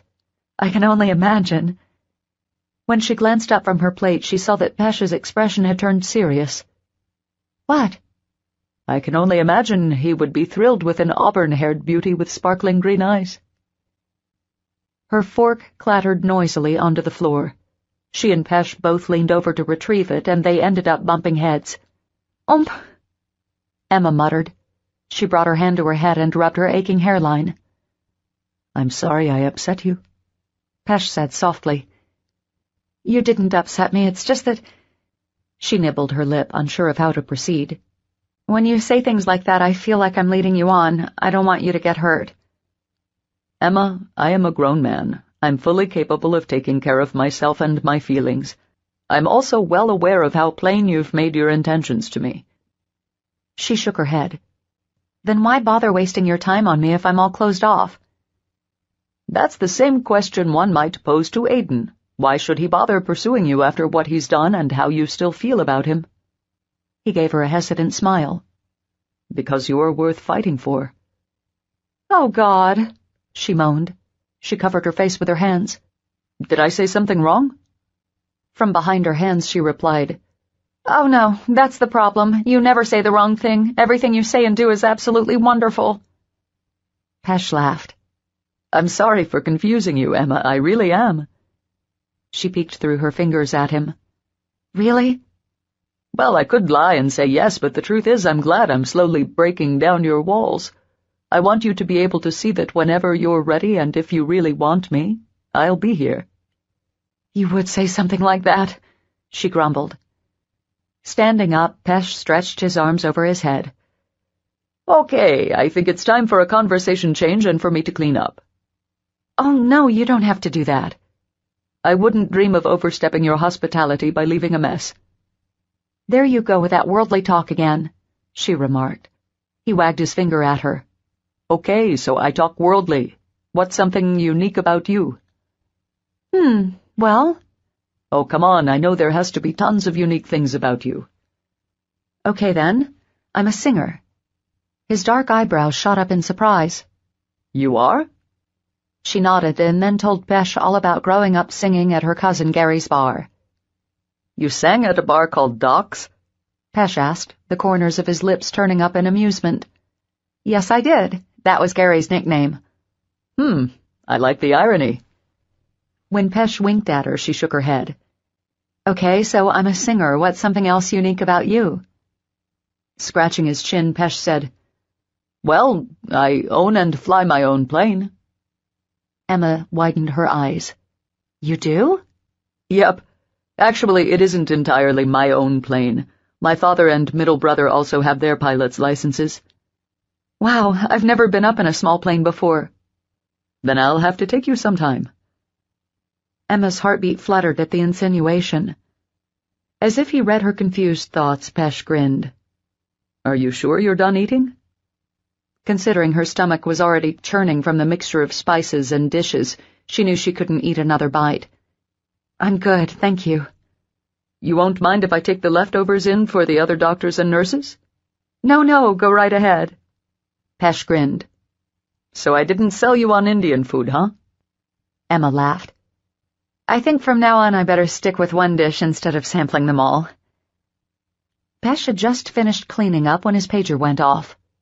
"Seriously?" he grumbled. "What's wrong?" "They need me in a little early tonight. Full moon has all the crazies coming out, I guess." "Really?" Pesh glanced up at her and smiled. "Which part? Them needing me to come in, or that full moon really brings out the craziness in people?" She giggled. "Both, I guess." "Oh yes, full moon nights in the ER are something out of a horror movie." "Then I'll keep you in my prayers." "Please do." He glanced at the bags around him. "I think I'm going to have to make 2 trips. Be right back." He grabbed the food bags and his medical bag and headed out the door. Bo started to follow after him. "No, boy, come here." He immediately came to Emma's side. The look he gave her brought a smile to Emma's lips. "No, I'm not running off with him. Your bed buddy and provider of table scraps is staying put." Bo wagged his tail at her comment. When Pesh came back in the door, Bo stiffened. Pesh eyed him as he came around the couch for the ultrasound machine. Guess that samosa didn't cement our friendship, huh, buddy?" Bo proceeded to jump on the couch and lay his head down on Emma's lap. Pesh laughed good-naturedly. Wagging a finger at Bo, he said, "You take good care of her and the little man, okay?" Emma smiled. "He will." "Thanks for letting me come over tonight." "No, it's me who should be saying thanks for the fact you were willing to check on me and for bringing dinner." "It was my pleasure, and one I hope to repeat in the future. But I think I'll wait until you're off bed rest to commence more of my wooing." "Okay, I guess we can do that." Pesh stroked his chin in thought. "Do you like the opera?" "Oh, yes, I adore it. I'm a big fan of the cultural arts." After digging his wallet out of his pocket, Pesh produced several tickets. "These are for next week's performance of Aida. You should be off bed rest by then. Would you like to go?" At her hesitation, Pesh said, "Just as friends, Emma." She exhaled in relief. "Thank you, I would enjoy that." "Then I look forward to seeing you again next week for our non-date to Aida." "Me too." Pesh grabbed the machine and then leaned over to tenderly kiss Emma's cheek. Bo raised his head and gave a low growl. "Bo!" Emma admonished. He ducked his head and gave her his best sad hound dog face. "I guess that's my cue to be going." "I'm sorry about him." Pesh shook his head. "Don't be sorry about anything, Emma. For Bo for not enjoying dinner?" His face hovered inches above hers. "Most of all, don't be sorry for what I might have made you feel tonight." She stared up at him, unblinking and unmoving. "I won't." "Good." He then stood up, and with a final wave he walked out the door. Once they were alone, Bo whined and snuggled up to her. "Oh, give me a break, would you? It's not easy being a big, pregnant ball of hormones." She then fell back against the pillows and turned on the TV. Chapter 12. At a little after 9, Bo raised his head and woofed happily. I guess that means Daddy is home." Bo wagged his tail as he raced to the kitchen. The beep of the house alarm alerted her of Aiden coming in the back door. "Hiya, boy. You hold down the fort for me while I was gone?" Aiden came into the living room with Bo still yipping at his side.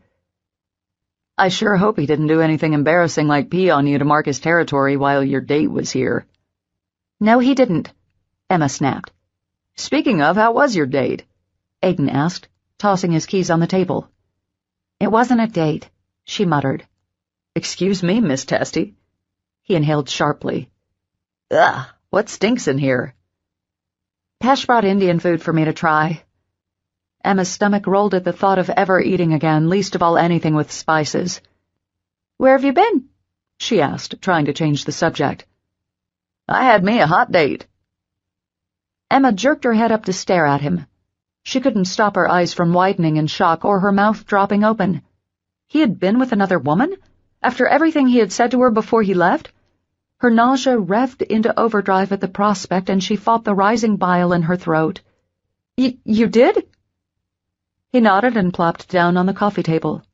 His knees knocked into hers, and she fought the urge to pull away from the closeness of him. He leaned in on his elbows. "Picture this outfit. Cut off, Daisy Dukes with the ass cheeks hanging out." "Short shorts? It's late October." Aiden held up his hands. "I'm not finished." Crossing her hands over her chest, she huffed out a frustrated grunt. "Fine." "Anyway, so like I was saying, there were the Daisy Dukes cowboy boots, and to top it all off, there was the halter top with the bare midriff." He closed his eyes and shook his head. "Man, I was looking good."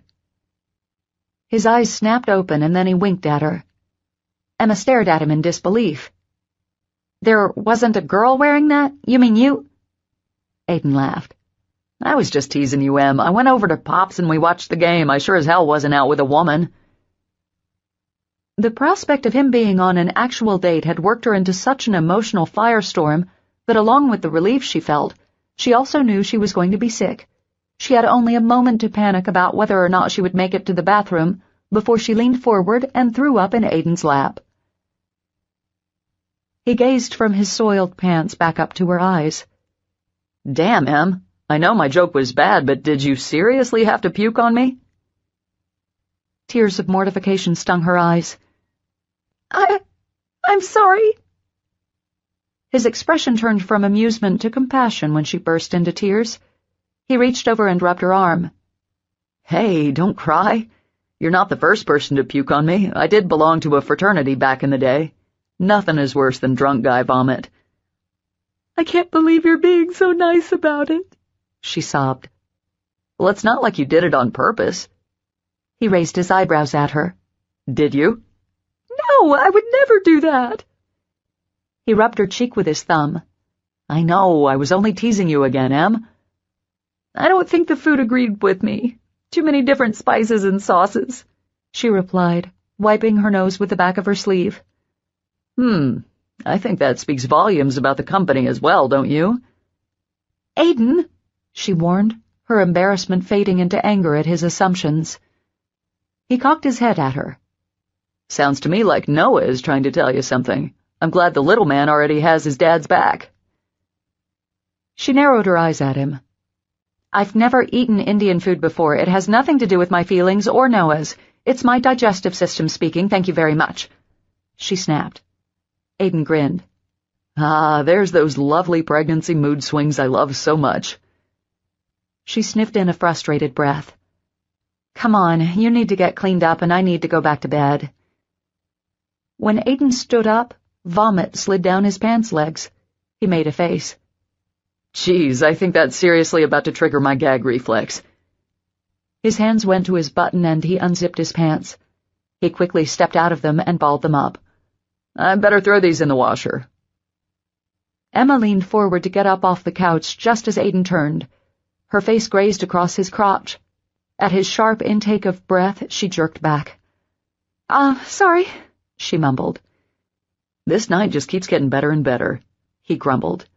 Before he started to the bedroom, he turned back and offered Emma his hand. Her heart kick-started at the small gesture. Thanks. You're welcome. Listen, I'll grab my stuff and hit the shower upstairs so you can have mine. Her hormones went into overdrive. Oh, that's so sweet, she murmured. Aiden gave her a playful smirk. Damn, babe, it doesn't take much to impress you, does it? She rolled her eyes. Excuse me for being grateful for your kindness, she huffed before stalking into the bathroom and slamming the door. Aiden poked his head in just as she swept her top off. She squeaked at the sight of him. You do remember I need to get my shit from in here, right? Yes, go ahead.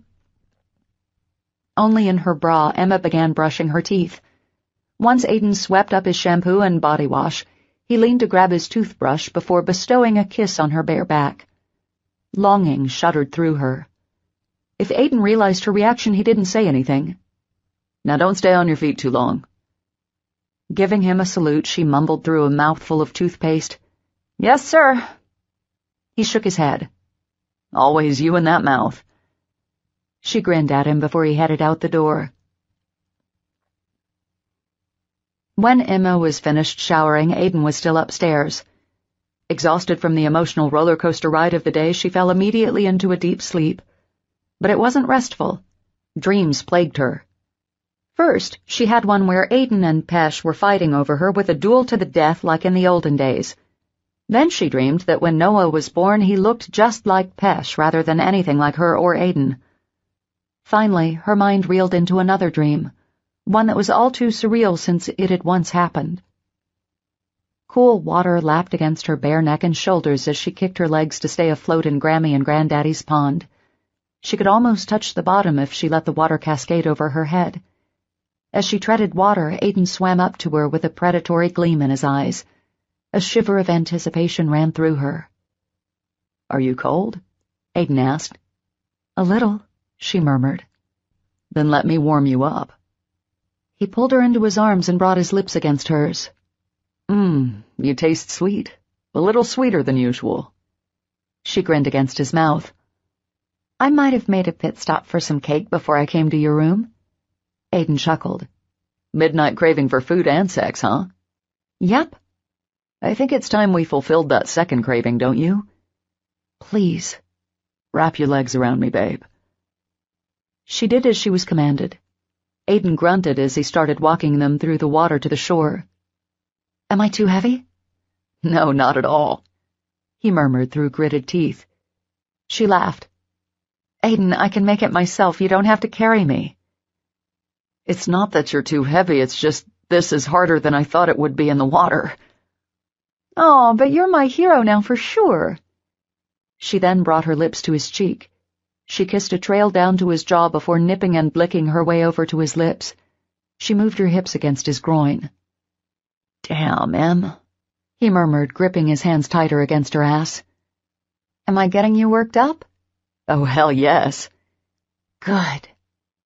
She thrust her tongue into his mouth, seeking out his warmth. She let his dance teasingly over hers. Then, like a flick of a switch, they turned from teasing each other to ravaging each other's mouths.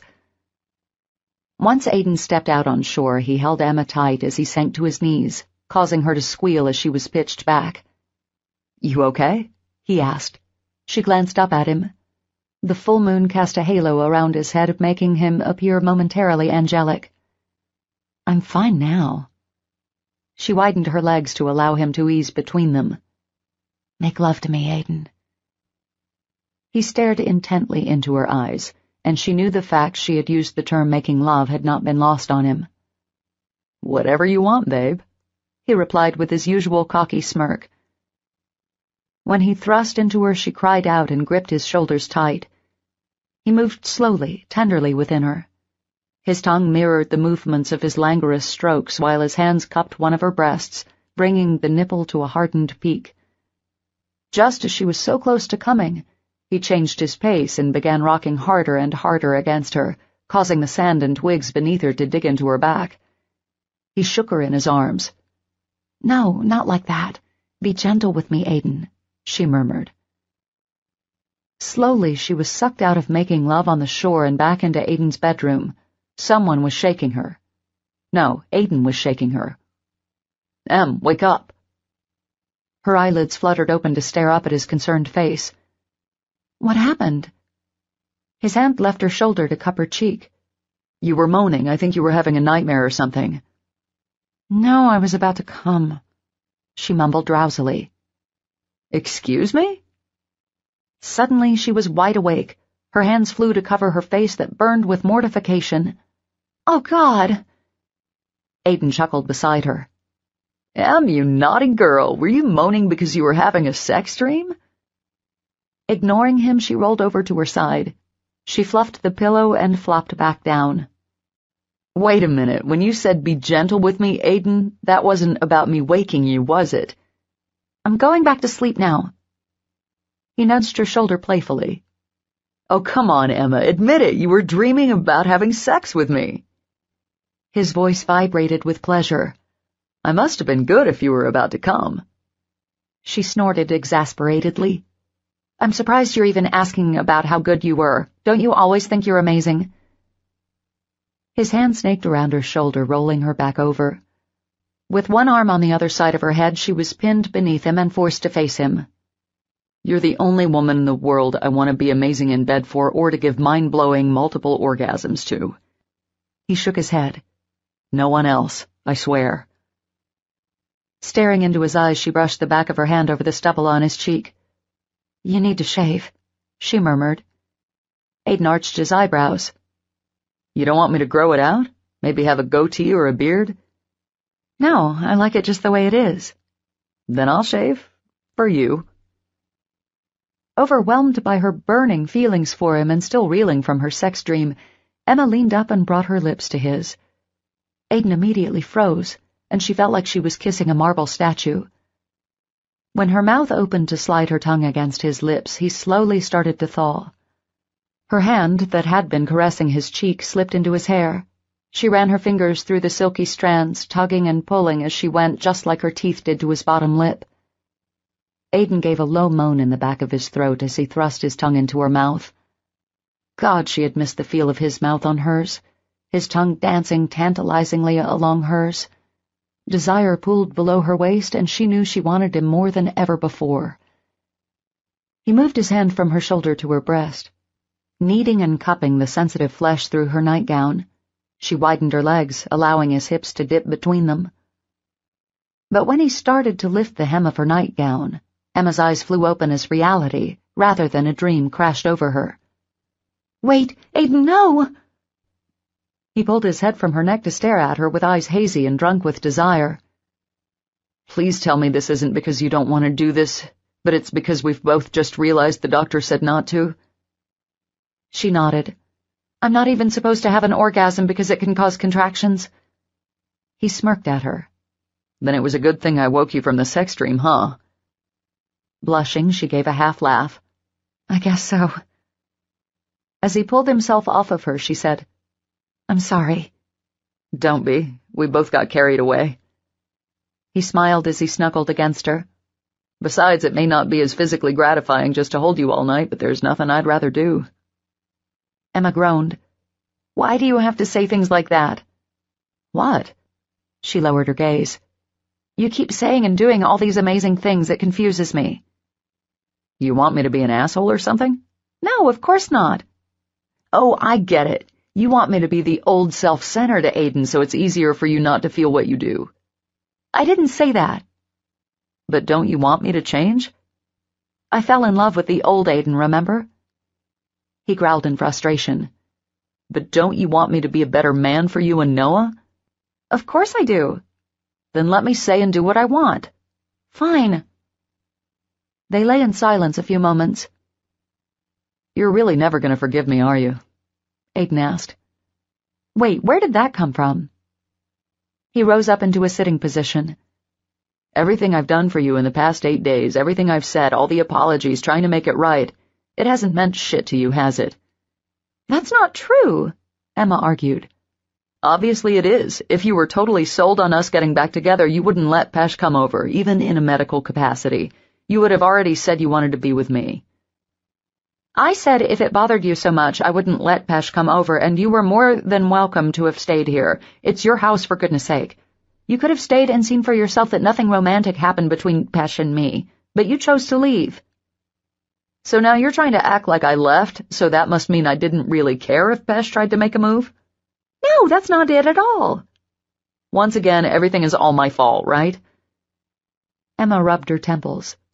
Can we please not argue about this? I'm tired. Yeah, well, so am I. He flung the covers back and stomped from the bed. Emma didn't bother asking where he was going. The pounding of his feet on the stairs told her everything she needed to know. Using her fists, she ground the tears from her eyes. Damn it, why didn't she know what was the right thing to do? Why couldn't it be clear that she needed to be with Aiden, or she needed to tell him goodbye? Why did she constantly feel like her emotions were yo-yoing back and forth? At her weeping, Beau appeared and jumped into the bed with her. Oh, Beau, she sobbed, wrapping her arms around him. He lay stock still, letting her get all of her emotions out. Finally, she fell into an exhausted sleep. Chapter 13. The atmosphere between Emma and Aiden was strained for the last few days of her bed rest. Although Aiden brought her everything she needed, catered to her every whim, it wasn't the same as before. He no longer stayed and watched movies with her, and even with Beau beside her, the bed was cold and empty without him at night. Aiden was forcing her hand. He felt he had done everything humanly possible to make her forgive him, and now he was done going the extra mile. Whatever happened between them was now up to her, and she was completely clueless on how to proceed. When she went to see her OB, Dr. Middleton, she was satisfied that everything looked great, and Emma could come off bed rest and return to work the following week. Although she should have been happier, uncertainty still remained heavy. Did she leave that afternoon and go back to her house? Did she stay and try to work things out with Aiden? Or did she prepare to move to Elijah to be with Grammy and Granddaddy like she had originally planned? After she and Aiden got into the car, a tense silence hung around them. Finally, after what felt like an eternity, Aiden sighed. Listen, Em, you're probably not going to like what I'm about to say, but I feel like I need to. Okay, she replied hesitantly. I know you're officially off bed rest, but I don't think you need to be doing anything really strenuous to start with, so if you're willing, I'd prefer if you kept staying at my house, at least a little while longer. When she turned to stare at Aiden, she saw his jaw clenching and unclenching. He was trying to keep his emotions in check. She knew that meant he really wanted her to stay. That thought made her heart beat a little faster. Are you sure you wouldn't mind? Aiden tore his glance away from the road to pin her with his stare. Of course I wouldn't. Stay a couple more days or weeks. Then under his breath he murmured, Stay forever. Her breath hitched at his allusion to commitment, but she decided not to press it. If you're really sure, then I'd love to stay. She gave him a bright smile which caused a smirk to curve on his lips. Good. I'm glad to hear it. Now why don't we celebrate by letting me buy you dinner? No, this one needs to be my treat. You've already done enough. I don't think I've ever let a woman pay for dinner, Aiden mused. Good. You can learn that there's a first time for everything. Aiden chuckled. All right, Em, since dinner is on you, let me find the most expensive place possible. The following night, Emma prepared for her non-date to the opera with Pesh. After putting the final touches on her hair, she stood back from the bathroom mirror and took in her image. With its ample waist and wide spaghetti straps, the violet-colored cocktail dress came just below her knees. Her nose wrinkled a little at how her straining pregnancy cleavage wanted to spill out of the top. It seemed like she had gone up a cup size in the last few days. She would be sure when she wasn't wearing her coat to wear her drape. She hadn't been dressed up in so long, and she had originally bought the dress to wear to Casey and Nate's rehearsal dinner, since it promised to be a swanky affair. But she was glad to get more wear out of it to the opera. At the sound of the front door slamming, she cringed. Em? Aiden's voice called. I'm in the bathroom. Like a true coward, she had yet to mention her plans of going out with Pesh. She knew it would cause unnecessary trouble. She had hoped to be able to sneak out before Aiden got home.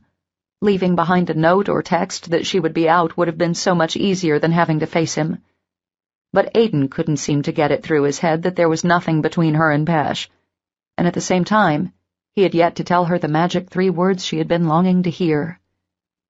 While in her mind she told herself that her opera plans were innocent, her heart raged in fury at her. Deep down she knew she was hurting Aiden, and that regardless of what he had done to her, that made her a horrible person. She should have told Pesh no the first time he broached the subject of attending the opera, but instead she had gone against her better judgment and agreed. She was snapped out of her thoughts at the sound of Aiden shuffling down the hall. I picked up some Chinese on my way in. I thought if you were feeling up to it, we might go to Percy's swim meet tonight. He really wants us to come. I swear, he's called me like 5 times. Emma winced at the fact she would not only be disappointing Percy but Aiden as well. He appeared in the bathroom door with a half-eaten egg roll in his hand. He took one look at her and his mouth gaped open. I think you're going to be a little overdressed for the YMCA. Warmth flooded her cheeks. Actually, I'm going to the opera tonight. Aiden's face fell. With Pesh? She gnawed her bottom lip before responding. He asked me last week because he had an extra ticket. Another couple will be there, so it's not like we'll be all alone. It's a way of celebrating me being off bed rest. At the hurt radiating in Aiden's eyes, she quickly added, It's just downtown at the Fox. I won't be out late, and I promise to stay off my feet as much as I can. His silence caused her chest to cave in. She knew she had to get away from him. As she started to brush past him out the door, she noticed a crumb of egg roll on his face. Raising up, she ran her thumb over the corner of his lip, catching it. He grabbed her arm, his blue eyes flashing with desperation. Don't go, please. She hoped he didn't notice how she had started trembling. Aiden, I've already told Pesh I would, and I'm dressed. Besides, it's not a date, I promise. He scowled at her. Of course it's a date. You may think it's just his friends, but I'm sure he doesn't. Or he at least wants you to believe that lie while he's moving in for the kill. Emma stared down at the bathroom tile. Yes, it's true that Pesh would like us to be more, but I told him I didn't know what I wanted. That's not true. You want us. I know you do. When she refused to look at him, Aiden's hand gripped her chin, forcing her to look at him. Why do you keep fighting this, fighting us? She tried pulling away, but he tightened his arms around her. I'm not fighting us. There isn't really an us anymore, is there? You made damn sure of that when you couldn't tell me you loved me and tried to screw another woman. He narrowed his eyes at her. Oh, hell yes there is. There was before and there still is. Emma shook her head as tears burned her eyes. Will you ever get it? You broke my heart, Aiden. You shattered me into jagged pieces from which I'm not sure I can ever be whole again with you or any other man. His face contorted with agony. And I said I was sorry. I've begged and pleaded with you to forgive me. I've even tried to show you in every way how very sorry I was. Because of the last 10 days, what we have is even stronger now, but damn it, you keep railing against it because you're afraid I'm gonna fuck up again. Emma's cheeks warmed from her anger. And how do I know you won't? You said you wanted more with me last time, and look where it led us. How do I know that you won't put a ring on my finger and then freak out and screw around on me? She demanded. Because I won't. I swear to God and everything that is holy that I won't. You can't make a promise like that. You can't be sure what you'll do tomorrow or 5 years down the road.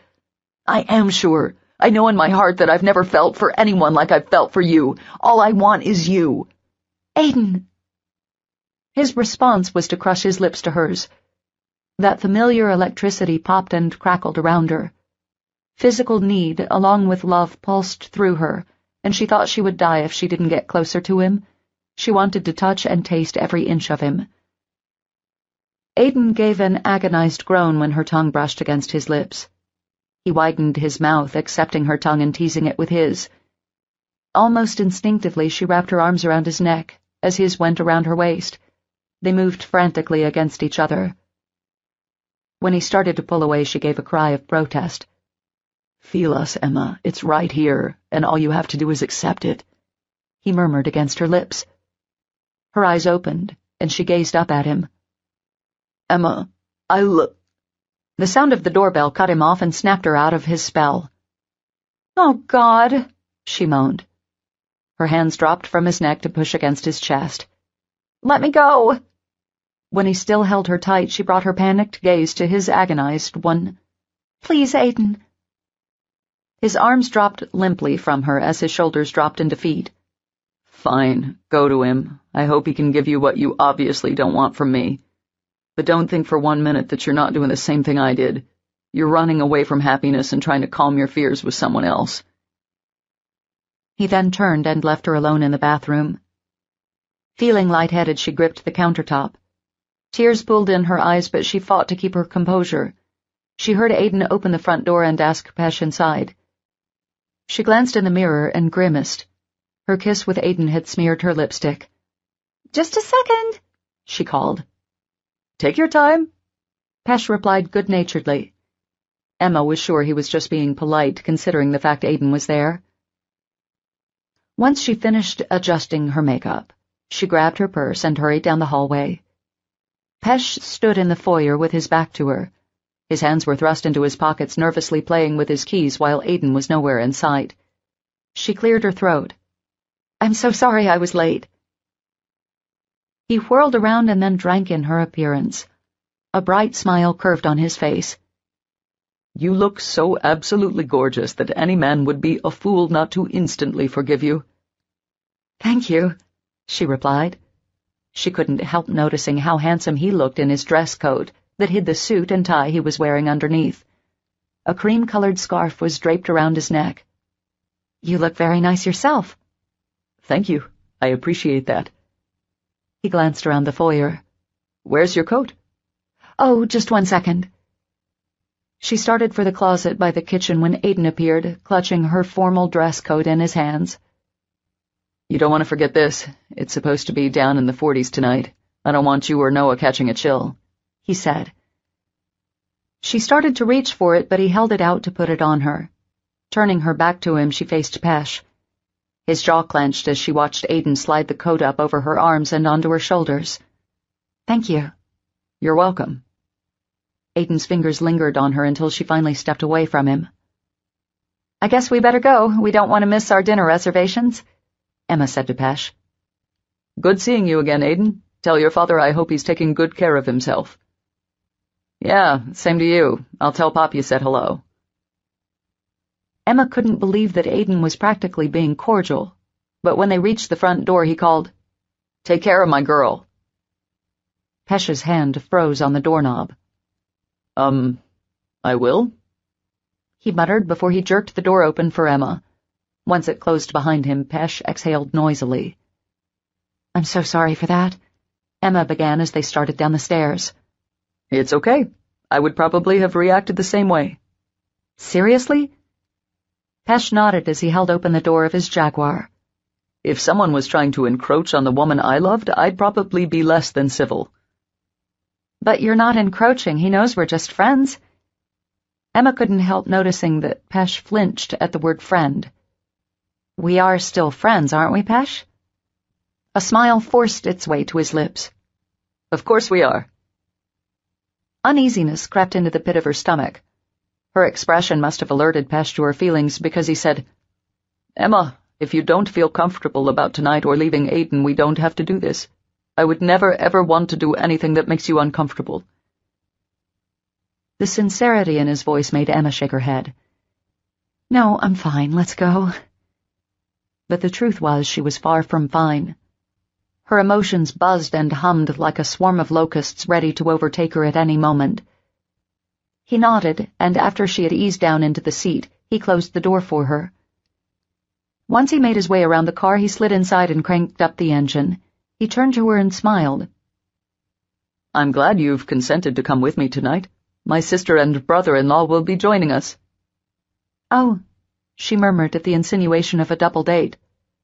"But Shevta is aware we're not committed to one another, so you don't have to worry about it being strange." "Yeah, I'm sure she thinks there's a lot more between us than you're letting on, just like Becky did," Emma thought, but she pinched her lips tight. Her fingers went to the hem of her coat and she twisted it with nervousness. Pesh tried filling the uncomfortable silence with conversation about his sister and brother-in-law. Emma could tell he was very fond of Shevta, and she sounded like an amazing woman. "Where are we eating?" "An Indian restaurant close to the Fox." Emma's stomach churned at the prospect, but before she could try to put on a poker face, Pesh burst out laughing. "I'm only teasing you." A nervous giggle escaped her lips. "Really?" He momentarily tore his eyes away from the road to give her a beaming smile. "I made reservations at the Livingston so we would be right across the street and have plenty of time to eat and relax." "Oh, I've always wanted to eat there. It's in such a beautiful old building with the Georgian Terrace Hotel." "I'm glad I made a good choice." Emma smiled. "I think one day when I'm not pregnant I'll get up the courage to try Indian food again." "Do you really think so?" When she bobbed her head, Pesh said, "Now that is what I call courage." "Actually, you don't know the entire story and how true that statement is." "Oh, what happened?" She winced before relating the story of throwing up on Aiden. Of course, she did manage to leave out a lot of details about what went on between them that night. Pesh's expression turned serious. "I hate to hear you got so sick.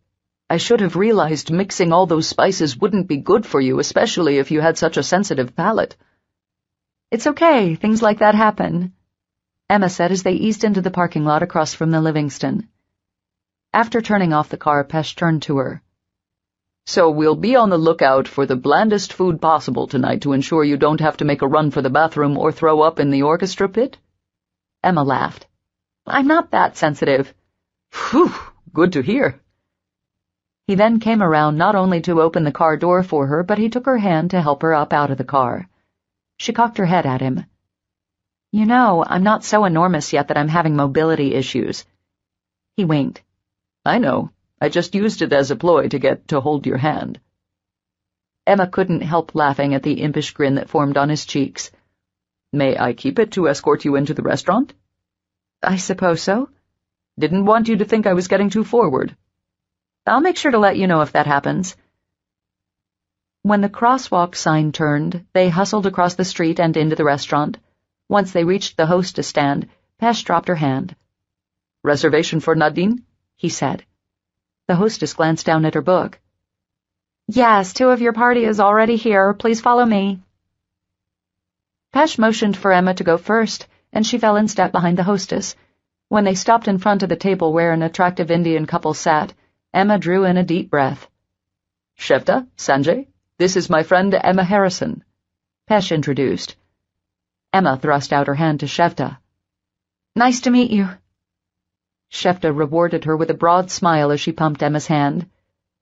"The pleasure is all mine, Miss Harrison. Please sit down." Emma shook Sanjay's hand before eyeing an empty seat. After helping her off with her coat, Pesh pulled out her chair and then eased her up to the table. Once they had given their drink orders, Shevta turned to Emma. "So, I understand you are a big fan of the opera?" "Oh, yes. My mother used to bring me to the Fox when I was younger. I was only 13 when I first saw Aida. Sanjay and I have had season tickets since we got married. With his crazy schedule, we haven't been able to include Alpesh as much as he would like," Shevta said. "I'm so very grateful you allowed me to tag along this evening." With a sly smile, Shevta said, "Oh no, we're thrilled to have you." Emma shifted in her seat and tried focusing her attention on her menu, and not the growing tension at the table about what she and Pesh were or weren't. The rest of dinner went smoothly, and she actually enjoyed being out with Shevta and Sanjay. Of course, Pesh was his usual charming self, and she couldn't help feeling a tiny fluttering in her chest each time she caught him looking at her, or whenever he winked playfully. Once they finished their meal, they walked across the street under the flashing lights of the illuminated Fox Theatre sign. When the usher led them to the 3rd row in the orchestra, Emma turned back to Pesh with widened eyes. "These seats are amazing." He smiled as he took her coat. "I'm glad you like them." "Like them? I don't think I've ever been this close. I'll feel like I'm back on the stage. Well, not like I was ever on a stage like this." "You were involved in the theater?" Pesh asked as they eased down into the plush velvet seats. "Oh, yes." Emma then spent the remaining time before the lights dimmed, regaling Pesh about her musical roles. From the time the curtain rose, Emma sat mesmerized in her seat. The costumes, the score, the performances, they were breathtaking, and so much better than she remembered. When the cast came out for their curtain calls, she clapped until her palms stung and turned red. As they started up the aisle, Emma felt Pesh's hand on her lower back, guiding her from being knocked about in the crowd. Blustering cold air met them as they pushed through the lobby doors and under the awning. "It was very nice meeting you," Sanjay said. "Same to you," Emma replied, shaking his hand again. Shevta leaned over to whisper in Emma's ear. "We hope to see you again soon. I haven't seen Pesh so happy in a long time." At the insinuation, Emma's chest caved, and she found it hard to breathe. How could she explain to Shevta that she didn't reciprocate Pesh's feelings, and that no matter how hard she tried not to, she was only going to hurt him in the end? Or was she only lying to herself by ignoring the tiny flickering building within her whenever Pesh smiled at her or did something sweet or thoughtful? With Pesh, she would never have to worry about unfaithfulness or not being able to say how he felt. He wore his heart on his sleeve, and he was so old-fashioned he would never think of cheating. Finally, she murmured, "Thank you." As they waved goodbye to Sanjay and Shevta, Pesh linked his arm through hers.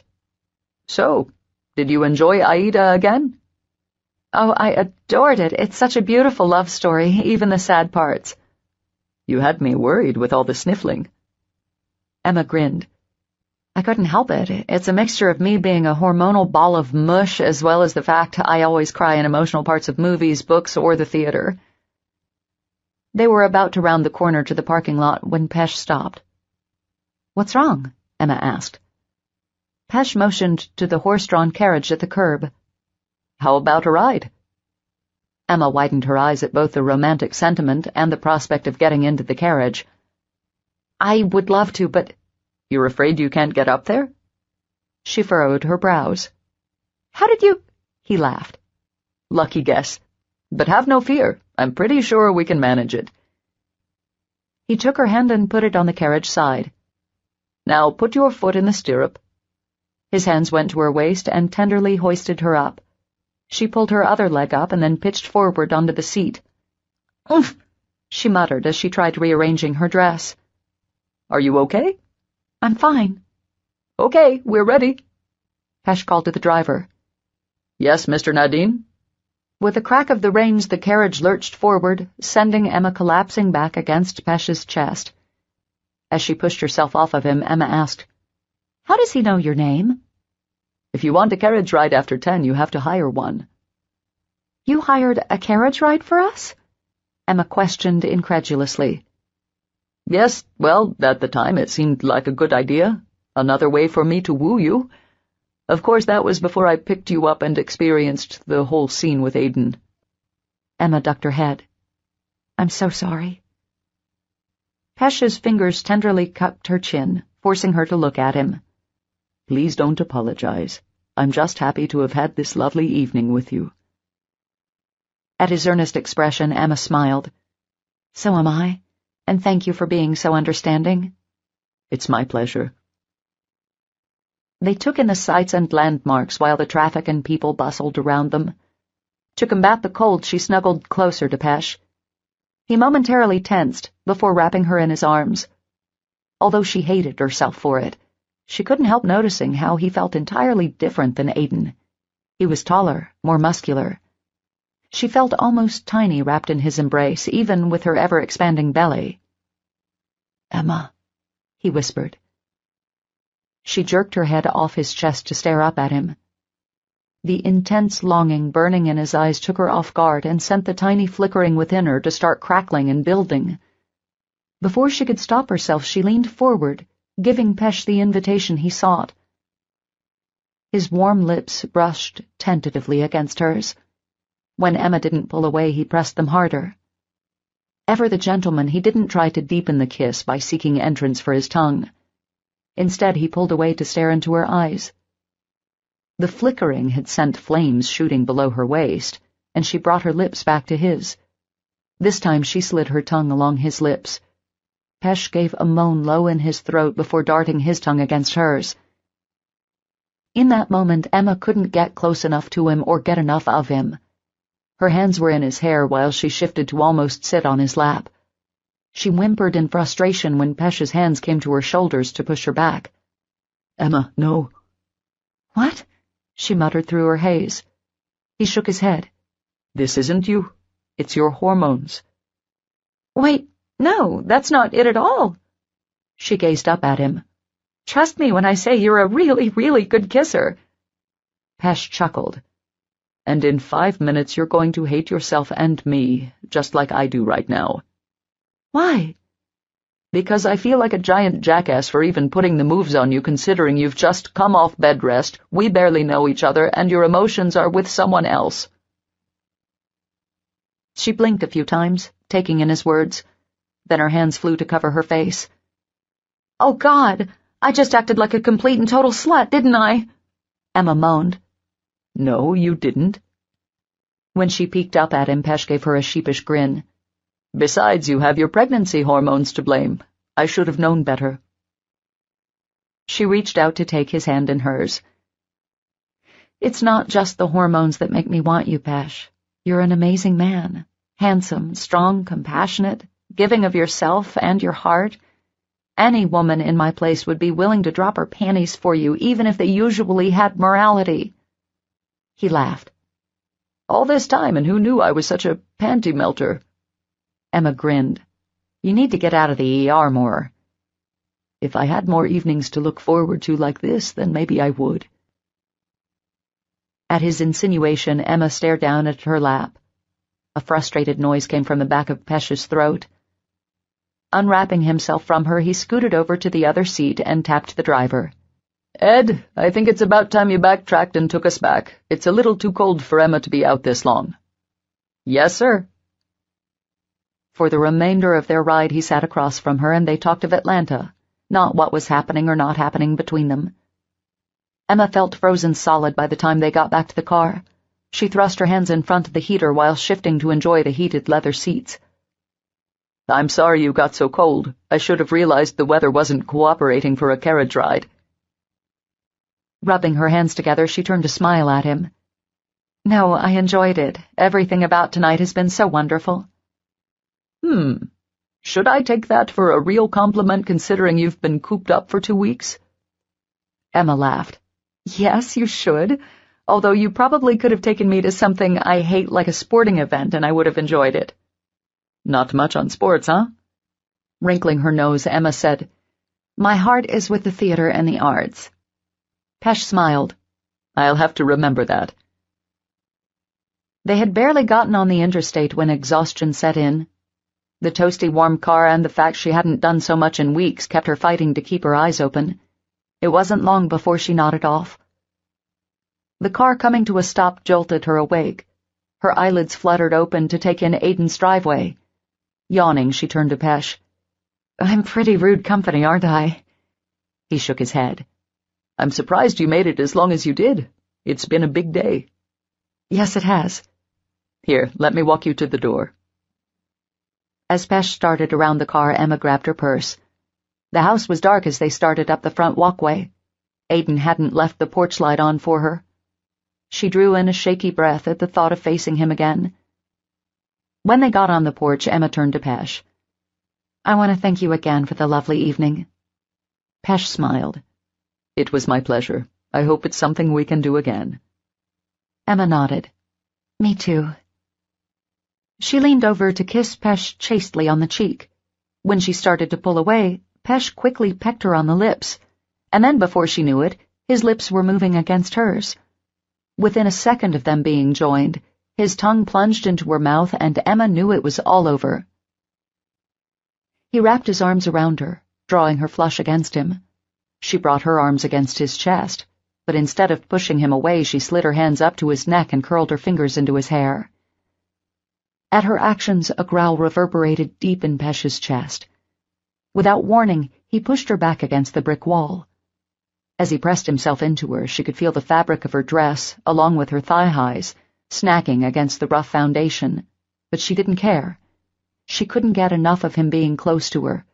His smell, the way his body molded against hers, the way his tongue set her on fire as it darted in and out of her mouth. All thoughts of any propriety flew out of her head. The very fact she was making out with another man on Aiden's front porch should have immediately doused any desire she felt, but instead her chest rose and fell in rapid breaths. Pesh tore his lips from hers and started kissing down her neck. Throwing her head back, she murmured, Oh, Aiden. Her eyes flew open as Pesh stilled his lips. A strangled cry erupted from her throat as she pushed away from him. Oh God, she had said his name. In a moment of pure and electric passion with Pesh, she had called out Aiden. Embarrassed tears stung her eyes as she turned to flee. Pesh grabbed her arm. Wait, Emma. Oh God, I'm sorry, I'm so sorry, she cried as tears streaked down her cheeks. She tried pulling away from him to escape because she couldn't bear to look at his face. Stop it and look at me, Pesh commanded. Emma dragged her gaze off the tiled porch floor and up to Pesh's face. Please just let me go. There's nothing you can say that would make me hate myself any more than I already do. Surprise flooded her when he drew her into a strong embrace. I don't hate you, so you sure better not hate yourself. She jerked her head back to stare incredulously at him. I just called out the man who broke my heart's name while I was making out with you. Pesh's expression saddened. And when I pressed you back against the wall, all I saw in my mind was Jade, and all I wanted to feel was her. Instead of being angry, Emma's heart ached for Pesh. I'm so sorry. I think she confirms what I've feared for a long time.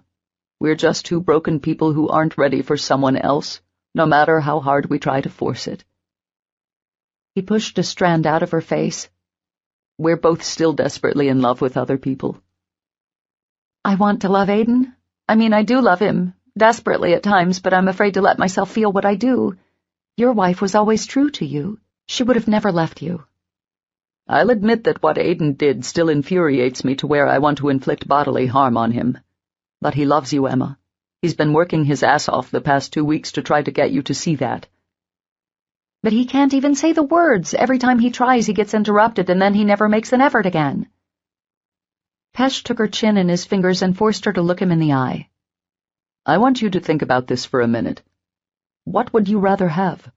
Words that can be spoken lightly and then taken back so easily? Or would you rather actions? A reel of images of Aiden's behavior over the last weeks flickered through her mind. He had risked his job to take care of her. Not to mention he had cooked everything and anything she wanted, made midnight runs for bacon and ice cream, massaged her feet while watching chick flick movies he hated, and held her when she had felt despair. He smiled. I don't know why he can't say the words, but I know without a doubt he loves you. For most of his life, Aiden probably loved himself more than anyone else in the world, and now he loves you more. His hand briefly touched her belly. And he loves his son. A sob tore through her chest, and she didn't fight the tears that came. She threw her arms around Pesh and squeezed tight. Why do you have to be so wonderful? You should be mad as hell and turning over furniture, calling me a tease or something. Pesh laughed. The last thing I am is a hypocrite. I know exactly how you feel. You're going to make someone a wonderful husband. She pulled away to cup his face in her hands. I want a wife and family for you more than you can ever imagine. It's just not time yet, Emma. She kissed his cheek tenderly. I'm going to pray for your heart to open to someone. Jade would want you to be happy. Pesh clenched and unclenched his jaw, and Emma knew he was fighting his emotions. I know she would, he whispered. Then make 2 women who adore you proud and find yourself a wife. His mouth fell open as he stared at her. Emma smiled and nodded. I do care for you, Pesh. I realize now the feelings I had for you weren't entirely romantic, despite my behavior in the carriage or here on the porch. Regardless of the fact I love Aiden, I can't help but care for you deeply. I care for you, too, and I want you to be happy more than anything in the world. He leaned over and whispered in her ear. And I think that happiness is right inside that door. Tears stung Emma's eyes. Unable to speak, she bobbed her head in agreement. When Pesh pulled back, he winked at her. "Hurry on in and make Aiden's night." She gave him a final kiss on the cheek before digging the keys out of her coat pocket. "Thanks again for everything." "You're welcome." He then waved goodbye before hurrying down the porch steps to his car. Emma's fingers trembled as she unlocked the door. Tentatively, she stepped inside the house. Darkness enveloped her as she made her way through the living room. She was surprised not to find Aiden awake. Her nose wrinkled as she eyed the beer cans littering the coffee table. As she took off her coat, something warm and furry brushed against her leg. "Aw, boy, were you waiting for me to come home?" Bo whined and nudged her belly. "We're home now. You don't have to worry anymore." She reached over to scratch his ears. "Where's Daddy, boy?" He yipped and then started for the stairs. With the way they had left things, she wasn't too surprised that he wanted to be apart from her, so he hadn't slept in his bedroom. Taking the stairs one at a time, she then crept down the hall to the guest room. Bo's claws clacked behind her. When she reached the door, she turned back to him. "Stay, boy." He reluctantly slid on his paws to lie outside the bedroom. She smiled at him. "Good, Bo." Her shaky hand worked hard to turn the doorknob. Aiden's soft snores met her as she stepped inside the darkened bedroom.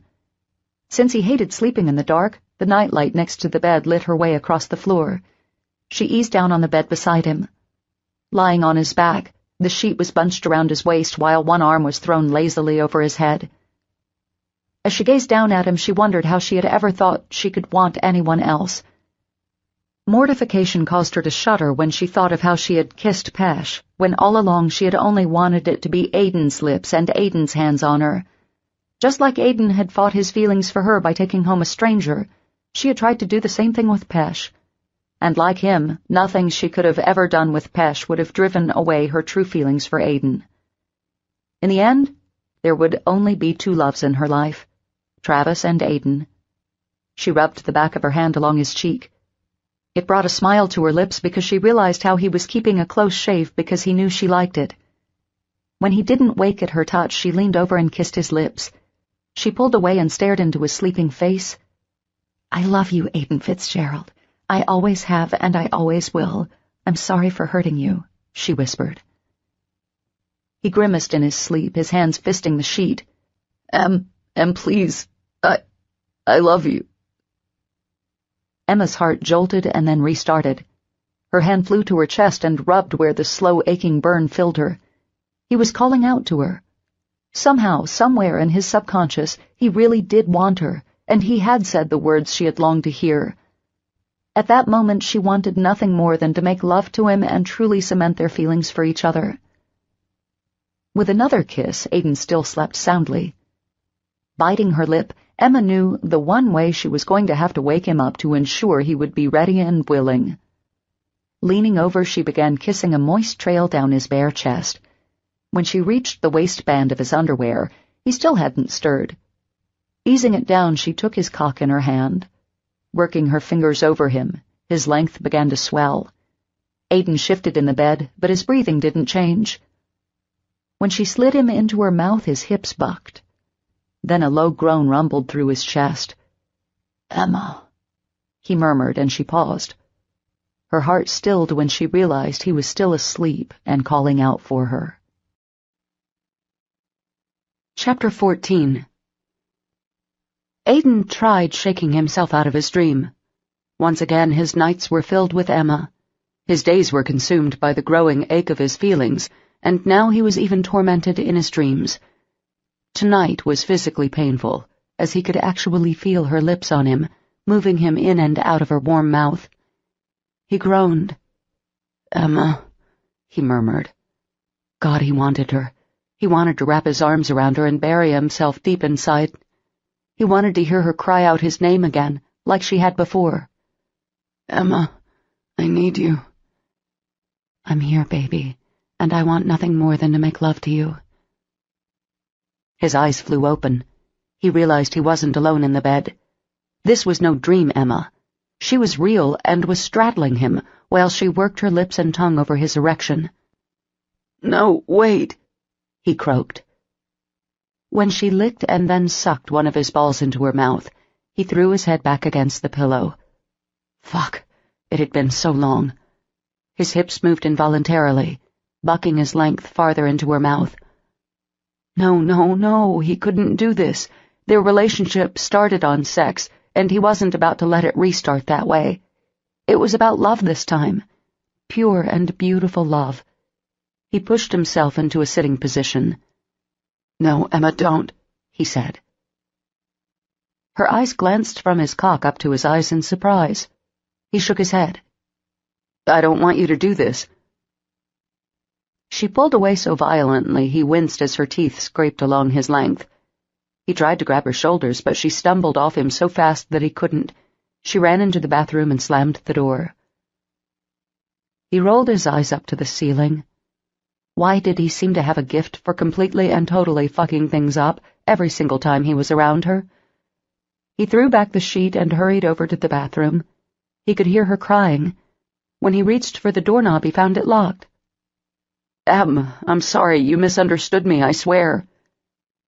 At his words, she cried harder. Aiden banged his fist so hard into the wood his hand screamed in agony.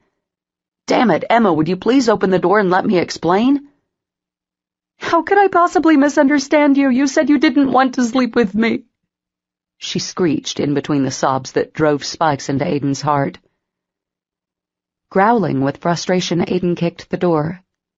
"Em, has there ever been a time in our relationship when I didn't want you? You've always kept me at half-mast just being in the same room." Her crying grew louder, and he could hear her fumbling under the counter for what he assumed was more toilet paper. He was correct when he heard her blow her nose loudly. Raking his hands through his disheveled bed hair, he shook his head maniacally. He knew he had to do something, and do it fast. He was losing her to Pesh, and in her fragile physical and mental condition, this was enough to drive her over the edge. He sighed. "So are you really going to make me do it this way, in my boxers with a hard-on from your delicious mouth while you're crying in the bathroom?" "Please, just leave me alone." "No, I will not leave you alone. I want to be with you, Em. I want to be with you every fucking moment of every fucking day." As his heart began beating rapidly, he took in a few ragged breaths. This was it, now or never. "And you know why? Because I love you. Did you hear that? I love you, Emma Harrison. I love you with everything in me. If I was honest with myself, I've probably loved you since that first night at O'Malley's. I just couldn't say it until now." Silence echoed back at him. "Trust me, it's not that I didn't want you to keep sucking me off. It's that I didn't want us to do anything else sexual until I told you how I felt about you. Even though the doctors say we can, I don't want to fuck you or have sex with you. I want to make love to you, Em." He stared at the closed door. Why wasn't she saying anything? Why hadn't she thrown the door open and rushed into his arms? Wasn't he saying what she wanted to hear? Aiden didn't know what else to do, so he just kept speaking from his heart. "Everything has been so crazy with Pop and you and that damned Alpesh trying to steal you away and making me crazy with jealousy. I'm so fucking sorry I didn't tell you I loved you that day on the dock. Even before you told me, I knew how I felt, and it scared the shit out of me.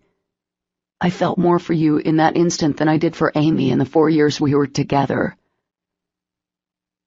When she still didn't say anything, his throat burned as tears flooded his eyes.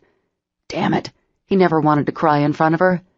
He rested his forehead against the door. "Please, Em, I love you so much it hurts.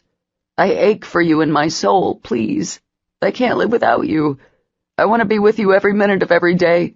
I want to marry you and make a life with you. I want to raise Noah and be a family together. Please, please say you want to be with me forever." When the door flew open, Aiden had to brace his arms against the frame not to fall forward. Emma stood before him, wide-eyed, open-mouthed, and with mascara black and tears streaming down her cheeks. She took a tentative step toward him. "Say it again," she finally whispered. A sob choked off in his throat. "I love you." "Oh, Aiden," Emma replied. She cupped his face in her hands, brushing away the tears that had fallen down his cheeks with her thumbs. She brought her lips to his and gave him a tender kiss. When she pulled away, her expression was a mixture of happiness and regret. I'm so sorry for tonight and for hurting you with Pesh. Deep down, I never, ever stopped loving you, and you were right when you said our feelings had grown in the last 2 weeks. It was just, I was angry and bitter and broken-hearted over what you did. But even though I wanted to hate you, I never could. And once again, you were right, because I thought I could make my feelings for you go away by trying to start something up with Pesh, but I couldn't. She gripped the sides of his face in her hands. I swear to you that my heart will always belong to you. He shook his head with disgust. You never should have had to wait, Em. Part of me wanted you and Pesh to end up together.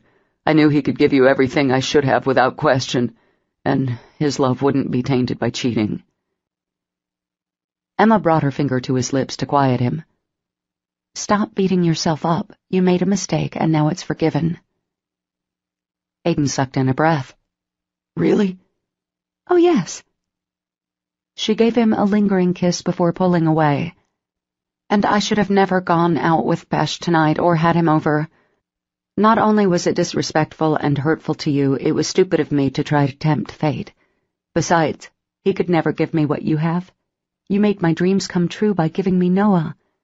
The fact that I fell in love with you exceeded anything I could have ever imagined, and now that I know you love me back— A sob cut off her voice. Aiden tenderly swept the tears from her cheeks. He couldn't bear seeing her cry, especially since everything was finally right between them. I'm serious about marrying you, Em, but I want to propose to you the right way, not half-naked and sporting wood. I want to ask Earl for his permission, and I want to get down on one knee and put a ring on your finger. You deserve that, and I want you to have it. Her green eyes widened. Really? He bobbed his head. I swear. Oh, God, you make me so happy, she cried, throwing her arms around his neck. Rocking her back and forth, he squeezed her tight. I love you, I love you, I love you, she murmured into his ear. I love you too, he replied. She squirmed against him, and when he eased up on his embrace, she stared up at him with a combative mixture of both love and lust in her eyes. Make love to me, Aiden, she pleaded. Is that what you want? Because there's nothing else in the world I would rather do. Grinding her pelvis against his, she said, I want you more than anything in the world. Aiden's hand went to the zipper on her back. He slid it down agonizingly slow. Emma wiggled, trying to hurry out of the dress. Why are you taking so long? He chuckled. I didn't realize you wanted to be naked so much. Her green eyes blazed up at him. I want to be as close to you as I can. I need to feel your skin on mine. Then I'll know this is all real. We'll be full circle to where we started from. With a groan, Aiden jerked the straps of her dress off, letting it puddle to the floor. He unhooked her bra and whisked it away. As his hungry gaze took in her breasts, he licked his lips in anticipation. Is it just me, or— She rolled her eyes. Way to ruin a moment. Aiden chuckled. Sorry, but I couldn't help noticing that they're bigger. Yeah, and they'll probably grow even more. Don't you remember I told you they would? It must have slipped my mind. With a smirk, he said, Trust me, I'm not complaining. She grinned. I didn't think you would. He kissed along her cheek and nibbled her neck as his hands cupped and kneaded her ample breasts. His lips came back to hers as he caressed her flesh until her heaving breaths came harsh against his lips. He broke their kiss to suckle one of her nipples. She tugged the strands of his hair as he swirled his tongue over the sensitive bud. When he grazed it with his teeth, she cried out, arching into his mouth. Once he had worked one nipple into a hardened peak, he kissed his way over to the other. All the while, Emma began to grind herself against his erection. I want you now, Aiden. Please, she panted. It's been too long, hasn't it? He murmured against her breast. Oh, yes, she cried, thrusting her hips against his hand as it dipped below her waist. His thumb slid inside the waistband of her panties and then pulled them down her thighs. When they dangled at her knees, she kicked them off. His fingers then went to his boxer shorts to slide them off his hips. Standing naked together, they gazed into each other's eyes. I think we can skip most of the foreplay, don't you? Mm-hmm, Emma murmured, sliding her hands up Aiden's bare chest. He eased himself down on the side of the bed. Taking Emma's hand, he tugged her to him. She kept her eyes locked on his as she rose up to straddle him. When the warmth between her legs covered his cock, he moaned. "Wrap your legs around me tight, babe." Emma quickly obliged, and then Aiden pushed them back to the center of the bed. Then his hand delved between her legs, causing her to whimper. As he thrust a finger into her core, he felt her walls clench around him. "I just wanted to make sure you were ready for me." "I'm always ready for you, my love," she whispered. He brought both of his hands to her waist and gently raised her up. He then guided his erection between her wet folds. As Emma slowly slid down on him, Aiden feathered tender kisses along her collarbone. After he was all the way in, he shuddered with pleasure. "Oh, God, I've missed the feel of you." When he lifted his head, she smiled down at him. I've missed every glorious inch of you, too. He laughed. "There you go, stroking my ego." I think we fit together perfectly. She gazed down to her expanding belly. Well, except for that getting in the way. Aiden pushed the long strands of auburn hair out of her face. "Don't ever think Noah's in the way. He will always be the string that ties us together. He's our love growing inside you. He may not be the reason why I fell in love with you, but he's the reason why I got another chance at life." He gave her a deep, lingering kiss. "You saved me, Emma." Tears sparkled in her green eyes, and her chest rose and fell in harsh breaths, like she was trying to keep her emotions from spiraling out of control.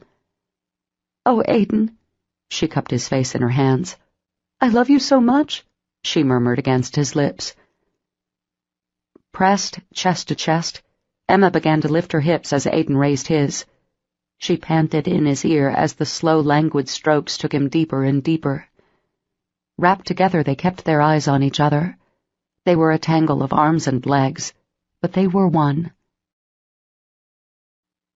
Chapter 15. 2 weeks later. The shrill ringing of her cell phone roused Emma from a deep sleep. Fumbling her hand along the nightstand, she finally gripped it in her hand. Almost robotically, she slid her thumb across the answer key and brought it to her ear. "Hello?" she croaked. "Em!" Casey shrieked before dissolving in sobs. Emma jolted awake like she had downed several cups of coffee. "Case, what's wrong?" In between hiccuping sobs, Emma could decipher only a few words. "Jason, groomsman, alcohol poisoning after the bachelor's party, hospitalized, short one of the bridal party, wedding ruined." Emma pulled herself into a sitting position. "Casey, take a few deep breaths and calm down, okay? The wedding is not ruined just because some asshat groomsman drank himself into the hospital." "But we rehearsed everything with 7 groomsmen. The pictures will be all screwed up." "Isn't there another one of Nate's friends or relatives that could fill in and wear Jason's tux?" "I don't know. Besides, who the hell is going to fit in a 6'4" bodybuilder's tux anyway?" Emma glanced over his shoulder at Aiden sleeping soundly, and an idea popped into her head. Well, Aiden has a tux." There was a long pause on the other end of the line. "Are you still there?" "Why am I not surprised James Bond has his own tux?" came Casey's biting reply. "It was for work purposes, Case," Emma sighed. "Look, I get that he's still not one of your favorite people, but—" No, you're right. We don't have many options, and Nate actually likes him." "Well, I'm glad at least one of you likes the father of my child." Casey groaned. "You know I like him. I'm just not back in love with him like you are." "So you want me to tell him to be suited up and ready to roll at noon with the rest of the bridal party?" "Yes, I would be thrilled and honored if he would be there." Emma laughed. "Yeah, you sounded really convinced on that one." Casey snickered. "I'll work on it by the time I see him, okay?" "Okay then, I'll see you later." "Bye." After Emma hung up the phone, she slid back under the covers. Snuggling up to Aiden's warm body, she leaned over and kissed his lips. Wake up, baby. He grimaced while his eyes remained closed. She kissed him again. He murmured against her lips. She nuzzled her forehead against his neck, her thigh draping over his. Mistaking it for an invitation, Aiden snaked his arms around her waist and pulled her up to straddle him. Emma shook her head. Whoa, cowboy, just what do you think you're doing? He grinned lazily up at her. I'd think you were more the cowgirl in that position. Emma laughed. Yeah, well, this cowgirl isn't ready to ride today. When Aiden made a face, she added, Well, at least not right now. I need to ask you something. Aiden cocked his eyebrows at her. What is it? Emma then related everything she had talked to Casey about. When she finished, Aiden exhaled noisily. You mean she actually wants me in the wedding? Sure she does. Aiden gave her a skeptical look. Seriously? When she bobbed her head enthusiastically, Aiden smirked at her. Emma Catherine Harrison, you are the worst liar in the world. Look, Nate really likes you, and Casey always did. She's just having a hard time forgiving you. Her response elicited a grunt from Aiden. So does that mean you'll do it? Of course I will. Thank you, thank you, thank you, she replied, kissing his cheeks and then his lips. You're really going to make Casey so happy doing this. She thought her perfect day was ruined. No woman wants the slightest thing to go wrong on her wedding day. I mean, it's supposed to be the happiest day of your life, right? A faraway look clouded Aiden's eyes. Maybe I should call her and tell her I'll do it. Really try to smooth things over. That would be awesome. He brought his lips to hers, kissing her tenderly, while running his hands up her back. You go on and get in the shower. I'll come join you in a minute. Why do I have the feeling the cowboy is going to expect to ride off into the sunset during our shower? He threw his head back and laughed. Go on and let me talk to Casey. Fine, fine, she muttered as she climbed off of him. Whatever Aiden had to say, it took him a while to do it. Emma was getting out of the shower when he came in the bathroom. Everything go okay? She asked, sweeping her hair back in a towel. When he didn't respond, she caught his reflection in the bathroom mirror. He was brushing his teeth, but his lips were fixed in a wide, almost goofy grin. Aiden, did you hear me? He spat out a mouthful of toothpaste. Huh? I asked you how the call went? Once again, a wide grin curved on his lips. It went really, really well. She eyed him suspiciously as she dried off. Well, good. I'm glad to hear it. Having you and Casey back on friendly terms would be the answer to a prayer. Aiden turned off the water. Em, I'm not the one who hasn't been accepting. I got nailed in the balls, for Christ's sake. I know you haven't. She kissed his bare shoulder. That's why I'm so proud of you for being the bigger person by trying to make things right. He cocked his brows at her. You're proud of me? Mm-hmm. At his grin, she smacked his ass. Now get a move on, mister. Casey's emotions today are like treading on thin ice. Being late is the last thing we need. I thought you had to go get beautiful with her. I do. Emma eyed her phone on the counter. Shit, I better throw something on. I'm supposed to be at the spa in 30 minutes. Will you be a real sweetheart and bring my dress to the church? Of course I will. When he leaned over to kiss her, his mouth tasted of mint. Thanks, she murmured against his lips. I love you, Aiden said as he pulled away. I love you more, she argued with a grin. After a luxurious morning at the spa having facials and massages, the entire bridal party's hair and makeup were done. Emma couldn't help giggling at how comical Casey looked in a tracksuit, coupled with her full makeup and intricate veil and sparkling tiara. Casey stared down at herself. What? You don't think there's something wrong with this look, do you? I bet I could walk in Walmart like this and no one would say anything. Emma grabbed her purse. High praise indeed from the Walmart shoppers. Casey laughed. Come on, we gotta haul ass to the church. Rolling her eyes, Emma said, Only you would say ass and church in the same sentence. You know you love my potty mouth. I love everything about you, bestie. Casey held up her hand. No more emotional landmine comments like that, Em. I can't risk my makeup. Emma laughed. Fine, I'll be a total hard ass the rest of the morning. Happy? Thrilled! Now come on. Emma and Casey, along with the rest of the bridal party, headed to the Christ the King Cathedral. It had been Nate's church since childhood, and Emma thought it made a beautiful venue for a wedding. Once locked into a preparation room, they got busy getting Casey into her mammoth dress.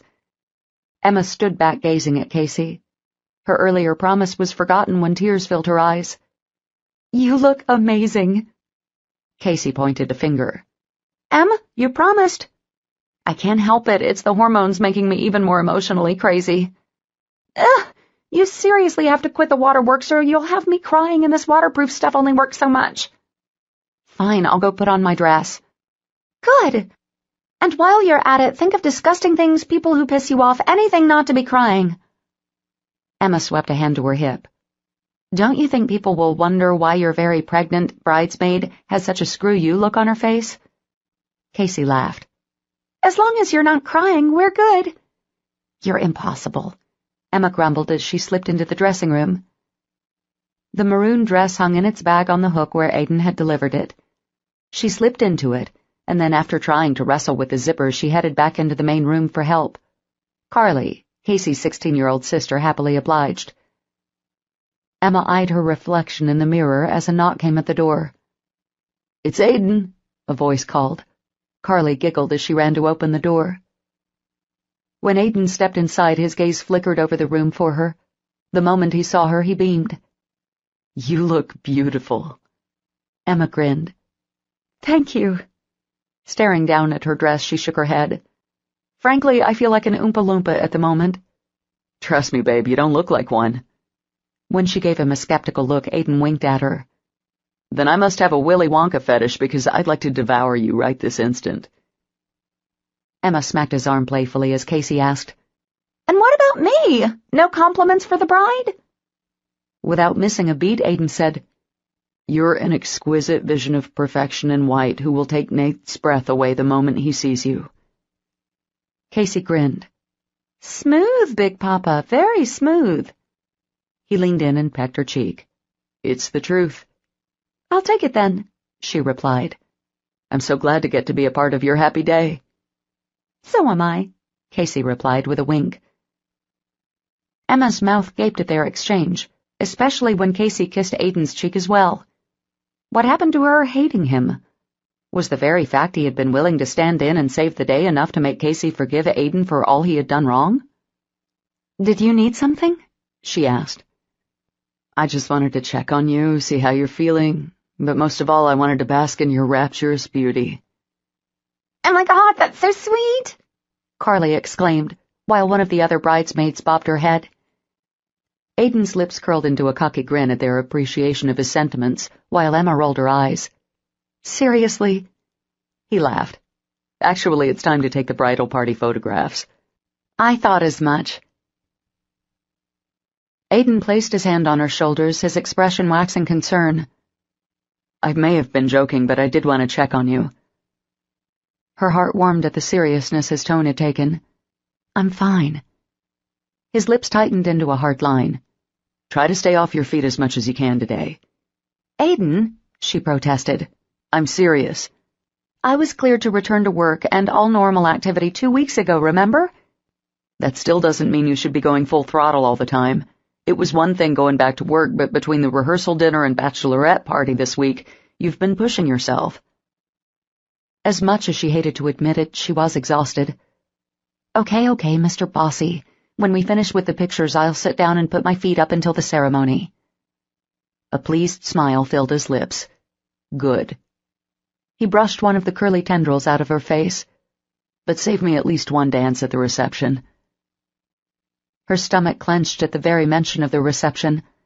Not only was she singing at the ceremony, but Casey had asked her to sing during hers and Nate's first dance. Aiden must have noticed her apprehension because he drew her to him. "Getting stage fright?"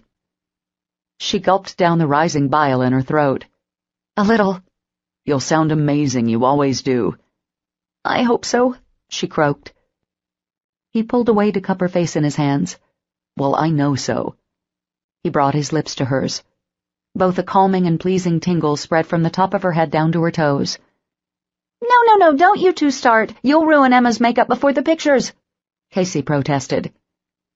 Aiden groaned against her lips before Emma broke apart from him. You are such a bridezilla, he kidded. Casey laughed.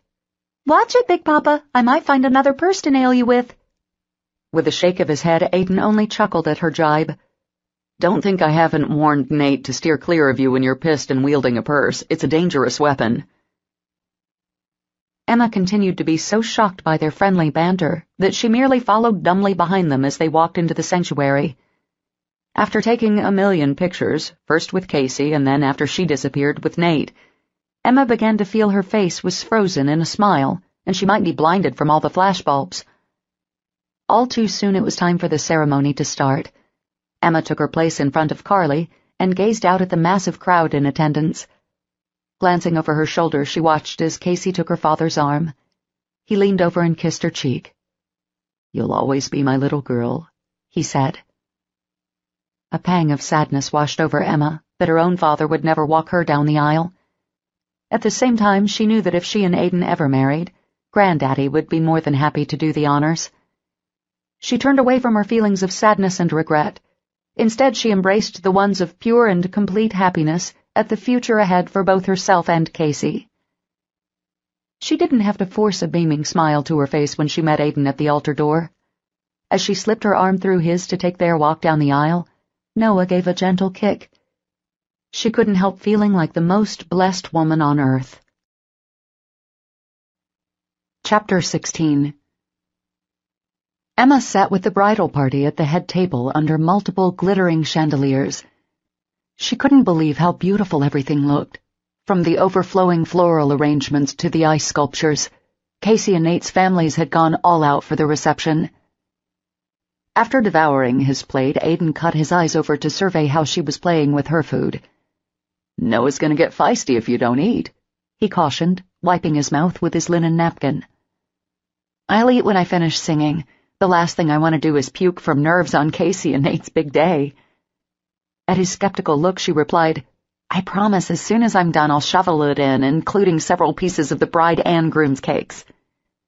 Aiden took a sip of champagne before nodding in agreement. "When are you up?" "After the speeches." "That's not long." "Looks like it's sooner than I thought," she replied, motioning to where Nate's brother and best man stood with a microphone in his hand. While Anthony spoke, Emma noticed it was Aiden, not herself, who had begun squirming in his seat. His hand shifted from his thigh to his coat pocket several times. When she shot him a questioning look, he mouthed, "Sorry." Once Anthony finished his speech to a round of applause, Carly took the microphone with a shaky hand. Already teary, she lost it as soon as she began speaking about her sister. It wasn't long before everyone was crying, Emma included. When the band leader took the microphone from Carly, Emma felt the butterflies in her stomach turn to boulders. Once again, Aiden became shifty in his seat. "Don't tell me you're nervous for me," she whispered in his ear. "Oh, yeah, I think I caught your nerves or something," he finally mumbled. "And now it's time for the bride and groom to take the floor for their first dance as man and wife." Emma winced. "That's my cue." Aiden grinned. "Break a leg, babe." "Thanks a lot," she mumbled. Without anyone else seeing, he reached out and smacked her ass. His playfulness melted her nervousness. The first time Casey ever heard her sing, at an open mic night at one of their favorite coffee shops, she swore Emma sounded just like one of her personal favorites, Patty Griffin. So there had never been any question that Casey wanted Emma to perform Heavenly Day for her first dance with Nate. It was also one of Emma's favorite songs to sing. She gripped the microphone confidently and stared out into the packed ballroom. 7 years ago, my late fiancé said, "Hey, I think you're gonna love my roommate's girlfriend. She's really sweet, but more than that, she's crazy and funny as hell, too." Emma smiled at the guests' laughter. "I knew the first time I met Casey that Travis had been right, and we were going to be best friends. I also came to love Nate as well. I've been blessed to call her my best friend for all these years, and that she and Nate have been a part of my life in both the good times and the bad." Emma saw the tears sparkling in Casey's eyes. There aren't words to express how happy and thrilled I am for them as they start this new journey of their life together as man and wife. I wish them all the blessings in the world and pray that God showers them with many, many heavenly days." The band struck up the first few notes of the song, and then Emma found herself wrapped in the zone. She poured her heart and soul into the words, and when she finished carrying out the last note, she knew she had hit it out of the park. Thunderous applause sounded all around Emma, bringing her out of the high she received from performing and back onto the stage. She smiled at the reaction. "Thank you very much." When she handed the microphone back to the band leader, he cried, "Wasn't that amazing?" Applause continued ringing through the ballroom, causing Emma's cheeks to redden even further. She hurriedly plopped down into her seat next to Aiden. "How many of you would like to hear Emma sing something else?" Whistles and catcalls erupted at the prospect. "Looks like they want an encore, babe," Aiden said with a grin. Emma shook her head. "I've already sang twice. They're going to think I'm some attention whore or something," she protested. "Not when people are requesting you to do it." The band leader's voice interrupted them. "Aiden, why don't you come up here and see if you can't convince Emma to sing something else for us?" When he started to get up, Emma grabbed his shirt sleeve and hung on for dear life. "No!" she screeched. He smiled reassuringly down at her.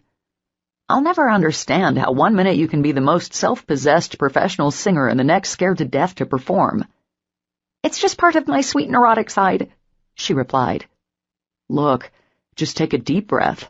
I'll go make up some excuse that you're too exhausted to sing again in your delicate condition." "Thanks a lot," she grumbled. Aiden stepped over to the stage and took the microphone from the band leader. He gazed out at the audience. "Well, I'm supposed to be up here to either beg Em to sing for you again or to make her apologies." He glanced back at Emma. "But I must admit that the real reason I'm standing before you has nothing to do with either one." A whisper of conversation cut through the crowd. "I'm standing before you today as one of the happiest men in the world. I have the love of a beautiful woman and a healthy son on the way. But even that isn't enough. Witnessing the commitment today at the ceremony, I can't help but want what Casey and Nate have." A chorus of ahs rang throughout the room. "So, there's just one question I want to ask Emma right now." As he strode over to her, Emma couldn't help feeling absolute and total disbelief. He sat the microphone down on the table to a loud squeal. Reaching into his suit pocket, he took out a black velvet box. Emma widened her eyes when it opened to reveal a sparkling diamond. Once he had it in his fingers, he knelt down on one knee before her. "Emma Catherine Harrison, angel of mercy and forgiveness, love of my life and mother of my son, will you make me the happiest man in the world and say you'll marry me?" "Oh my God," Emma murmured. She couldn't stop the tears from pooling in her green eyes as her hands flew to cover her mouth. "Oh my God," she repeated. "That's not exactly the response I was hoping for," Aiden teased. Tears of elation streamed down her cheeks as she threw her arms around his neck. "Yes! Yes, I will marry you!" The room erupted again with applause. Emma brought her lips to Aiden's. Just when he started to deepen their kiss, she pulled away to feather kisses over his cheeks, his nose, and his forehead. Finally, she brought her lips back to his.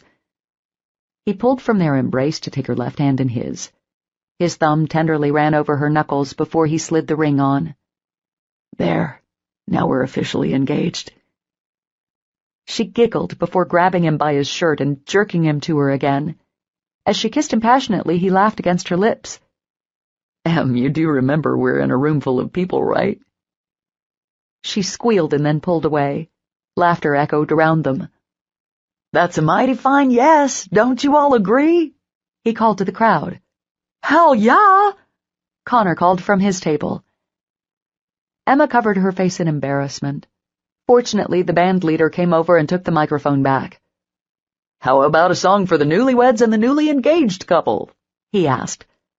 "No, I don't want to take away anything from Casey's day," Emma protested. "Babe, she and Nate knew all about this. That's what I called to ask her about." "Really?" Emma then glanced past Aiden to where Casey stood with a broad grin on the dance floor. When Emma raised her brows questioningly, Casey nodded, and then blew her a kiss. Looking for Nate's approval, he smiled and gave her a thumbs up.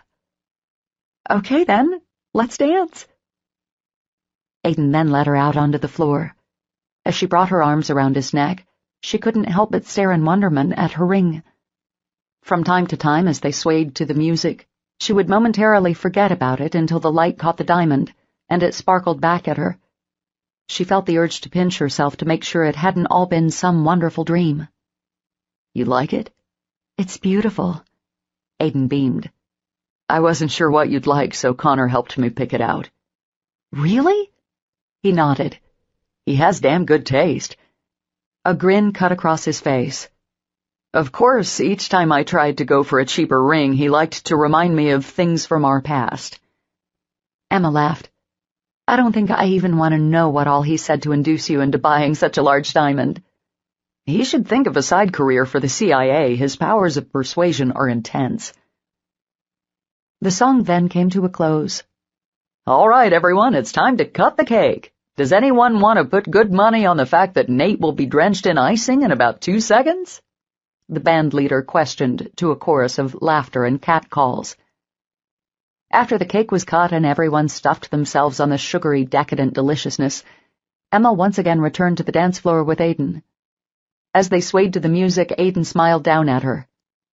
"So, future Mrs. Fitzgerald, when are we going to tie the knot?" Emma tilted her head to the right, lost in thought. "As much as I'd like not to be pregnant in a wedding gown, I want us to do it before Noah's born." "Ah, legitimize the little man and all, huh?" She giggled. "Exactly." "Do you want something like this?" he asked, motioning around the swanky ballroom. Emma wrinkled her nose. "I had something like this planned many years ago." Aiden tensed at her alluding to her wedding with Travis. "I want something simple with just our closest family and friends." She glanced up at him. "We could get married at my church and have the reception at the barn." Aiden inhaled sharply. "Pop's gonna shit a brick when I don't get married in the Catholic Church." "Then we can think of something else." "What about the meadow that overlooks the pond?" "You don't think it'll be too cold?" "We'll keep the ceremony short and sweet," Aiden joked. Emma grinned. "Okay, that sounds good. Then we can have the reception in the barn. Will that suit you better?" "All I care about is the part where you say I do and become my wife." Aiden brought his lips to hers. When she darted her tongue in his mouth and pressed herself against him, Aiden pulled away in surprise. "Are you trying to start something with me, Ms. Harrison?" Not taking her eyes off of his, she bobbed her head. "Take me upstairs." "You're joking." "Do you want me to beg?" "Emma," he growled. "Aiden," she began sweetly, "will you please take me upstairs to our big rented suite and make love to me until I pass out from exhaustion?" His eyes widened like she had lost her mind. "I can't believe you just said that." "Would you rather me be dirty and say please take me upstairs and fuck me until I pass out from exhaustion?" she teased. "You're killing me, Em. Absolutely and completely killing me." "Then do something about it." "Aren't we supposed to stay until Casey and Nate leave?" "Nate's family is Italian. They're going to be drinking and partying until 2 a.m. Aiden's blonde brows furrowed. "Like mafia Italian?" Emma giggled. "I don't think so." She nudged him playfully. "Just go over and make them an offer they can't refuse on taking your fiancé upstairs to consummate your engagement." He scowled at her. "You're supposed to consummate a marriage, not an engagement." "Fine, I'll do it." Emma took his hand and led him off the dance floor. "At least the crowd is thinning out," Aiden noted. "What are you so worried about?" "I just don't want to piss Casey and Nate off. They've already been forgiving and generous enough to agree to share their day with my proposal." When they walked over, Casey was licking the icing off Nate's cheek, where she had previously smashed him with it. Emma leaned over and whispered something in her ear. Casey grinned broadly and nodded her head. Aiden shot Nate a helpless look, to which Nate winked. "I gotcha, man," he mouthed. Emma tugged on Aiden's hand. "All right, Big Daddy, you can take me upstairs and ravish me now." He chuckled. "If I had known putting a rock on your hand would have made you this playful, I would have done it a hell of a lot sooner." Chapter 17. As they stepped onto the empty elevator, Emma took Aiden off guard by shoving him against the wall. What? She cut him off by crushing her lips to his. Taking his hands in hers, she jerked them above his head and pinned them against the wall. Her tongue thrust into his mouth, greedily seeking out his own and rubbing tantalizingly over it. A low groan erupted deep in his throat. Clasping both of his hands in her one, Emma trailed her other hand down his chest and below his waist to cup his growing erection. He tore his lips away from hers. Panting, he stared into her emerald green eyes that burned with desire. Emma Harrison, are you trying to rape me in this elevator? Squeezing his cock, she raised her eyebrows at him. I didn't think you could rape the willing. He chuckled. Good point. As she worked his length over his pants, her lips went to kiss a warm trail up his neck. He shivered as she licked along his jawline. Let me guess, this extremely horny moment was made possible by pregnancy hormones? Her giggle vibrated against his cheek. Yes, it was. Oh, they're insane. She released his member and pulled away. I think I'm starting to understand what it's like to be you. Throwing his head back, Aiden roared with laughter. You mean what it feels like to be a horn dog? Wide-eyed, she replied, Uh-huh. Then why did you pull away? Well, because... That wasn't me complaining, babe. She grinned as she ran her hands up the front of his tux. So you don't mind being molested in a public elevator? Nope. In fact, I was enjoying it a lot. The elevator dinged and the doors opened on their floor.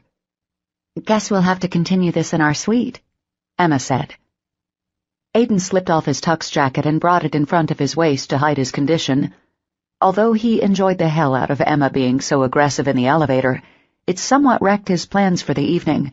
There would be no slow seduction scene as an engaged couple, considering he was at half-mast. Emma took the keycard from him and unlocked the door.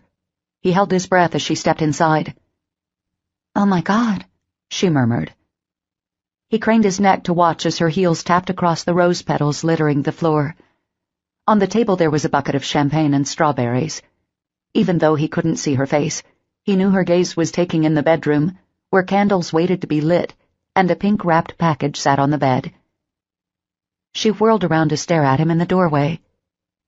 It's just like... He smiled. Our first time? Tears shimmered in her eyes as she closed the gap between them. This time when she kissed him it was with love, not passion. I love you so much, Aiden, she murmured against his lips. I love you too. Pulling away, she cocked her head at him. I'm not even going to ask what's in that box because I can't believe you found lingerie to fit me. He rolled his eyes. You act like you're some wide load. All you have to show for being pregnant is your bump. He brought his hand to her stomach. You're the sexiest, most beautiful pregnant woman I've ever seen. Oh, baby, you're so sweet. She leaned up to nip his bottom lip with her teeth. But you don't have to keep complimenting me because you're so getting laid tonight. He grunted. You and that mouth. She grinned. Well, you're stuck with it, so you better enjoy it. Oh, I'll enjoy it, and so will many parts of my body. Naughty, naughty boy, she murmured before kissing him again. Aiden kicked the door shut while Emma nudged him toward the bedroom. When they passed the table with the strawberries and champagne flutes, he stopped.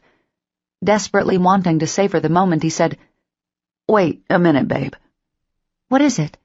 Why don't I pop open some bubbly and celebrate our engagement? He asked. Emma's auburn brows furrowed. But I can't... Aiden turned the bottle around to reveal it was only sparkling cider, sending a beaming smile on Emma's face. Oh, I love it. You thought of everything. He started unwrapping the bottle, but Emma took it away from him. Let's save it for later. Her fingers then went to the buttons on his shirt. You don't want some cider first? He questioned, amusement vibrating in his voice. She stared up at him, a mixture of love and lust radiating in her eyes. No, I just want to make love to my fiancé. I like the sound of that, he replied as she pushed his shirt over his shoulders and down his arms. I like it even better when you're Mrs. Aiden Fitzgerald. My feminist sensibilities should get riled at that insinuation, but I do like the sound. As he took off his pants, Aiden asked, You don't want to do something crazy like Emma Harrison Fitzgerald, do you? No, Mr. Neanderthal, I don't. She grinned up at him. I just want to be your wife. And as soon as possible, right? Of course. Think we could throw something together in a few weeks? Emma sucked in a breath. Wow, I didn't know you were in such a rush. His knuckles tenderly grazed her abdomen. We don't have that much time before little man's arrival. That's true, but wedding planning isn't easy, even for a small one like we're considering. He poked his lip out. I just want to be your husband. She laughed. And you will be, Mr. Impatient. I'm not going anywhere, and if you try to make a run for it, I'll lasso and hog-tie you. There's my naughty cowgirl. You're impossible. Raking her fingers through his hair, she shook her head. We may not be bonded together in holy matrimony, but our relationship was cemented the moment Noah was conceived. As Aiden's lips met hers, his fingers went to the zipper on her dress. With a flick of his wrist, the dress fell open, and he pushed it off her shoulders. His brows furrowed before his lips quirked up at the sight of her granny panties. Ooh, Em, can you get a few more pairs of these? Emma's face turned to the color of the fuchsia dress pooled at her feet. I had to wear these, thank you very much. She crossed her arms over her bare breasts in a huff. When he chuckled, she shot him a death glare. It's not a laughing matter, Aiden. I mean, I've always been a curvy girl, but you better prepare yourself for a lot more of me to love. I already told you that you're nothing but a belly, but any fat that wants to set up shop here? He paused to cup her breast while his other hand went to her ass cheek. Or here is fine with me. She rolled her eyes. Once again, you're completely and totally impossible. And you're so sexy when you're pissed off. He kissed her before she could backtalk him. Her mouth tightened with her resistance, so he slid his tongue against her lips. When she refused to budge, a low growl came from the back of his throat. Quit being so damn stubborn, Em, he muttered against her lips. His hands snaked between them to cup between her thighs. He stroked and caressed her over her alleged granny panties, causing Emma to tense. When he slipped a finger between the elastic and into her warmth, she gasped. He took the opportunity to thrust his tongue in her mouth. Her hands, that had been hanging limply at her side, went to his hair, and as she threaded her fingers through the strands, Aiden knew she had surrendered. There's my girl, he said as he feathered kisses across her cheek.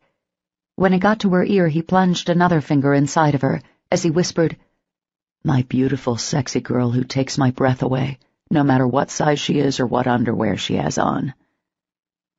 A breathy moan turned into a laugh. You're smooth, Big Papa, very, very smooth, she replied, repeating Casey's line from earlier that day. With his fingers still working their magic, he eased her down onto the bed. He curled up beside her. Her eyes pinched shut as she writhed against his hand, bucking her hips against him as he sped up his pace. Please, she murmured, her breath hot against his cheek. Please what, babe? Make me come, Aiden. The moment his thumb brushed against her clit, her fingers gripped the edges of the blanket as she cried out. Not wasting any time, he slid his fingers out of her still-clenching walls and discarded her panties. He wrangled out of his boxers and rose up on his knees. With her expanding belly, it was always interesting finding a position. Spreading her legs, he thrust himself inside her. Emma wrapped her legs tight around his waist, and he gripped her behind the knees. As he pounded into her, she raised her arms above her head and fisted the sheets. When she bit down on her lip to keep her passionate cries quiet, Aiden stilled his movements. Don't be bashful, Em. Let me hear you, he urged. Her cheeks tinged pink. What if someone else does?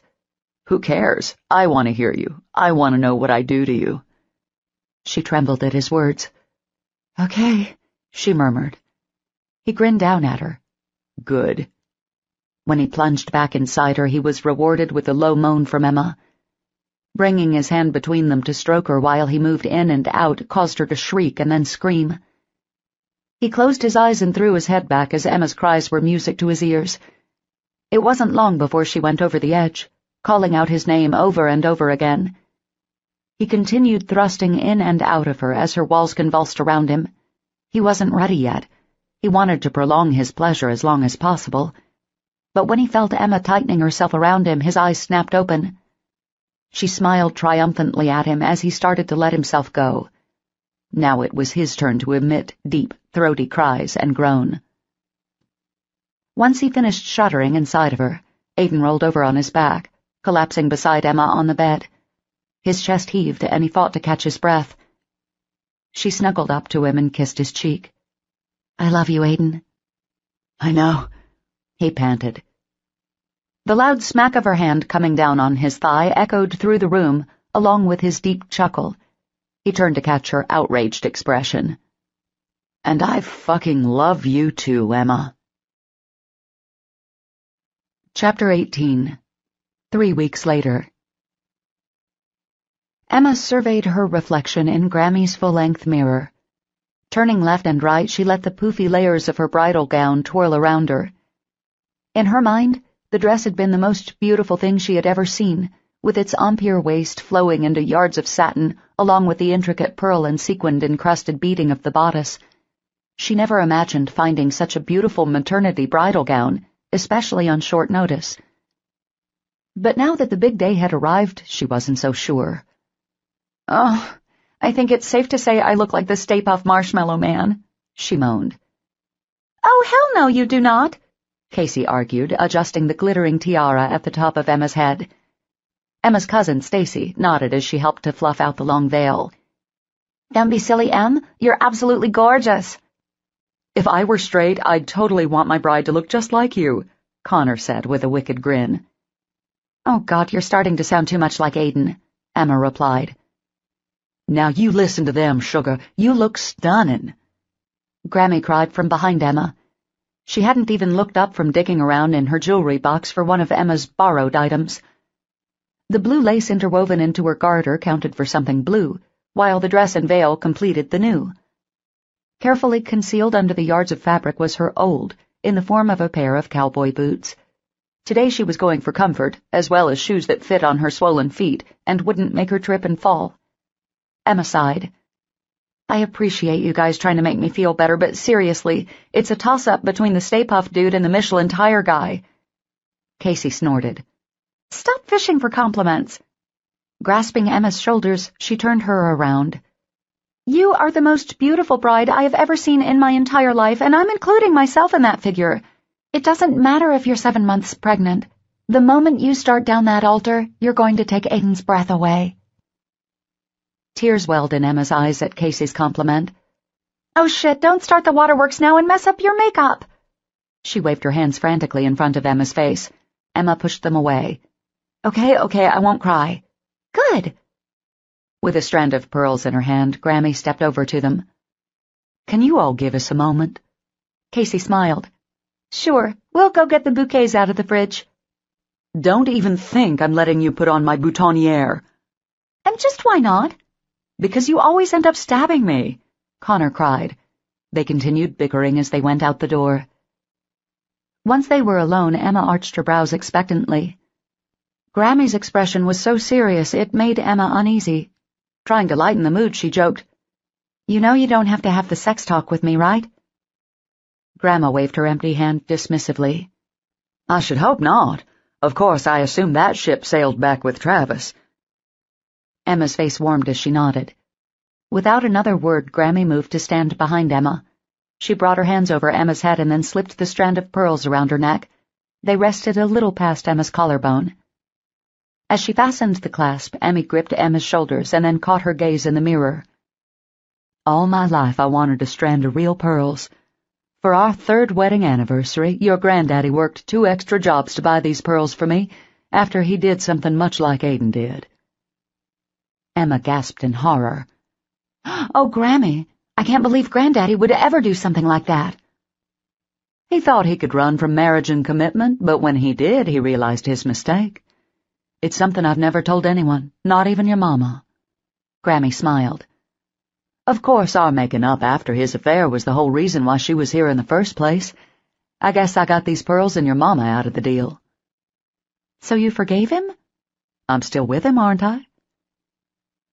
Emma fingered the pearls while thinking of all the happy years her grandparents had together. Never once had she ever seen a crack in the facade. They were what she aspired to be when it came to a married couple. Grammy patted Emma's back. I wanted to tell you this today so you would understand that no marriage is perfect. There's going to be good times and bad times and heartache and joy. Don't ever think that because of what happened before that, your love isn't as strong or as beautiful as anyone else's. It's the love that goes through the hardest trials and survives that's worth having. Thank you, Grammy. She leaned over and kissed Grammy's wrinkled cheek. Do you think Aiden and I will be as happy as you and Granddaddy have been? Grammy smiled. I think you will. I hope so. Time flies so fast when you're happy and in love. One minute you'll be young and the next minute you'll be standing in front of your granddaughter, who looks so much like her mama did on her wedding day. At the mention of her mother, Emma's eyes misted over again. She would have given anything for her mother to be standing beside her, adjusting her veil, and telling her she made the most beautiful bride. When she met Grammy's eyes again, Grammy shook her head. The last thing on earth your mama would want is for you to be sad today. She would want you to be happy and to embrace the wonderful future ahead of you with Aiden and with Noah. I know she would, it's just hard. Grammy stepped around to touch Emma's cheek. I know, baby girl. She was my only daughter, and I'd give anything to have her here, but she's never very far away. She's always right here. Grammy placed her hand over Emma's heart. She'll be there with you today, and when that sweet baby boy comes into this world and is put into your arms for the first time, she'll be right there too. Emma bit down on her lip to stifle her emotions before throwing her arms around Grammy. Thank you for being here with me today. It's my pleasure, honey. Granddaddy cleared his throat in the doorway. All right, that wedding planning woman said to tell y'all it's time. Emma pulled out of Grammy's arms. For a flickering second, she saw Granddaddy in a different light for the mistakes of his past, but then she thought of Aiden and of forgiveness, and a smile curved on her lips. She walked over to him and kissed his cheek. When she pulled away, she grabbed the lapels of his suit and smiled. Look how handsome you are. Granddaddy beamed. It's my best suit. I hoped it would do. I'll be honored to be on your arm. As they started out the door, he stopped her. Virginia told you about the pearls, didn't she? Emma's mouth gaped open. How did you know? The look on your face when I walked in. I'm sorry. Don't be, Emmy Lou. I'm just surprised that Aiden didn't tell you. Her eyes widened in disbelief. You told him? When? The time he came up here to get the food while you were on bed rest. But why? Granddaddy grimaced. I wanted him to understand that I knew where he was coming from, but at the same time I wanted him to fight like hell to get you back. You like him that much? I do. Granddaddy grinned. I think I might even love him. Emma jerked her head up to stare at him in surprise. Seriously? I'm happy for you, Emmy Lou. I think old Aiden's going to make you a mighty fine husband. Oh, Granddaddy, she murmured, her eyes filling with tears. Don't cry now. They're happy tears, I promise. Yeah, but you'll get me in trouble with all the hens around here if you mess up your makeup. She giggled. All right, then, I wouldn't want to get you in trouble. Good, then. Eyeing Emma's dress, he scratched his head. Let's see how we're going to get you out of here in that thing. She giggled as she turned to the side and slid out of the bedroom doorway. As she swept out into the living room, she found the wedding planner organizing the bridal party. How do I look at Emma? Georgie asked, spinning around in his tiny tux. She grinned. You look so handsome and so grown up. He thrust out his pillow. I thought today I would get the real rings. I'm sorry, sweetheart, but Casey and your Papa Patrick are in charge of the rings. Georgie cocked his head. Then why the hell am I the ring bearer? Emma's eyes widened while Casey tried to hide her laughter behind her bouquet. George Byron Parker, don't you dare say a naughty word like that, Emma chastised. Is hell a naughty word? Yes, it is. Georgie shrugged. Oh, I just heard John and Uncle Aiden using it. Well, let them be in trouble, not you. She patted his back. You have a very important job as the ring bearer, even without the real rings. You're part of our wedding party, and that makes you very special. Really? Yes, Georgie seemed momentarily appeased. Then his face clouded over again. Do I really have to walk with her? He jerked his chin over to Emma's cousin, Sarah, the flower girl. What's wrong with Sarah? Georgie rolled his eyes in exasperation. She's a girl. Emma bit her lip to keep from grinning. I promise she's a very nice girl and you won't have to hold her hand or anything. Good. Marie, the wedding planner, clapped her hands. Okay then, it's time. Georgie, Sarah, you'll go out first. Then I need Connor, Stacy, and Casey. Oh my, that rhymed. Marie giggled. Casey rolled her eyes as she handed Emma her enormous bouquet. This chick has seriously got to go. Emma welcomed the laugh that bubbled from her lips. It helped to ease the nerves she felt. Drawing in a few deep breaths, she tried to calm herself down. After all these years, it was finally happening. She was getting married. As she felt Noah kick beneath her yards of fabric, she shook her head and smiled. God had certainly blessed the broken road of heartache and loss to get to this point of extreme joy. As they stepped onto the front porch, Emma glanced up at the sky. It was like God had smiled down on their special day, by blessing them with not only a beautiful cloudless sky, but one of George's unseasonably warm days for late January. She leaned on Granddaddy's arm as they took the path around the house. Memories flashed through her mind of taking the same turn with Aiden, as they snuck away for their midnight skinny-dipping escapade. The grassy aisle leading up to the altar was covered with intertwining red, pink, and yellow rose petals.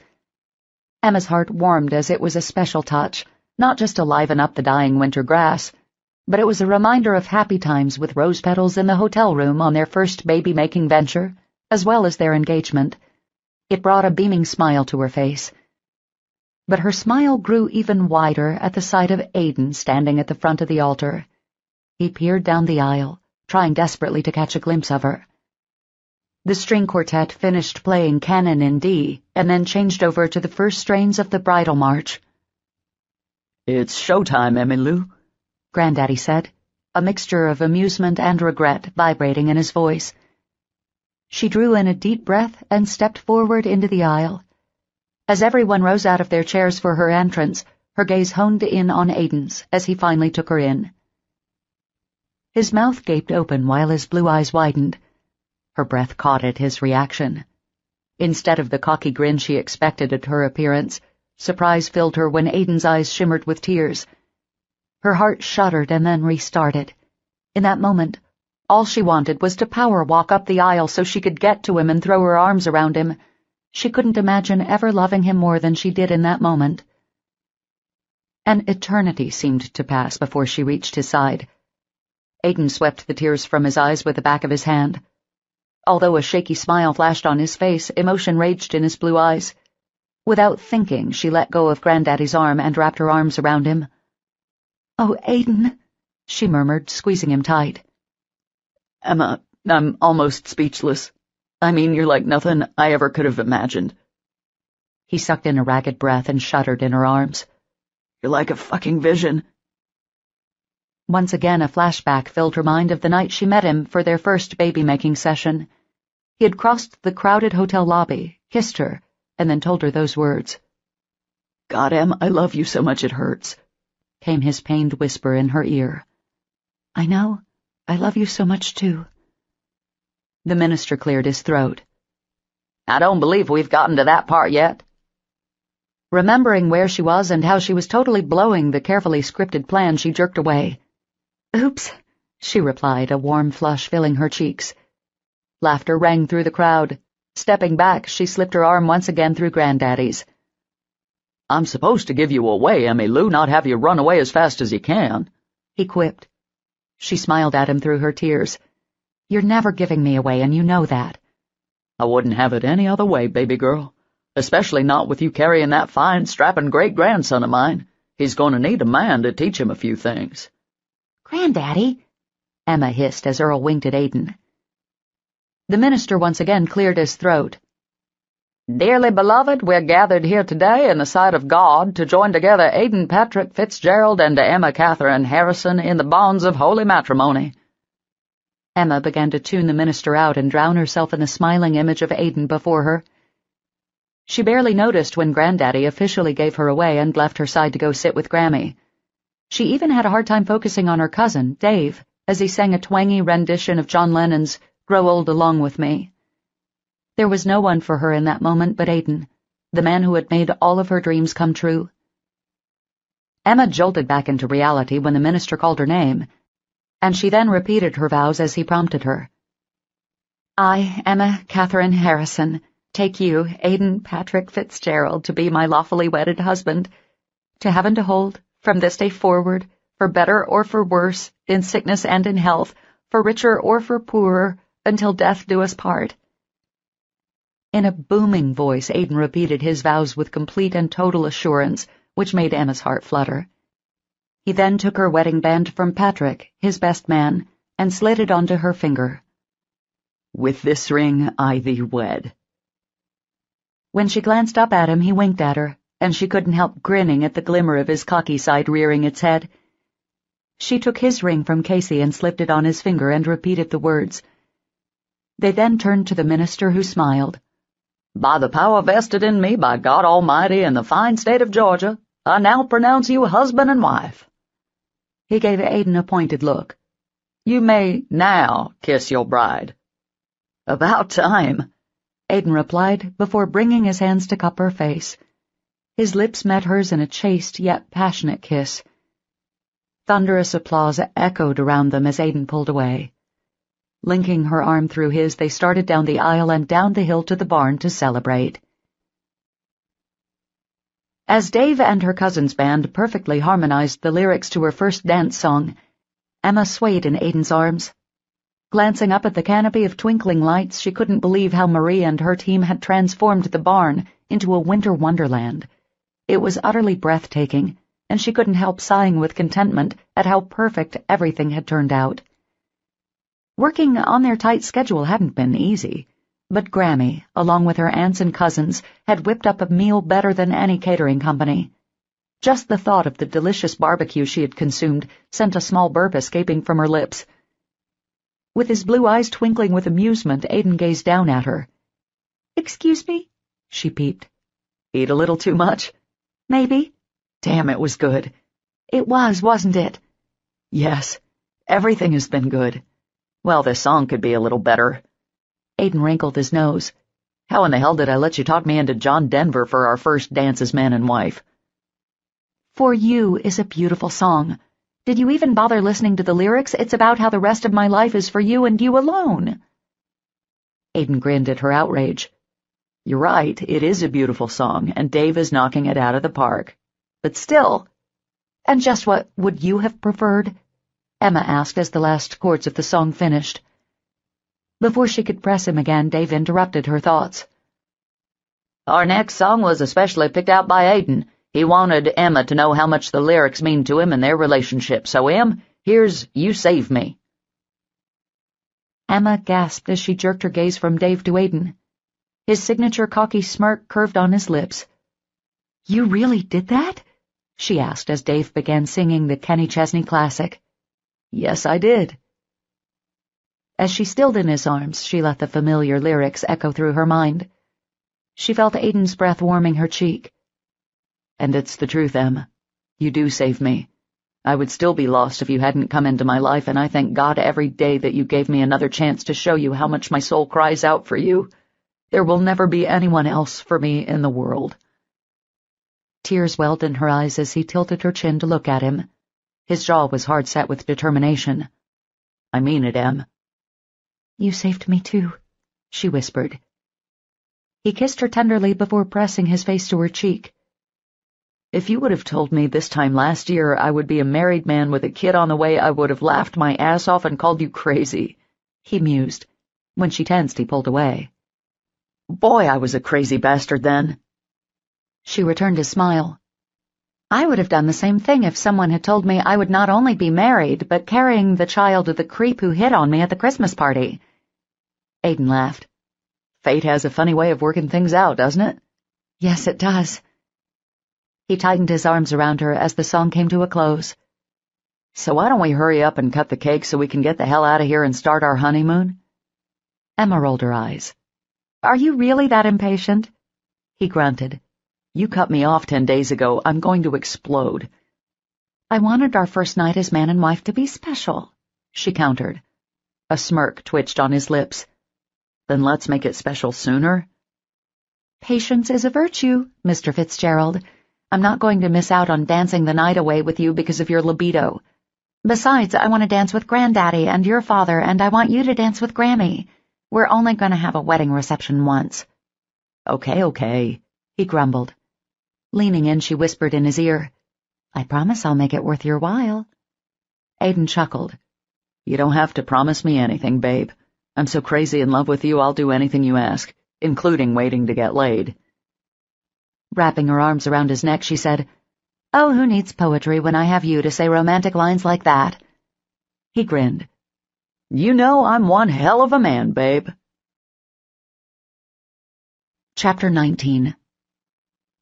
As sparklers lit the way through the dark, Emma and Aiden ran to their car while being pelted with birdseed.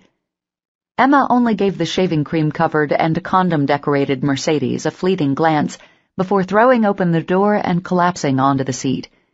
She swiped off the pieces of birdseed stuck to her hair and dress. Aiden grinned as he cranked up the car. Sure hope we don't get attacked by a flock of militant birds with all this shit on us. Emma laughed. So how far is it to your buddy's cabin? About 20 minutes from here in Blue Ridge. With Emma in her last trimester, Aiden had put his foot down about them flying anywhere for their honeymoon. He had been able to get a week at a secluded cabin that belonged to one of his work buddies. I'm sorry it's not somewhere exotic like the Caribbean or romantic like Venice, Aiden said as they pulled onto the highway. After Noah is born, I'm holding you to that Italy promise. It's a deal. And since I know you won't get on a plane without him, we'll make the little man an international traveler before he's a year old. Aw, I love it. Reaching over, Emma took Aiden's hand in hers. It doesn't matter where we go as long as I'm with you. He brought her hand to his lips and kissed her knuckles. I feel the same way, babe. After taking a turn off the interstate, they drove along the dark and curvy mountain roads. Glancing at the directions on his phone, Aiden made a final turn. Greg had maintenance come out this afternoon and get things set up for us. Like sex up the place? Emma asked with a grin. Aiden grinned. Maybe. They delivered some food as well. We'll go out to dinner a couple of times too if you want. With us out here in the middle of nowhere, how do I know you won't hold me hostage as your sex slave? Aiden threw his head back and roared with laughter.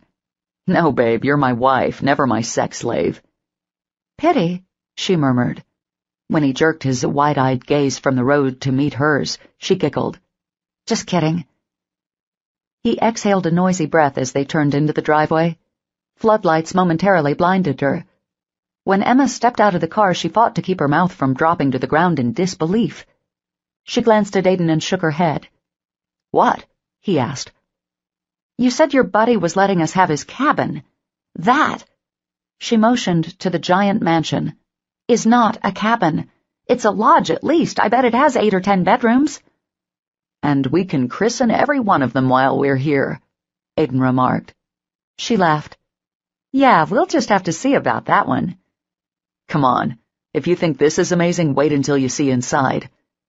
Taking her hand, Aiden pulled her up the front walkway and up the porch steps.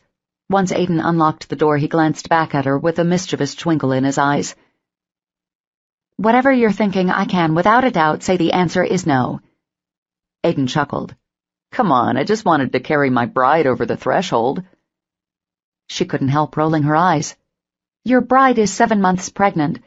Besides, you're supposed to do that at your home, not your honeymoon destination. Ignoring her, Aiden swept his arm underneath her knees while the other went around her back. She shrieked when he swept her off her feet before kicking open the front door. Oomph! He muttered as he staggered across the threshold. Emma burst into laughter at both his determined expression and his purple coloring. Don't go incapacitating yourself before we can get the honeymoon started, babe, she teased. Yeah, he replied as he gently set her on her feet in the foyer. Aw, my hero, she said, leaning up to kiss him. He grinned at her. Go on and explore the lodge, Emma corrected. Whatever, I'm gonna go get our luggage. Be careful, I wouldn't want a city boy like you taken off by a bear or a coyote. He shook his head. Always that mouth of yours. Once Aiden headed out the door, Emma turned her attention to the living room. It was outfitted with large overstuffed couches and chairs. A floor-to-ceiling stone fireplace sat in the middle of the room, and after picking up the remote on one of the tables, a press of a button sent it roaring to life. Tilting her head, Emma took in the high ceilings with their criss-crossing wooden beams. As she walked around the room, she saw the large circular staircase leading to the next floor.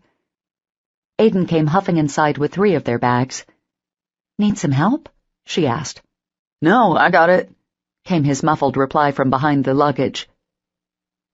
When he started down the hallway, she followed him.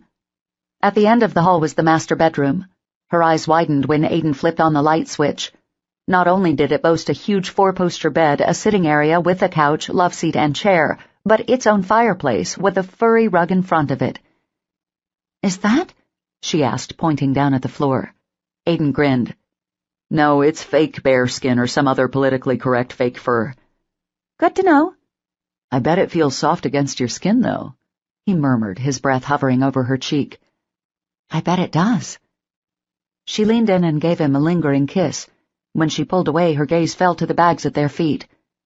"Wait, that's not everything." Aiden scowled. "Isn't it enough to get us started?" She shook her head.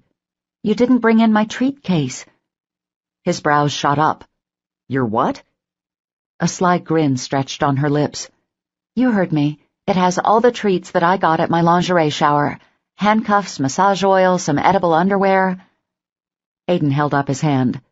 "No need to explain any more. You had me at handcuffs," he replied, before hurrying out of the bedroom and down the hall.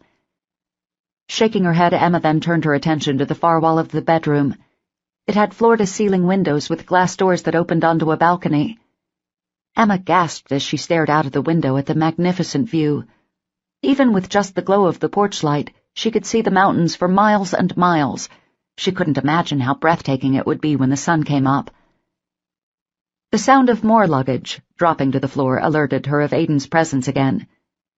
His arm snaked around her waist, pulling her back against him, while another hand slid up to caress her breast. "Isn't the view amazing?" "Yes, it is," he murmured into her neck as his erection dug into her backside. "Would you stop being a horn dog for just a minute and look out there?" She gestured to the wide expanse of pine trees. 5 seconds ago, the words massage oil and edible underwear were coming off your delectable lips. I don't want to look at anything but your body until I've had you at least twice. When she started to squirm out of his hold, his breath scorched against her earlobe. "You, naked, hot tub, now." She glanced over her shoulder at him and rolled her eyes. "You sound like a caveman." He chuckled. "I feel like one, too. Making me go almost 2 weeks without sex is torture, Em." "Actually, it's good practice. After Noah's born, it'll be at least 5 or 6 weeks before I'm operational down there again." Aiden groaned. "Oh, God, don't remind me." Taking the hem of her dress, he pulled it over her head. "Take your shoes off," he instructed. Gladly, she stepped out of the low heels that were already causing her feet to swell. Taking her hand, he started to lead her out into the hallway. "But I'm not supposed to get in the hot tub when I'm pregnant," Emma protested. "I've got it all taken care of, babe.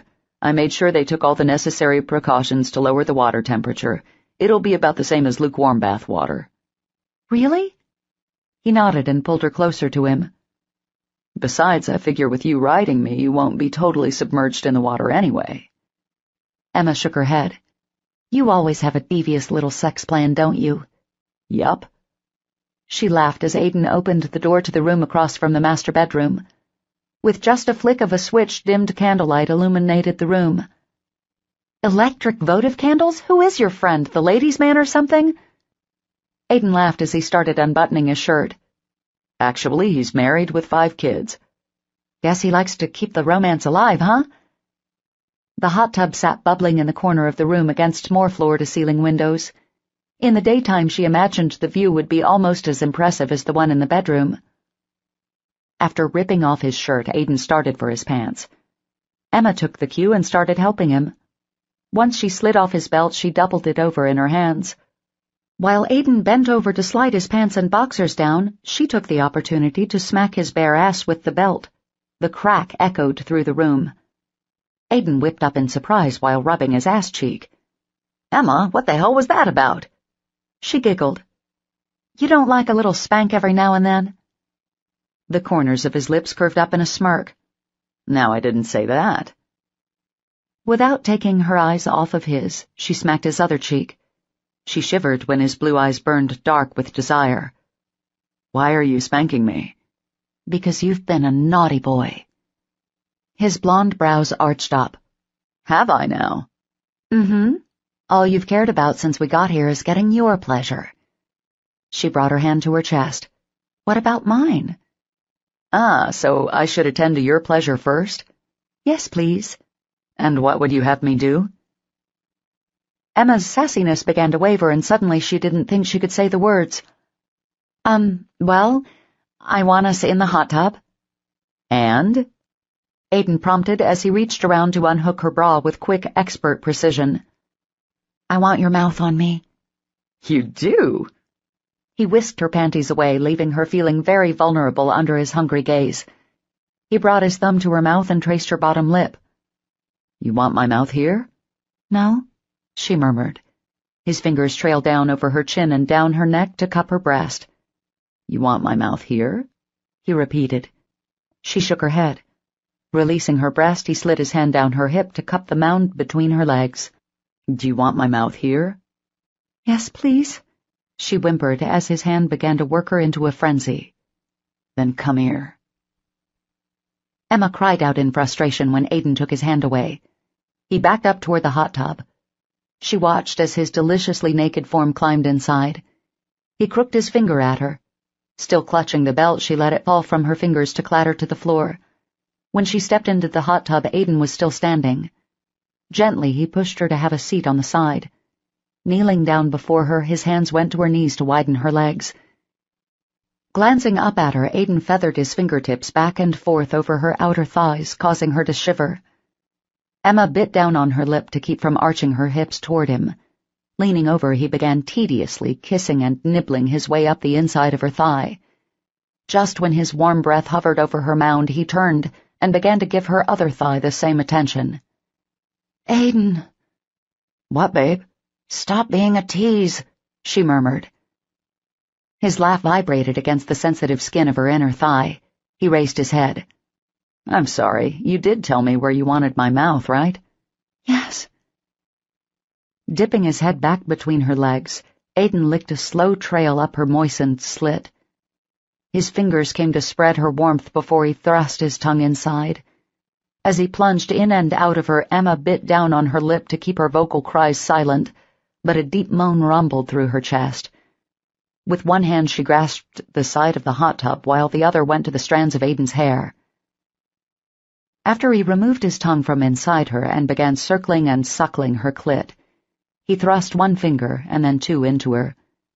Mimicking the crooking he had done before with his finger, he hit her G-spot, and Emma threw her head back and screamed. As he continued to assault her with his fingers and tongue, she cried out his name. Her hand abandoned his hair, and both went to grip the sides of the hot tub. Her hips moved against his mouth and fingers, forcing him deeper, as she lifted her ass on and off the side of the hot tub. Just when she thought she couldn't stand any more, she tensed as she came hard and fast. Aiden! Oh, yes! Yes! She cried. Although she was still clenching around his fingers, Aiden used his other arm to pull her off the side of the hot tub to straddle him. Instead of having her face him, he turned her to ride him the opposite way. He replaced his fingers with his pulsing erection. He groaned against her back when he slid deep inside. Gripping Emma's hips, he worked her on and off his cock. Emma leaned back so she could turn her head to kiss him. Her arm curved around to wrap her fingers in his tousled hair.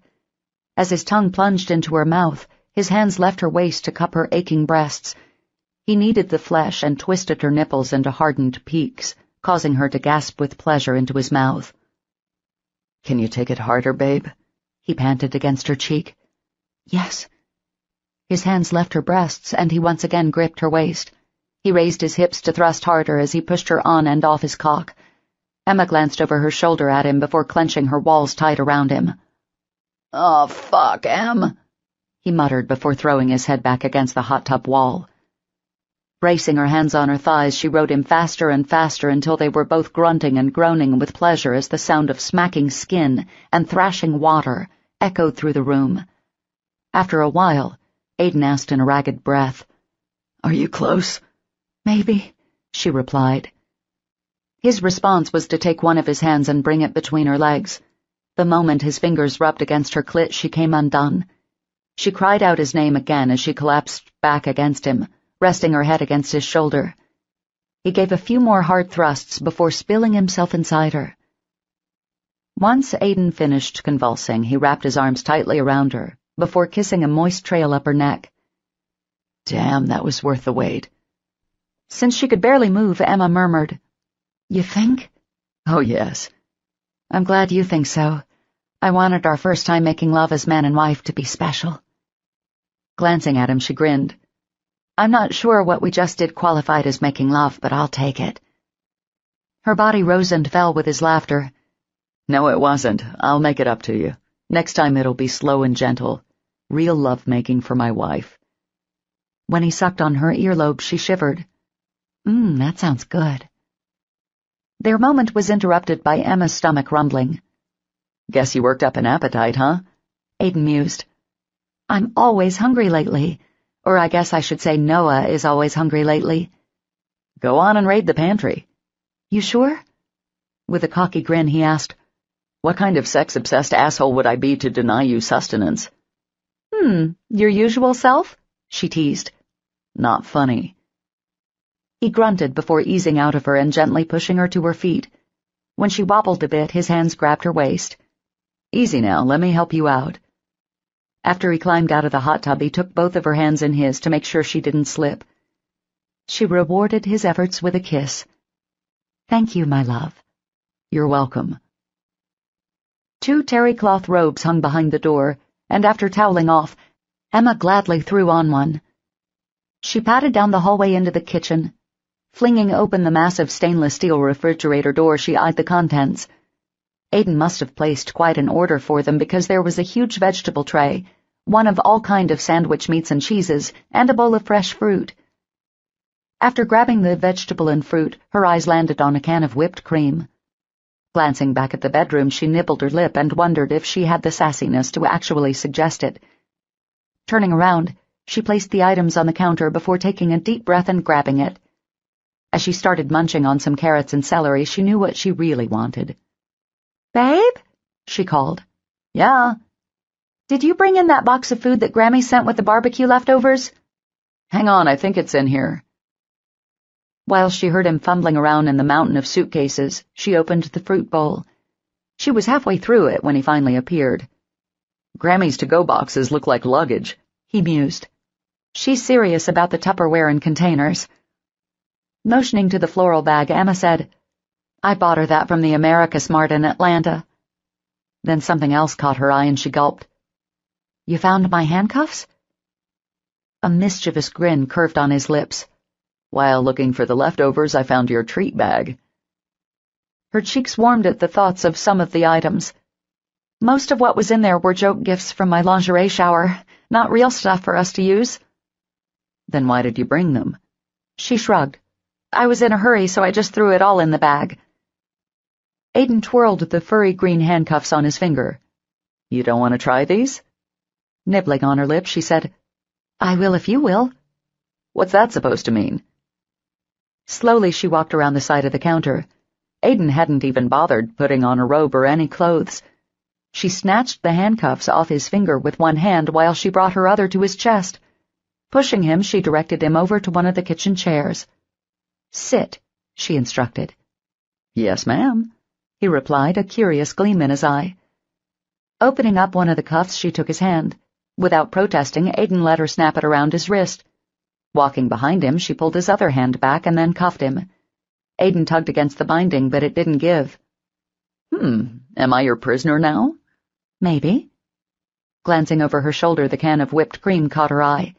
When she started over to get it, Aiden shimmied around in the chair. "Where are you going?" She grinned back at him. You'll see.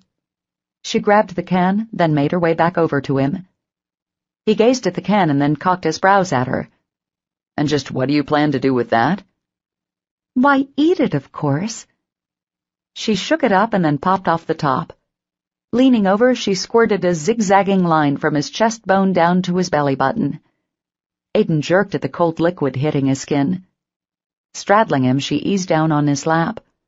When she licked her lips in anticipation, Aiden's growing erection bucked between them. She stared down at it and grinned. Down, boy, you'll get your turn. Aiden groaned at the insinuation and let his head fall back. She brought her mouth to his chest and started licking and sucking off the whipped cream. Aiden's breath hitched as she went further down, nibbling and tasting his skin. Just when she got to his erection, she started her way back up his chest. He let out a frustrated gasp of air and bucked his hips. Once she had licked his chest clean, she climbed off his lap. Stand up. Wait, what? Aiden frantically asked. Emma rolled her eyes. Do you honestly think I'm getting on my knees on this hardwood? She made a tisking noise. You gotta work with me, Big Papa. A relieved look flashed on his face. Thank God. She brought her lips to his, giving him a long, lingering kiss. Aiden swept his tongue around her mouth and over her lips, searching out the sweetness of the whipped cream. Sliding her hand between them, she worked her fingers over his hardness. Aiden moaned against her lips. She released him and then broke their kiss to ease down in the chair. His hands fought against the cuffs. Take off your robe, he commanded. She glanced up at him and shook her head. Please, he croaked. You really want me naked? You know I always want to see you, your breasts, your legs, your pussy. Aiden! She squealed, dropping the whipped cream. What? I can't believe you said that word. Which one? He teased. Knowing he wouldn't let up until she said it, she whispered, Pussy? He chuckled. What would you rather me say, your cut? Her hand flew over his mouth to silence him, and she shook her head wildly. No, that one is even worse. When she took her hand away, a smirk curved on his lips.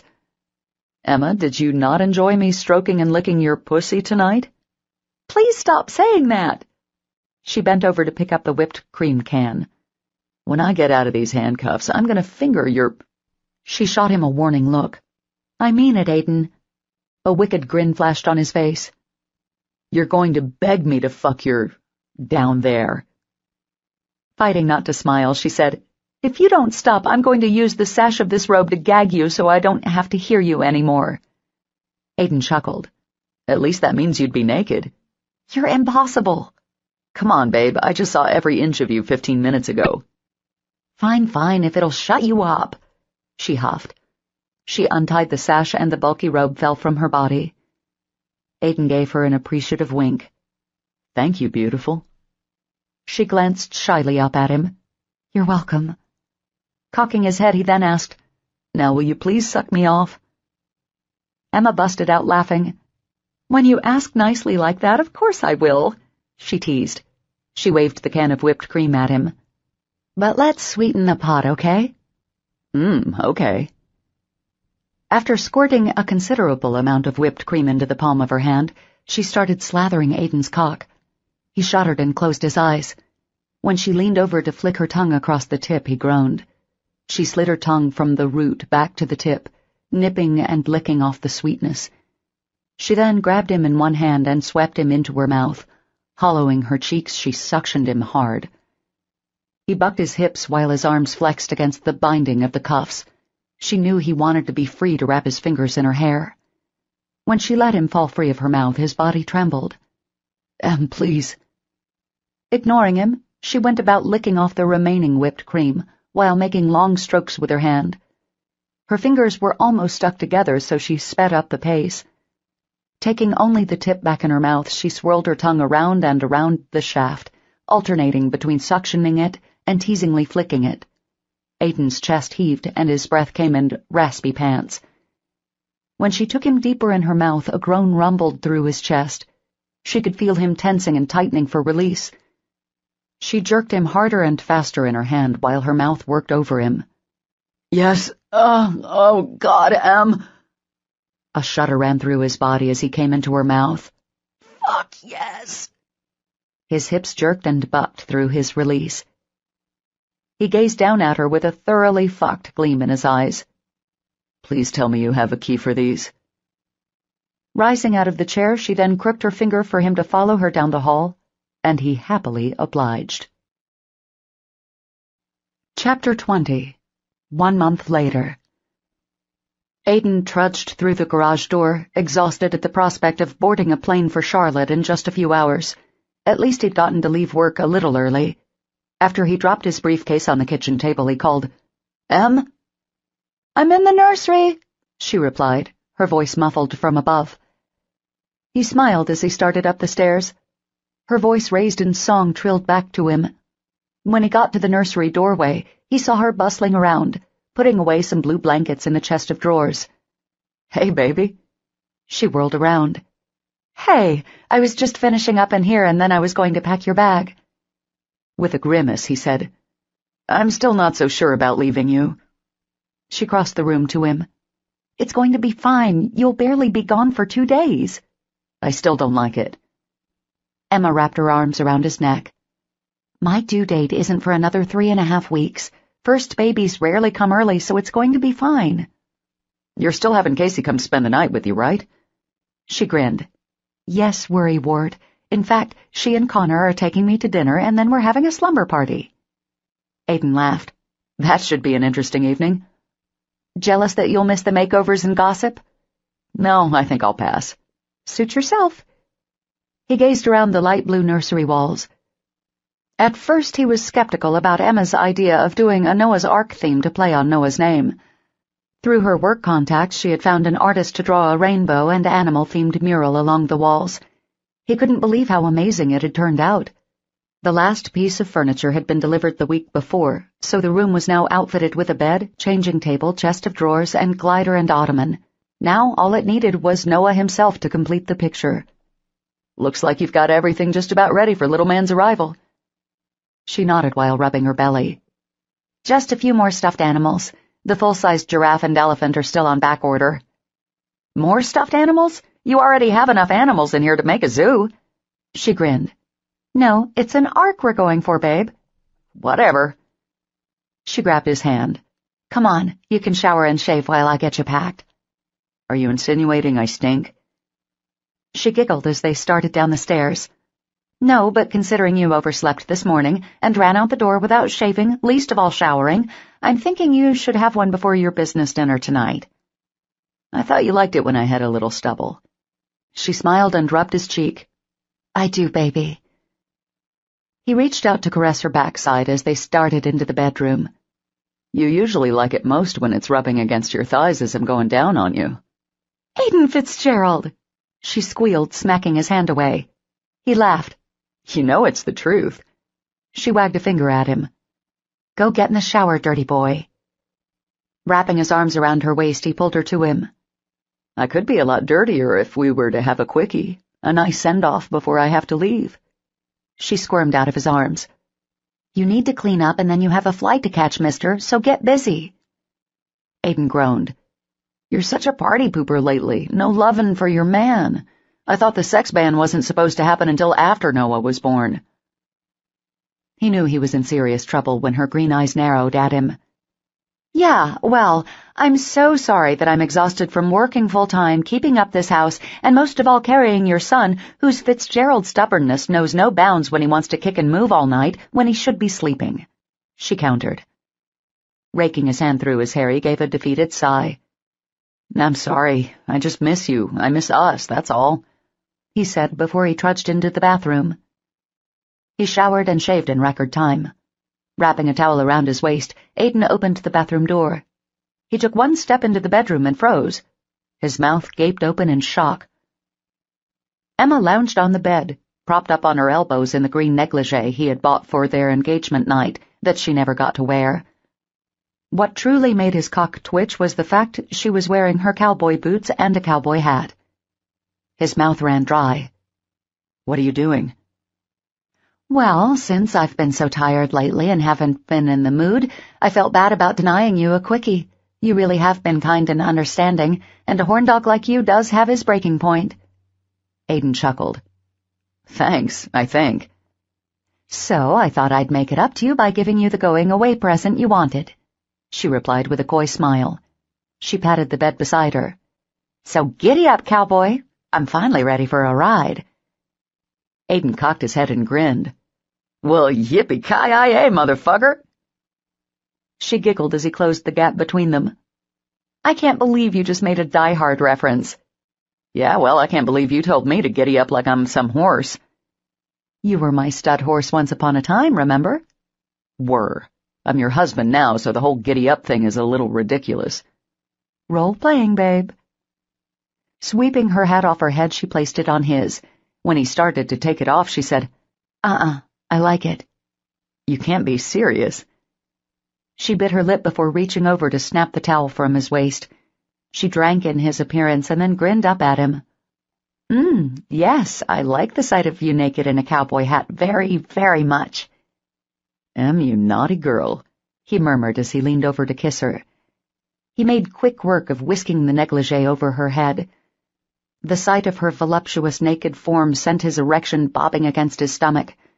He cupped her full breasts as his tongue plunged into her mouth.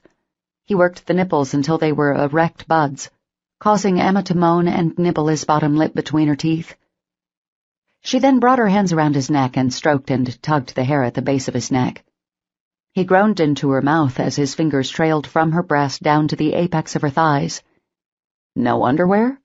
You were pretty confident your little stunt would ensure I was a sure thing, huh? She laughed. And when are you not a sure thing? Never, because I never get enough of you. Emma's amused expression faded. Oh, baby, that's so sweet, she said, her eyes shining with love for him. She brought her lips to his and kissed him passionately, letting her emotions flow out through her kisses. I love you, Aiden, she murmured against his lips. I love you too. Easing her on her back, he gripped her hips and slid her bottom to the edge of the bed. Opening her legs wide, he positioned himself between them as he stayed on his feet. You okay with not taking me for a ride? You can take me any way you want, cowboy. He gave her a wicked grin as his fingers found her center, which was already dripping with need. You really were ready for me, huh? It's the hat, she panted as he worked his fingers in and out of her. He rolled his eyes. Seriously? She scowled at him. You fantasize about me in green lingerie. I wanted you in a cowboy hat. Then I'm glad I can make your fantasies come true. He found her sweet spot and she gripped the sides of the bed. Oh, yes, right there. Aiden, oh God, please, she cried, bucking her hips into his hand. When he sent her over the edge, her head writhed back and forth as she came. He slid his fingers out of her and then positioned himself at her entrance. With one thrust, he filled her, causing them both to moan. Wrap your legs around me tight, babe. I want those delicious cowboy boots digging in my ass. She obliged him, and he gasped with pleasure. Gripping the sides of the mattress, he began thrusting in and out of her. Emma's legs remained tied around him, and when he slowed his pace, she dug her boot heels into his flesh, indicating she wanted him to speed up. Staring down at her, he cocked his brows. Are you sure? She licked her lips. She murmured. Obeying her command, Aiden pounded into her. The more frantic his movements became, the more sweat began to trickle down his body. He would almost need another shower when he was finished with her. He knew they didn't have long, so when her walls clenched around him, signifying she had gone over the edge, he gripped her hips and thrust faster and harder until he cried out her name as he came inside her. Panting, he leaned over to plant a kiss on her lips. Thank you, babe. That was a hell of a send-off. She giggled. And thank you for indulging my cowboy fantasy. You're welcome, ma'am, Aiden replied while tipping his hat back. Now, after you unwrap your delicious legs from me, might you oblige me with a ride to the airport? I'd be happy to. Just give me a second to drown myself in some cologne to mask this heady sex smell. Don't want to make my business associates jealous that I got some. Aiden! Emma squealed, shoving him off of her. He chuckled. There's nothing I love more than teasing you, Em, especially when you react like that. She grinned. and I love that you have to tease me so mercilessly. His thumb came to caress her cheek. And I love you. Chapter 21. After dropping Aiden off at the airport, Emma hurried back home. She had just enough time to get ready before the doorbell rang, announcing Casey's arrival. Bo trailed down the hallway behind her as she went to answer the door. On the second ring, Emma cried, "Would you give me a break? I'm moving slow." She heard Casey's laughter out on the porch before the doorbell began to go on and off at lightning speed. "Don't be a twat-waffle, Case," Emma said as she threw open the door. Casey wiped her eyes from amusement. "I had to tease you." She then took in Emma's appearance. "Oh, Em, you look beautiful," she squealed, kissing her cheek. "Thanks. I feel like I threw myself together." "What do you mean? You had all afternoon to get ready before you took Aiden to the airport, didn't you?" Emma ducked her head, a flush creeping across her cheeks. "Well, I might have given Aiden a going-away present." Casey once again roared with laughter. "Em, you naughty girl!" "I can't help it. Even though I'm exhausted, stupid pregnancy hormones have me horny all the time." I'm horny all the time and I don't even have the benefit of being pregnant," Casey mused. "Then you'll kill poor Nate when you're pregnant. It's insane, trust me." Wrinkling her nose, Casey said, "Well, that's something I'll have to worry about in the far distant future. It sure as hell ain't happening now." Emma grabbed her purse. "Ready to go?" "Yep, let's go get Connor." 15 minutes later, Casey swung into Connor's driveway. He was insistent on driving them in his brand-new Lexus 350 SUV. "Sweet ride, buddy," Emma said as she climbed into the back seat. "Thanks, Jeff and I really like it." "Everything still going well with you two?" she asked. Connor glanced back at her and grinned. "Yup. In fact, we're talking about getting married." "Really? That's wonderful." "Yeah, obviously we won't be able to do it around here, but we're all about making the commitment." "That's awesome," Casey said, buckling her seatbelt. "I'm going to expect you two to be my bridesmaids or groomsmen, hell, something in the bridal party." Emma and Casey laughed. "It would be our pleasure," Casey replied.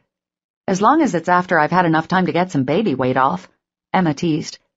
Connor eased up to the red light. "Oh, please, like you have that much to lose." Emma groaned. "Trust me, it's more than you think." Leaning forward in the seat, she waved her swollen fingers at Connor. "See some of the lovely fluid retention?" "Ew, that's disgusting." "You should see my feet." Casey shook her head. "Oh, please, Em, your weight gain is basically only tits and belly." Emma wrinkled her nose as Connor snickered. "And you've had a bodacious set of tatas since 7th grade. "Connor!" she cried before smacking his arm. "Please, you know that from the time you turned 12, every guy was talking to your boobs and not your face." Emma rolled her eyes. Okay, that's enough talk about my breasts for one evening. I think it's time for a conversation change." "Fine," Casey and Connor murmured in unison. "So where are we off to eat?" Casey asked. "There's 2 new restaurant openings downtown tonight. Might be some celebrity sightings, too," Connor said. He glanced back at Emma to gauge her response. She wrinkled her nose.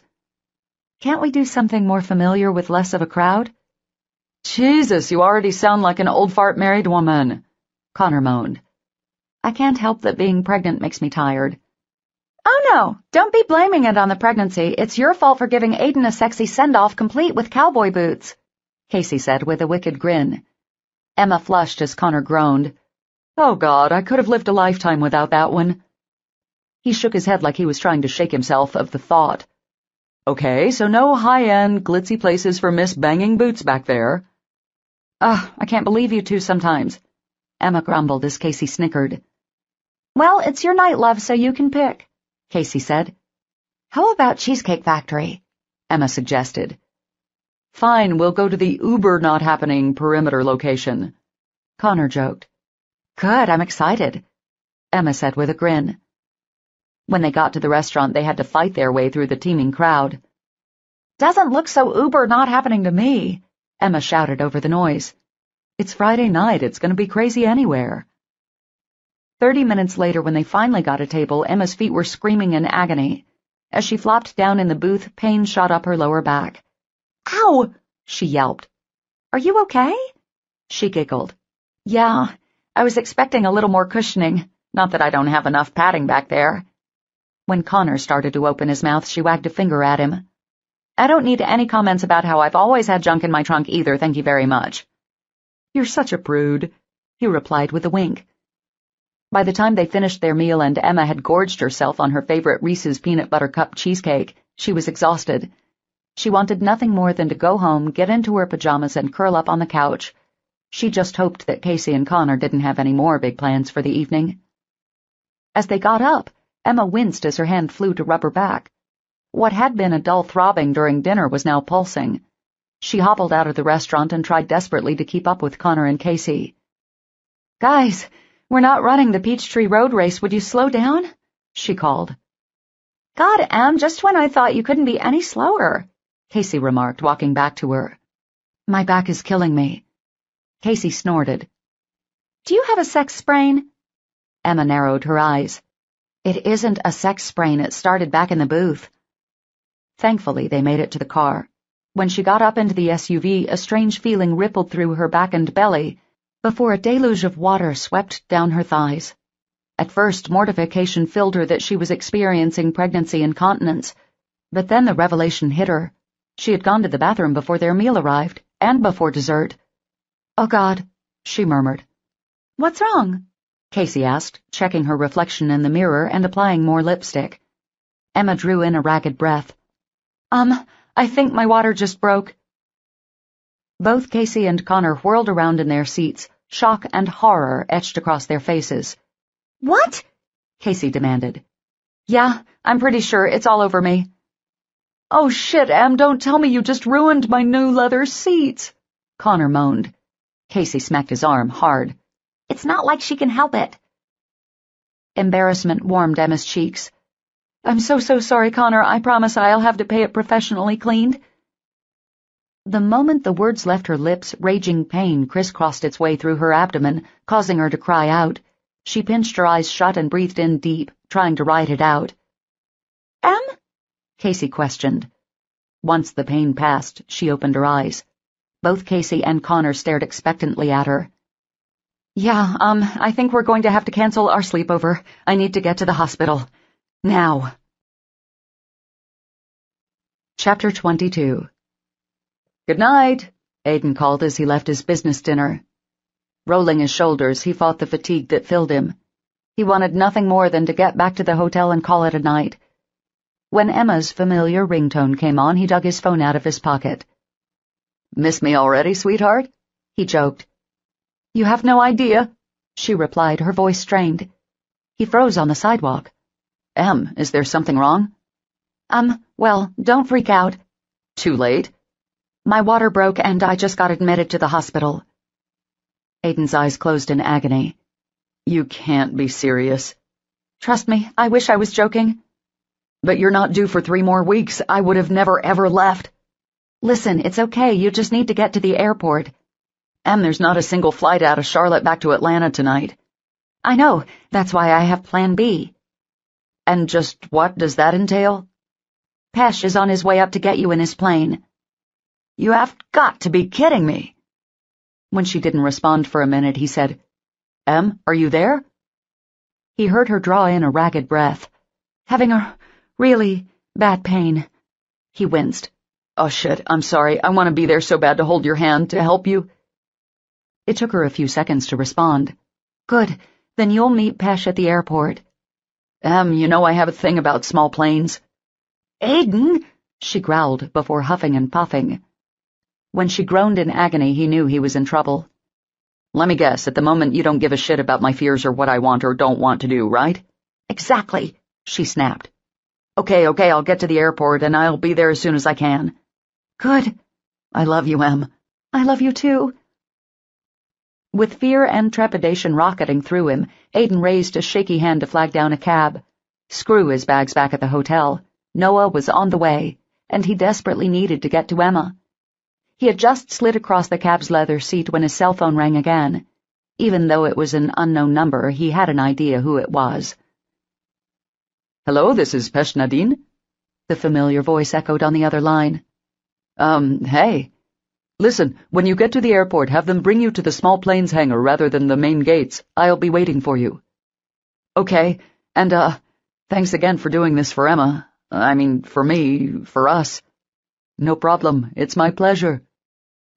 Aidan rolled his eyes as he hung up the phone. Of course it was his pleasure. Pesh was just the kind of stand-up guy that, even when nothing could be gained romantically with Emma, he would still do the right thing.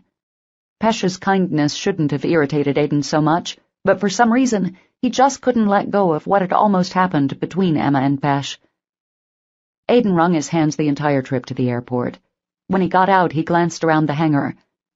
His eyes widened and a shudder ran over him at the sight of what he imagined was Pesh's plane already on the small runway. He stuck his head in the door, eyeing all the other death traps contained within. Hello? Pesh came out of a side door with a clipboard. Hey, Aidan, I was just logging our flight plan with the tower, but we're good to go now. Oh, okay. As they started out of the hangar and onto the tarmac, Aidan skidded to a stop. When Pesh realized he was no longer walking beside him, he turned around. What's wrong? Emma didn't mention what I thought about small planes. No, but she seemed to be a little preoccupied with getting you to Atlanta when I talked to her. Aidan winced. It's just I sort of have this aversion or fear about anything smaller than a 747. Pesh's dark brows furrowed. But this is a Cessna 270, one of the safest small planes around. Gesturing at the aircraft, Aidan asked, That isn't the kind that JFK Jr. crashed, is it? Pesh shook his head. That was a Piper Saratoga. He opened the side door for Aidan. Go on, hop in. We need to get on our way. At Aidan's continued hesitation, the corners of Pesh's lips quirked up. You're really afraid, aren't you? Aidan narrowed his eyes. Yeah, I am. Call me a pussy or whatever you want to, but these things are death traps. Without another word, Pesh dug into the bag at his side. He took out a bottle of pills and tossed it at Aidan. What the hell is this? Aidan demanded. Valium. It'll help you relax during the flight. Aidan smirked at Pesh. Isn't that kind of illegal for doctors to just have drugs lying around to push off on people? I'm not a pill pusher. Pesh snapped. Pain washed over his face. The pills belonged to my late wife. She always got nervous flying commercially or in my plane. They're expired, so they won't be as potent, but it should be enough to calm you down. Aidan opened his mouth, but Pesh started around the plane. Fuck, he muttered under his breath. He had just been a major dick to a guy who was just trying to help him get back home to see his child be born. Popping open the bottle, he threw back 2 of the pills, since they were expired. He swallowed them down and then shuddered at the remaining taste in his mouth. Putting one foot in front of the other, he walked over to the plane and climbed inside. Pesh already had a headset on and was flipping switches. Hey, Aidan said. When Pesh didn't reply, Aidan reached over and touched his arm. I'm sorry. That was a real asshole thing for me to say to you. I mean, you were only trying to help me, in more ways than one. Pesh shrugged. It's all right. You're just stressed. That's no excuse for me to act like such a dick, especially about your late wife. Aidan drew in a ragged breath. Emma never told me you were a widower. I'm very sorry for your loss. Thank you, Pesh replied. He gave Aidan a genuine smile before turning back to the cockpit and controls. When they lurched forward to start their descent down the runway, Aidan gripped the side of his seat. Pesh handed him a set of headphones. Here, this will help with the cabin noise. Aidan reluctantly put them on. He heard a voice ringing in his ear. Flight 33, you are now ready for takeoff. Roger that, Pesh replied. Aidan closed his eyes tight, hoping the expired Valium would start taking effect.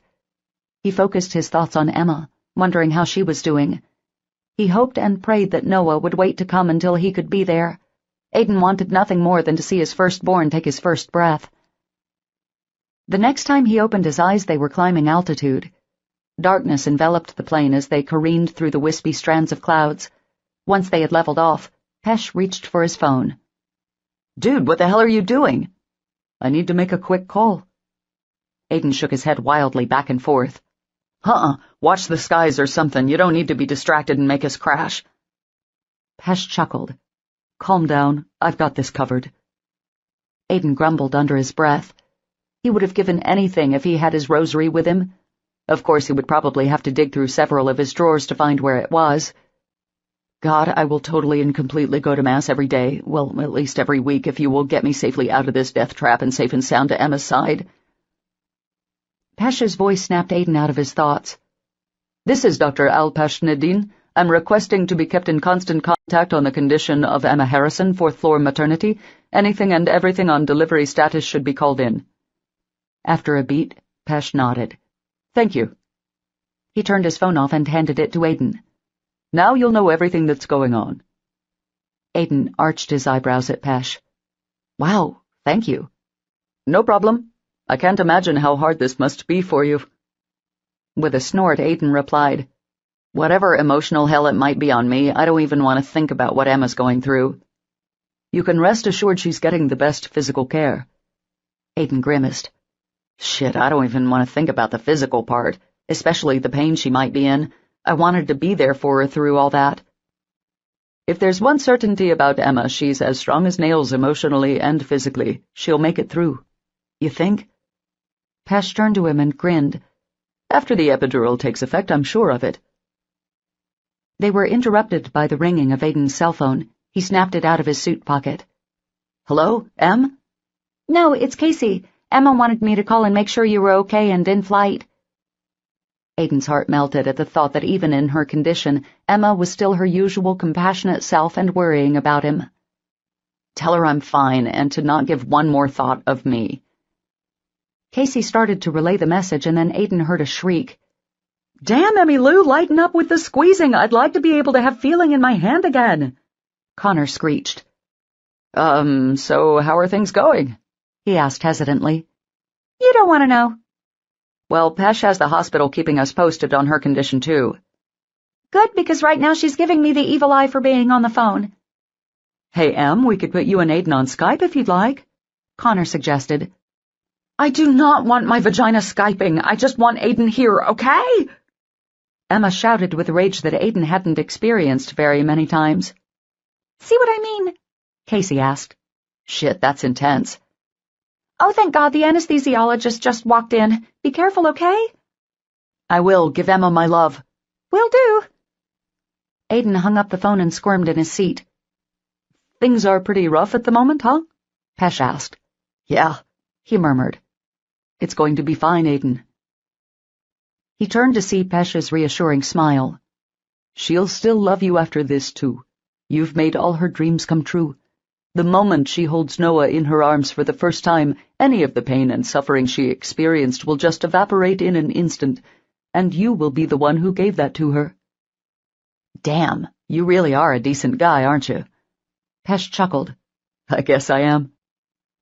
The cockpit seemed to start spinning around, and Aiden had to close his eyes from the dizziness. Is that you doing that or the drugs? It's safe to say that it's the drugs. The next thing Aiden knew, he was being shaken awake. Come on, sleepyhead. We gotta get in the car. It's over? We didn't crash? Aiden asked as he rubbed his eyes. Nope, we're safe and sound here at McCollum. The mention of the airport snapped Aiden into action. He fumbled out of his seatbelt and then fell out the door Pesh had opened for him. We're only 10 minutes from the hospital, right? Yep. Last call came through shortly before we landed. Noah's still not here, and Emma's only dilated to 7. Aiden's brows furrowed. All the pregnancy knowledge seemed to have flown out the window. Wait, so that means... No pushing until 10. We've got time. Thank God.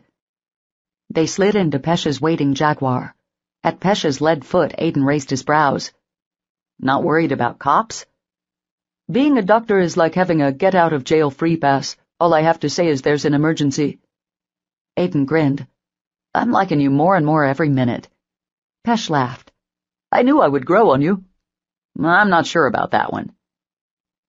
They peeled up to the entrance of labor and delivery. Aiden threw open the car door. When he went to close it, he met Pesh's gaze. I can never, ever thank you enough for this. I'm serious. I was happy to do it, for Emma, and for you. Pesh smiled. Now go meet your son. I will, and thanks again. Aiden sprinted from the curb and through the mechanized sliding doors. He hopped onto the first available elevator. Once he got to the floor, he raced down the hallway to Emma's room. He skidded in the door. At the sight of a nurse between Emma's legs, he had an odd feeling of déjà vu from when he brought her to the emergency room. Bending over, he propped his elbows on his knees and tried to catch his breath. "Hello there, Big Papa. You're just in time," Connor said with a grin. "Really?" he panted. The nurse smiled. "Yes, she's just dilated to 10 and we're going to start pushing." "Aiden, come here," Emma said, her voice a little hoarse. He stumbled forward to reach her side. He cupped her face in his hands before kissing her on the lips. He then kissed both her cheeks and her forehead. "I'm sorry, Em. I'm so sorry I wasn't here for you." "It's all right, you couldn't help it." "I know, but—" Emma gave him a weak smile. "I'll let you make it up to me some other time, okay?" He gave a playful groan. "Ah, so this will be the ammunition you use against me for years to come, huh?" "Maybe." He brushed the sweat-slick strands of silky auburn hair out of her face. "Has it been bad?" "The pain?" When he nodded, she made a face. "It was pretty horrible until the epidural kicked in." "The bruises on my arms will vouch for that one," Connor quipped. "So you're not hurting now?" "Nope. In fact, they have to tell me I'm having a contraction." Aiden glanced over his shoulder at Casey. "Guess you guys got to have all the fun without me, huh?" Casey grinned. "From the brief glimpse you got on the phone with me, I'm not sure how you can categorize it as fun." She shook her head. "When Em's in pain, she's scarier than Reagan in The Exorcist." Aiden laughed while Emma blushed. "Was I really that bad?" "Yeah, but I still love you," Casey replied. She leaned over and kissed Emma's cheek. The kind, middle-aged nurse thrust her hand out to Aiden. "I'm Annie. I assume you're the proud father-to-be?" Aiden bobbed his head. "Yes, I am." "I'm so glad you made it in time to see your son come into the world." "So am I." His gaze went to Emma's. "I never thought I would say this, but thank God for Pesh." She smiled. "We do owe him a lot." Aiden held up his hand. "Let's not get carried away now." The door pushed open and a female doctor not much older than Emma entered the room. She looked familiar, and Aiden remembered that he had met her once before when they were doing a round-robin with all the OB doctors in the practice. The name on her white coat read Dr. Karen Middleton. She smiled at them. "So baby Noah has decided to make his entrance into the world?" Annie nodded her head. "Yes, he has." Slipping on a pair of rubber gloves, she glanced between Aiden and Emma. "Then let's get the show on the road, shall we?" Chapter 23. Emma drew in a deep breath. This was it. When it came down to pushing, it was the real deal. "Okay, Emma, if you're ready," Annie said. She nodded, and using her hands, she pushed herself up in the bed. "If you don't object, we're going to put up a mirror so you can watch Noah be born. Is that okay?" Annie asked. "Sure. I want to see him." Where can I stand to ensure I won't be seeing Em's vagina?" Connor asked. Emma shot him a look, and he held up his hands. "I love you, darling, but I've made it 18 years without seeing your vajayjay, and I'd like to keep it that way." Annie chuckled. "Stand there behind the bed and you won't catch a glimpse or a reflection," she instructed. "Thank you so much." Annie then motioned at Aiden. "If you'll take one of her legs and—" She paused to look between Casey and Connor. Immediately Connor shook his head. "Like I said, I'll be back here in the corner." Casey laughed. "I would love to help." Aiden took Emma's left leg while Casey took her right. "Okay, Emma, breathe normally, grab the backs of your legs and push down while we count," Dr. Middleton instructed. Emma sucked in a deep breath and then started pushing as hard as she could. She barely heard Dr. Middleton and Annie counting to 10. "Good. Stop." Emma had just caught her breath when Dr. Middleton said, "Okay, again." Pinching her eyes shut in concentration, she went through 3 more exhausting rounds when Annie exclaimed, "Open your eyes, honey, he's crowned." Emma's eyelids flew open, and her expectant gaze honed in on the mirror, peering in wonder at Noah's tiny head. "Aw, Em, it looks like he's got strawberry blonde hair," Casey commented. Aiden grinned. Nah, I think it's redder, and he's more of a ginger. She gritted her teeth at him. Don't you dare call our son a ginger! Connor and Casey laughed while Aiden leaned in and kissed her cheek. I'm only teasing you, babe. I just hope it will darken up and be as beautiful as yours. Emma opened her mouth to thank him, but Dr. Middleton interrupted her by saying, Okay now, another big push. When Annie got to 10 and Emma started to relax, Dr. Middleton shook her head. Keep going, keep going.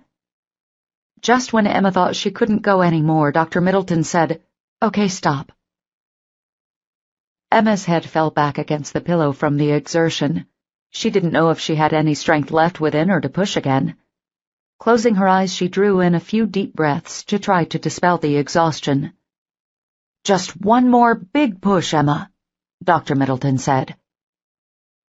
Gripping her hands tight into the backs of her thighs, she put everything she had left and then some into the push. Dr. Middleton's voice echoed over the loud groan emitting from Emma's lips. And here he is, she exclaimed, holding a wailing and bloody Noah up for both Emma and Aiden to see. The world around Emma shuddered to a stop, and all she could focus on was Noah's strong cries. It was as if every molecule, every cell, and every fiber of her being hummed and buzzed with the new life in front of her. Noah, flesh of her flesh and bone of her bone, was the most beautiful thing she had ever seen, or heard for that matter. Tears stung her wide eyes. My, he's still a big boy for being 3 weeks early, Dr. Middleton remarked with a smile. Unable to speak, Emma reached out her arms for Noah, desperate to hold him. He wouldn't feel real until she could put her hands on him. Hang on, Mama, let's get him cleaned up a bit, Annie said. A towel was placed on Emma's belly, and then Noah was laid in it. He continued to scream as Annie toweled him off. Once he was cleaner, she wrapped him in a blanket. An eternity seemed to pass before she handed Noah into Emma's waiting arms. After kissing the crown of his head, Emma gathered him against her chest. His wailing immediately ceased. His eyes, once pinched shut in anger, popped open, and he stared at her. The moment their eyes met, Emma's heart stilled and then restarted. Her emotions spiraled out of control, and she wasn't sure if she could keep them in check. Hey, my little angel, I've been waiting for you for so long, she murmured. When Aiden leaned over the side of the bed to rub his thumb over Noah's cheek, Noah kept his gaze on Emma. Looks like he only has eyes for you, Aiden mused. She didn't bother wiping the tears streaming down her cheeks. Glancing up at Aiden, she asked, He's beautiful, isn't he? Aiden smiled. He's the most amazing and beautiful thing I've ever seen in my entire life, he replied, his voice choking off with emotion. Daddy, are you ready to cut the cord? Dr. Middleton asked, passing Aiden a pair of surgical scissors. Emma watched with amusement as Aiden's shaky hands took them from her. Where should I... Annie motioned to an area, and Aiden hesitantly cut Noah from Emma. Good job. Okay, Mama. I hate to take him away, but we need to weigh him and get his PKU done. Then you can have him back for a while. After kissing each of his cheeks and his tiny button nose, Emma reluctantly handed Noah over to Annie. Craning her neck, she watched as they set him down on the scales. He's 7 pounds, 7.5 ounces. Imagine if he would have stayed in cooking for another 3 weeks or longer, Aiden said. Emma shuddered. Don't even joke about how big he could have been. He was plenty big enough. With a chuckle, he kissed her. Speaking of amazing and beautiful, can I just say how proud I am of you? She grinned up at him. Really? He bobbed his head. I just saw life come out of you. It's fucking intense. You know, some men have a hard time ever looking at their wives or girlfriends the same way again after experiencing birth, Dr. Middleton said, finishing up with Emma's post-delivery care. I can see why, Connor murmured from his corner perch. Aiden shook his head. She might be a mother now, but she'll always be my Em, Aiden replied. Damn, Big Papa, that was sweet, Casey remarked, Swiping the tears from her eyes, she leaned over to brush the hair out of Emma's face. "That was both exhilarating and terrifying, but I wouldn't have missed it for the world." Emma kissed Casey's cheek. "I'm so glad you were here with me." Glancing over her shoulder, she smiled at Connor. "And you too." "I'm just glad to see it all without having to really see it all, if you know what I mean," Connor replied with a wink. Emma and Aiden laughed while Casey shook her head. "I can't believe you're so scared of a vagina." "I'm intimate enough with Emma without having to get up close and personal with her vagina," Connor countered. Emma turned her attention away from Casey and Connor's bickering and back to Noah. She watched as he had his footprints taken, screamed as he was stuck for the PKU, and then finally was swaddled into a blanket and a cap placed on his head. "Ready to hold him, Daddy?" Annie asked with a smile. Emma's heart melted a little when Aiden glanced back at her for approval. She grinned and bobbed her head at him. "You don't want him back first?" Although she wanted nothing more than to have Noah in her arms again, she wanted Aiden to have his first moment as a father. "No, go ahead. It's time you held your son." "Okay," he said. As Annie passed Noah into Aiden's waiting arms, tears welled in Emma's eyes at the look of absolute and total wonder that came over Aiden's face. He stared down at Noah, unblinking and unmoving. Finally, he shook his head. "He kind of looks like a glowworm all bundled up like this." "Keeping him swaddled makes him feel like he's back in the womb," Emma replied. Aiden continued staring down at Noah. One tiny fist escaped his tight bindings, and he thrust it up at Aiden almost defiantly. It caused Aiden to smile broadly. "Ha! There's that fighting Fitzgerald spirit coming through. No one ties you down, right, Noah?" Emma shook her head. "You'll be changing your tune about that defiant spirit when he gets to be a teenager." "Nah, I like him tough and feisty." Noah's response was to stick his tongue out, which made Aiden chuckle. "Yep, see? Already a cocky little thing like his old man." Casey took a hesitant step towards Aiden. "So we know he's got his daddy's douche nozzle personality." Aiden arched his brows. "Hey, now." Casey grinned and patted his back. "Just teasing you, Big Papa. My question is, who does he look like?" "He looks just like you, Em," Aiden noted as he took in Noah's tiny features. Let me see," Casey said, peering over Aiden's shoulder. She squealed and clapped her hand to her chest. "Oh my God, that face! He's so handsome and adorable!"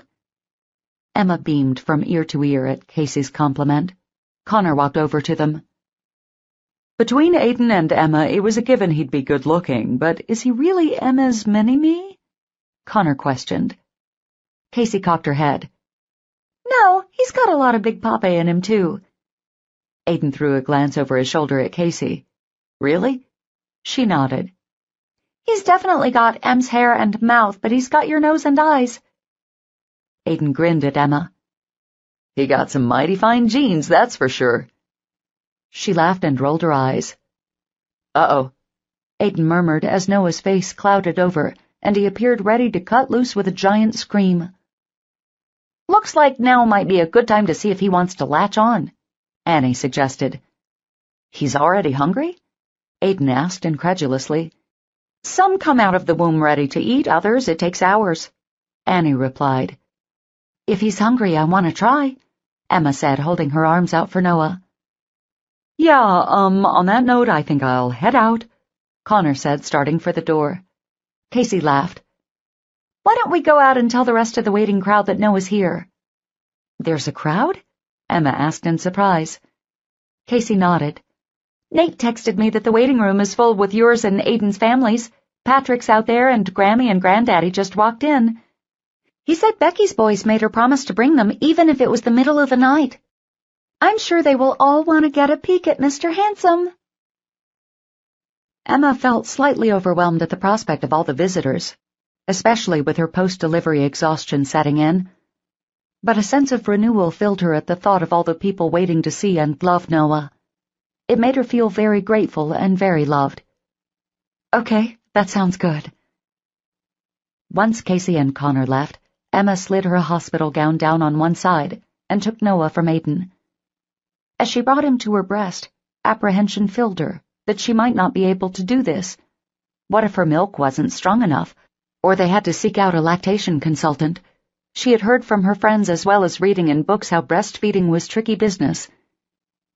But miraculously, after rooting around for a few seconds, Noah latched onto her nipple and began to nurse heartily. "Oh, you're so very lucky," Annie noted. With tears filling her eyes, Emma glanced lovingly from her son back up to Aiden. A smile filled her cheeks. "Oh, you have no idea." Epilogue. Aiden rubbed his blurring eyes before stretching his arms over his head. A glance at the clock on the computer screen told him it was clearly past time to call it a night. His phone buzzing in his jacket pocket also reminded him to get his ass moving. So he grabbed his jacket off the back of the chair along with his briefcase and headed out the door. When the elevator doors dinged open, a loud commotion drew his attention. Instead of barreling forward ready to save the day once again, he only smiled. He knew that the cause of the commotion was an 8-month-old angel with his father's blue eyes and a lighter version of his mother's fiery auburn hair. Turning the corner, he saw Emma standing beside a stroller, flushed with all the attention Noah was receiving from a gaggle of female admirers. Even though they had almost been married a year, she still took his breath away each and every time he saw her. Most days he didn't get to see her all dressed up like she was now. Outfitted in black stilettos, a short black skirt, and a slinky green top that showed off her fabulous cleavage, she made heat stir below Aiden's waist. Lately, since becoming a stay-at-home mom, Emma spent her time in yoga pants or jeans. But to him, she could look amazingly beautiful and sexy in a ragged t-shirt and his boxers. While she lamented the alleged 10 pounds of baby weight she still needed to lose, he loved the fact it seemed to reside in her breasts and ass, just as he had teased her about. In the end, quitting work had been a tough decision for Emma. At first, she had tried working part-time, but most days she still ended up in tears at the prospect of leaving Noah. Because Aiden wanted her to be happy, he suggested she quit. So when Noah was 3 months old, Emma left the company. That's why this particular evening she had wanted to meet him at the office, so the women she used to work with could see how much Noah had grown. He noticed that not only were several of the women those she worked with, but some of them were from his floor as well, including his secretary, Marilyn. They all stood around, smiling and cooing at Noah. He perched in his stroller like a king with his court. Peeking up at them through his long eyelashes, he flashed his 2 new bottom teeth when he grinned. Aiden shook his head at his son. He was already a terrible flirt, and knew exactly how to work the ladies or anyone for that matter. He was truly a chip off the old shoulder when it came to attracting the attention of females. Of course, any time Aiden made that comment, Emma liked to smack his arm and roll her eyes. He strode over to the group of women. "Well, hello there." Noah's gaze jerked from his admirers and over to Aiden. "Dada!" he cried, holding his arms up. Aiden's heart melted at the sight. No matter how many times he heard Noah call for him, he always had the same reaction. Pure love tingled from the top of his head down to his toes.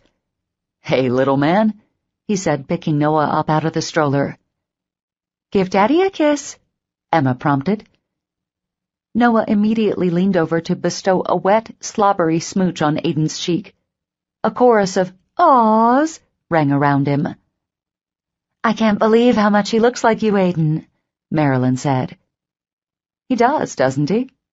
he replied with a grin directed at Emma. She rolled her eyes while another woman shook her head. "I see some of Emma in him, too, especially that sweet smile of his." Emma laughed. "That's only when he's not giving the cocky Fitzgerald grin that he does most of the time." Noah began to squirm in Aiden's arms. "You getting hungry, little man?" Reaching in her bag, Emma took out a pacifier and popped it in Noah's open and ready-to-scream mouth. Marilyn smiled. "Well, We better let you two get going. It took a couple of minutes for them to say their goodbyes and for each one to give Noah a kiss on the cheek. While he may have been fussy before, he reveled in their attention and waved happily goodbye before taking out his pacifier to blow kisses. Aiden set Noah back into the stroller. "I'll get him, babe. You take a breather." As Emma held open the door for Aiden, she shook her head and grinned. "What?" he asked. "I'm sure that most people in this building would do a double take at the sight of Mr. Manhor Fitzgerald pushing a stroller." He scowled at her. "That's former Mr. Manhor, thank you?" She giggled. "That's right. You're my Mr. Manhor now." She gave him a playful smack on the behind as they started down the sidewalk. "Mrs. Fitzgerald, I will kindly ask that you not maul my ass in public." "Oh, really?" A sexy smirk curved on his lips. "Save it for when we get home." Emma giggled. "Okay then, I will." When the crosswalk sign flashed for them to go, Aiden pushed the stroller onto the street. "Are you sure we should be taking Noah to O'Malley's?" Emma shot him an exasperated look. "We've brought him here at least 5 times. Jenny has been blowing up my phone with texts about when we're coming back." "Yeah, but he was smaller then, and there's all that smoke." "We sit in the non-smoking section, Aiden." Once they made it to the other side of the street, she gazed up at him. "Besides, he's part Irish. Shouldn't he be growing up around booze?" He rolled his eyes. Har. She grinned and then linked her arm through his. "I love you, babe." "Right back at you," he replied, before leaning over to kiss her. When Emma reached to open the door, Jenny burst through it. "Oh my God, I thought you guys had decided not to come." She barely gave a fleeting glance at Aiden and Emma before she reached out to Noah. "There's my big, beautiful boy!" After spitting out his pacifier, he grinned and waved his arms to let Jenny pick him up. "I see we rank pretty low these days, huh?" Aiden said with a smile. "Exactly. At least it's consistent. I mean, everywhere we go from your dad's to Grammy and Granddaddy's, it's the same," Emma replied. As Jenny bounced Noah in her arms, they followed her inside. "Can we get a booth as far away from the smoking section as possible?" Aiden asked. He watched as Emma and Jenny exchanged a glance before Jenny nodded. "Sure. Nikki, can you take them to booth 15, please?" Nikki nodded and started trailing through the bar. When Emma reached for Noah, Jenny shook her head. No, I haven't gotten my fill of him yet." Emma laughed. "When he gets fussy like he wants to eat, just bring him over." "I will. You two can have some privacy, like a date night," Jenny said with a grin. "Right. I don't even remember what those were like," Aiden mused. "Yes, you do. Remember how Megan kept Noah for us 2 months ago so we could go back to the lodge in the mountains?" Aiden's mind immediately flashed to dropping Noah off at his niece, Megan's apartment, before they went back to the lodge, where they spent their honeymoon. While Noah had been happy to go to Megan and excited to get to play with his cousin, Mason, Emma had wept the entire ride to the mountains. Thinking of her behavior, he shook his head. "You mean the night you spent texting Megan every 5 minutes to make sure Noah was all right?" Aiden countered. Emma grinned. "Yes, that's the one." "Whatever," he replied as they hurried to catch up with Nikki. She was standing in front of the booth in the farthest corner. When Emma slid in beside him, rather than across the booth, Aiden's brows furrowed. At the sight of the dreamy expression on her face, he asked, "What are you all moony about?" "Don't you remember?" "Remember what?" She sighed. "This is the same booth we sat in the night you came home from India." "Really?" She bobbed her head before leaning in to give him a lingering kiss. Her tongue had just brushed against his when someone cleared her throat, ending their brief make-out session. Nikki gave an apologetic smile as Emma snapped back from Aiden like a rubber band. "So what can I get you two to drink this evening?" "Just a Coke for me," Emma replied. Aiden grinned. "You should have a drink. I mean, you aren't breastfeeding anymore, and we're allegedly on a date night." A flush crept across her face, and Aiden knew he had embarrassed Emma by mentioning breastfeeding. Finally, she shrugged. Nah, I'm good. Come on, have a margarita, Em. You deserve to celebrate and cut loose a little. I'll even be the DD tonight, Aiden urged. She shook her head at him and then glanced up at Nicky. Just a Coke. Aiden grunted. Fine, be a killjoy. I'll have a Heineken on tap. I'll be back to get your food orders in just a minute. Aiden nodded at Nicky before she walked away. Then he turned his attention back to Emma. Why didn't you want to have a drink? Were you afraid I was plying you with alcohol to get you drunk so I could take advantage of you? She grinned. Since when do I have to have alcohol in me to get your libido kicking? He threw his head back and laughed. Never. A squeal drew their attention to where Jenny was bouncing Noah on her hip. He was reaching for one of the balloons that the bartender was blowing up for him. Aiden couldn't help smiling at the look on Noah's face as he kicked his legs excitedly. Emma cleared her throat and Aiden glanced over at her. I'm sorry, babe. Now I'm the one not doing a good job at date night. Well, speaking of your libido... Aiden watched as she shifted her menu and chewed her bottom lip. Em, what's the matter? You look a little pale. Are you all right? I need to tell you something. Out of the corner of his eye, Aiden saw Jenny with 3 bobbing balloons walking Noah over to a group of admirers. He held up a finger. Just a second, Em. He rose up from the booth. Jenny, don't get him so close to the smoking section, he called. She glanced back at him over her shoulder and nodded. Once he felt like Noah was safely away from the second-hand smoke danger, he turned back to Emma. I'm sorry, what is it? Well, I know we weren't actually planning on this, but... Oh, look, Em, Noah's blowing kisses to all the old men at the bar. The next thing he knew, she had grabbed both of the sides of his face in her hands, forcing him to look at her. Would you please listen to me? Jesus, what is the matter with you? Her green eyes narrowed at him. I'm pregnant, that's what's the matter. His heart jolted to a stop. You're what? Emma's expression momentarily softened. I just came from the doctor. That stomach flu I thought I had? Yeah, that's not what it was. I'm 6 weeks pregnant. Holy shit. But we were using condoms. Pink tinged her cheeks. Not the weekend at the lodge. He leaned over and lowered his voice. Yeah, but I pulled out. Emma cocked her brows.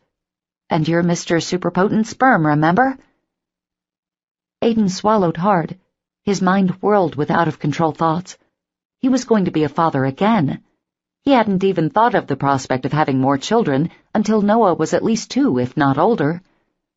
Sure, his sisters Angie and Julia were 14 months apart, but he had never imagined having 2 so close together. Noah would still be in diapers when the new baby arrived. Jesus, he could barely survive all of Noah's changings. What would it be like with 2? Aiden? Emma prompted. When he met her gaze, he could immediately read how she was feeling. She was thrilled at the prospect of another child to love, but she was also fearful of his reaction. He brought his lips to hers and gave her a deep, reassuring kiss. When he finally pulled away, tears shone in her eyes. Does that mean you're okay with this? His hand went to tenderly touch her abdomen. I'll admit I'm scared shitless at the prospect of another child, but we've already been through so much. Another baby will just mean more love. Her bright smile warmed his heart. Oh, Aiden, you made me the happiest woman in the entire world by giving me a baby. Then you made my life complete by giving me your heart and your love. I can't imagine anything more amazing than another child of yours. She then gave him a lingering kiss. When she pulled away, he grinned. Does this mean I can expect your libido to be kick-starting soon like when you were pregnant with Noah? She gave him a sly grin and then winked. Oh, yes. He closed his eyes in exaggerated bliss and brought his hand to his chest. Be still, my heart. She nudged him playfully as Nicky returned to take their orders. When Emma ordered her usual ribeye, Aiden stared at her in surprise. You're ordering a steak? Sure, why not? she replied as she handed the menus back to Nikki. I thought meat made you sick in your first trimester when you were pregnant with Noah. Emma shuddered. Oh, it did. I couldn't even stand the smell of it, remember? Surprise flashed on her face as the wheels turned in her head. Without missing a beat, a smile spread across her face. I guess that means this baby is a girl. Oh, God, he moaned. Emma tilted her head to the side and gazed up at him. What's the matter, Big Papa? You don't think you can handle a girl? I think I'll be fine until she gets to be a teenager, and then I may end up in prison for cutting some little horn dog's dick off. Emma laughed. Poor thing. With you as her daddy, she won't get to date until she's 30. And it'll be a good thing, because if she's half as beautiful as her mother, she'll have all the boys chasing after her. Tears sparkled in Emma's eyes at his compliment. You're so sweet. It's the truth. But I do remember saying you would bring some mighty fine genes as well. We're a good baby-making pair, aren't we? Emma snorted. In more ways than one. Aiden laughed. Who knew you would be so fertile and I would be so potent? That just means after this baby, we'll have to be more careful or consider more options. Aiden shook his head furiously back and forth. Don't even think about suggesting a vasectomy. Emma rolled her eyes. I was thinking either taking birth control pills or something for me. Don't get your balls in a twist that I want to take your manhood or something. Aiden couldn't help sighing with relief. That's good to hear. But don't think just because I'm going on birth control I'm finished with baby-making. He arched his brows at her. Oh, really? Mm-hmm. I want a big family just like yours. I don't think I ever signed on to father 5 kids. Oh, but you're so good at it, she teased. He groaned. There goes you in that mouth again. Well, I'll think of cutting myself off at 3 if you'll shut me up and kiss me. I'll be happy to oblige, ma'am. Aiden brought his lips to hers. Just as her warm mouth opened invitingly, a high-pitched wail caused them to break apart. They watched as Jenny hustled a red-faced, crying Noah over to them. What's the matter, sweetheart? Emma asked. Ma, he cried. Emma shook her head and grinned as she took Noah from Jenny. I can't believe he can say Dada all day, but I get called Ma. Burying his face in Emma's neck, Noah's cries quieted as Emma hummed to him. Their food arrived then. Want to come to Daddy, little man, so Mama can eat? Noah tightened his arms around Emma's neck at the insinuation. Come on now, Mama needs to eat for your little brother or sister. When Aiden reached to take Noah, he screamed and clung to Emma. Ah, Jesus, he's getting to be such a mama's boy, Aiden lamented. There's nothing wrong with that. I seem to recall another Fitzgerald boy who was one, and he turned out all right, Emma replied, while rubbing wide circles across Noah's back and kissing the strands of his strawberry blonde hair. Aiden nodded at her insinuation to him and his mother. She was right. He had been a mama's boy and proud of it. Well, that's true, but he did have some screw-ups until he found the love of another good woman, Aiden replied. Then we'll just have to hope and pray Noah finds the same one day. Emma smiled at him over Noah's head. And until then, he can be my mama's boy. Aiden grunted. Come on, little man. You're really a daddy's boy, aren't you? He prompted. Peeking through Emma's auburn hair, Noah grinned at Aiden. The small gesture caused Aiden's chest to clench, and he fought to breathe. Are you okay? Emma asked. I'm more than okay. He leaned over to kiss Noah's cheek before kissing her tenderly on the lips. I'm fucking amazing. This concludes The Proposal. Please visit our website, www.tantor.com, for more information on our growing library of unabridged audiobooks and to take advantage of special offers. Or call toll-free 877-7-TANTOR to request a catalog. Audible hopes you have enjoyed this program.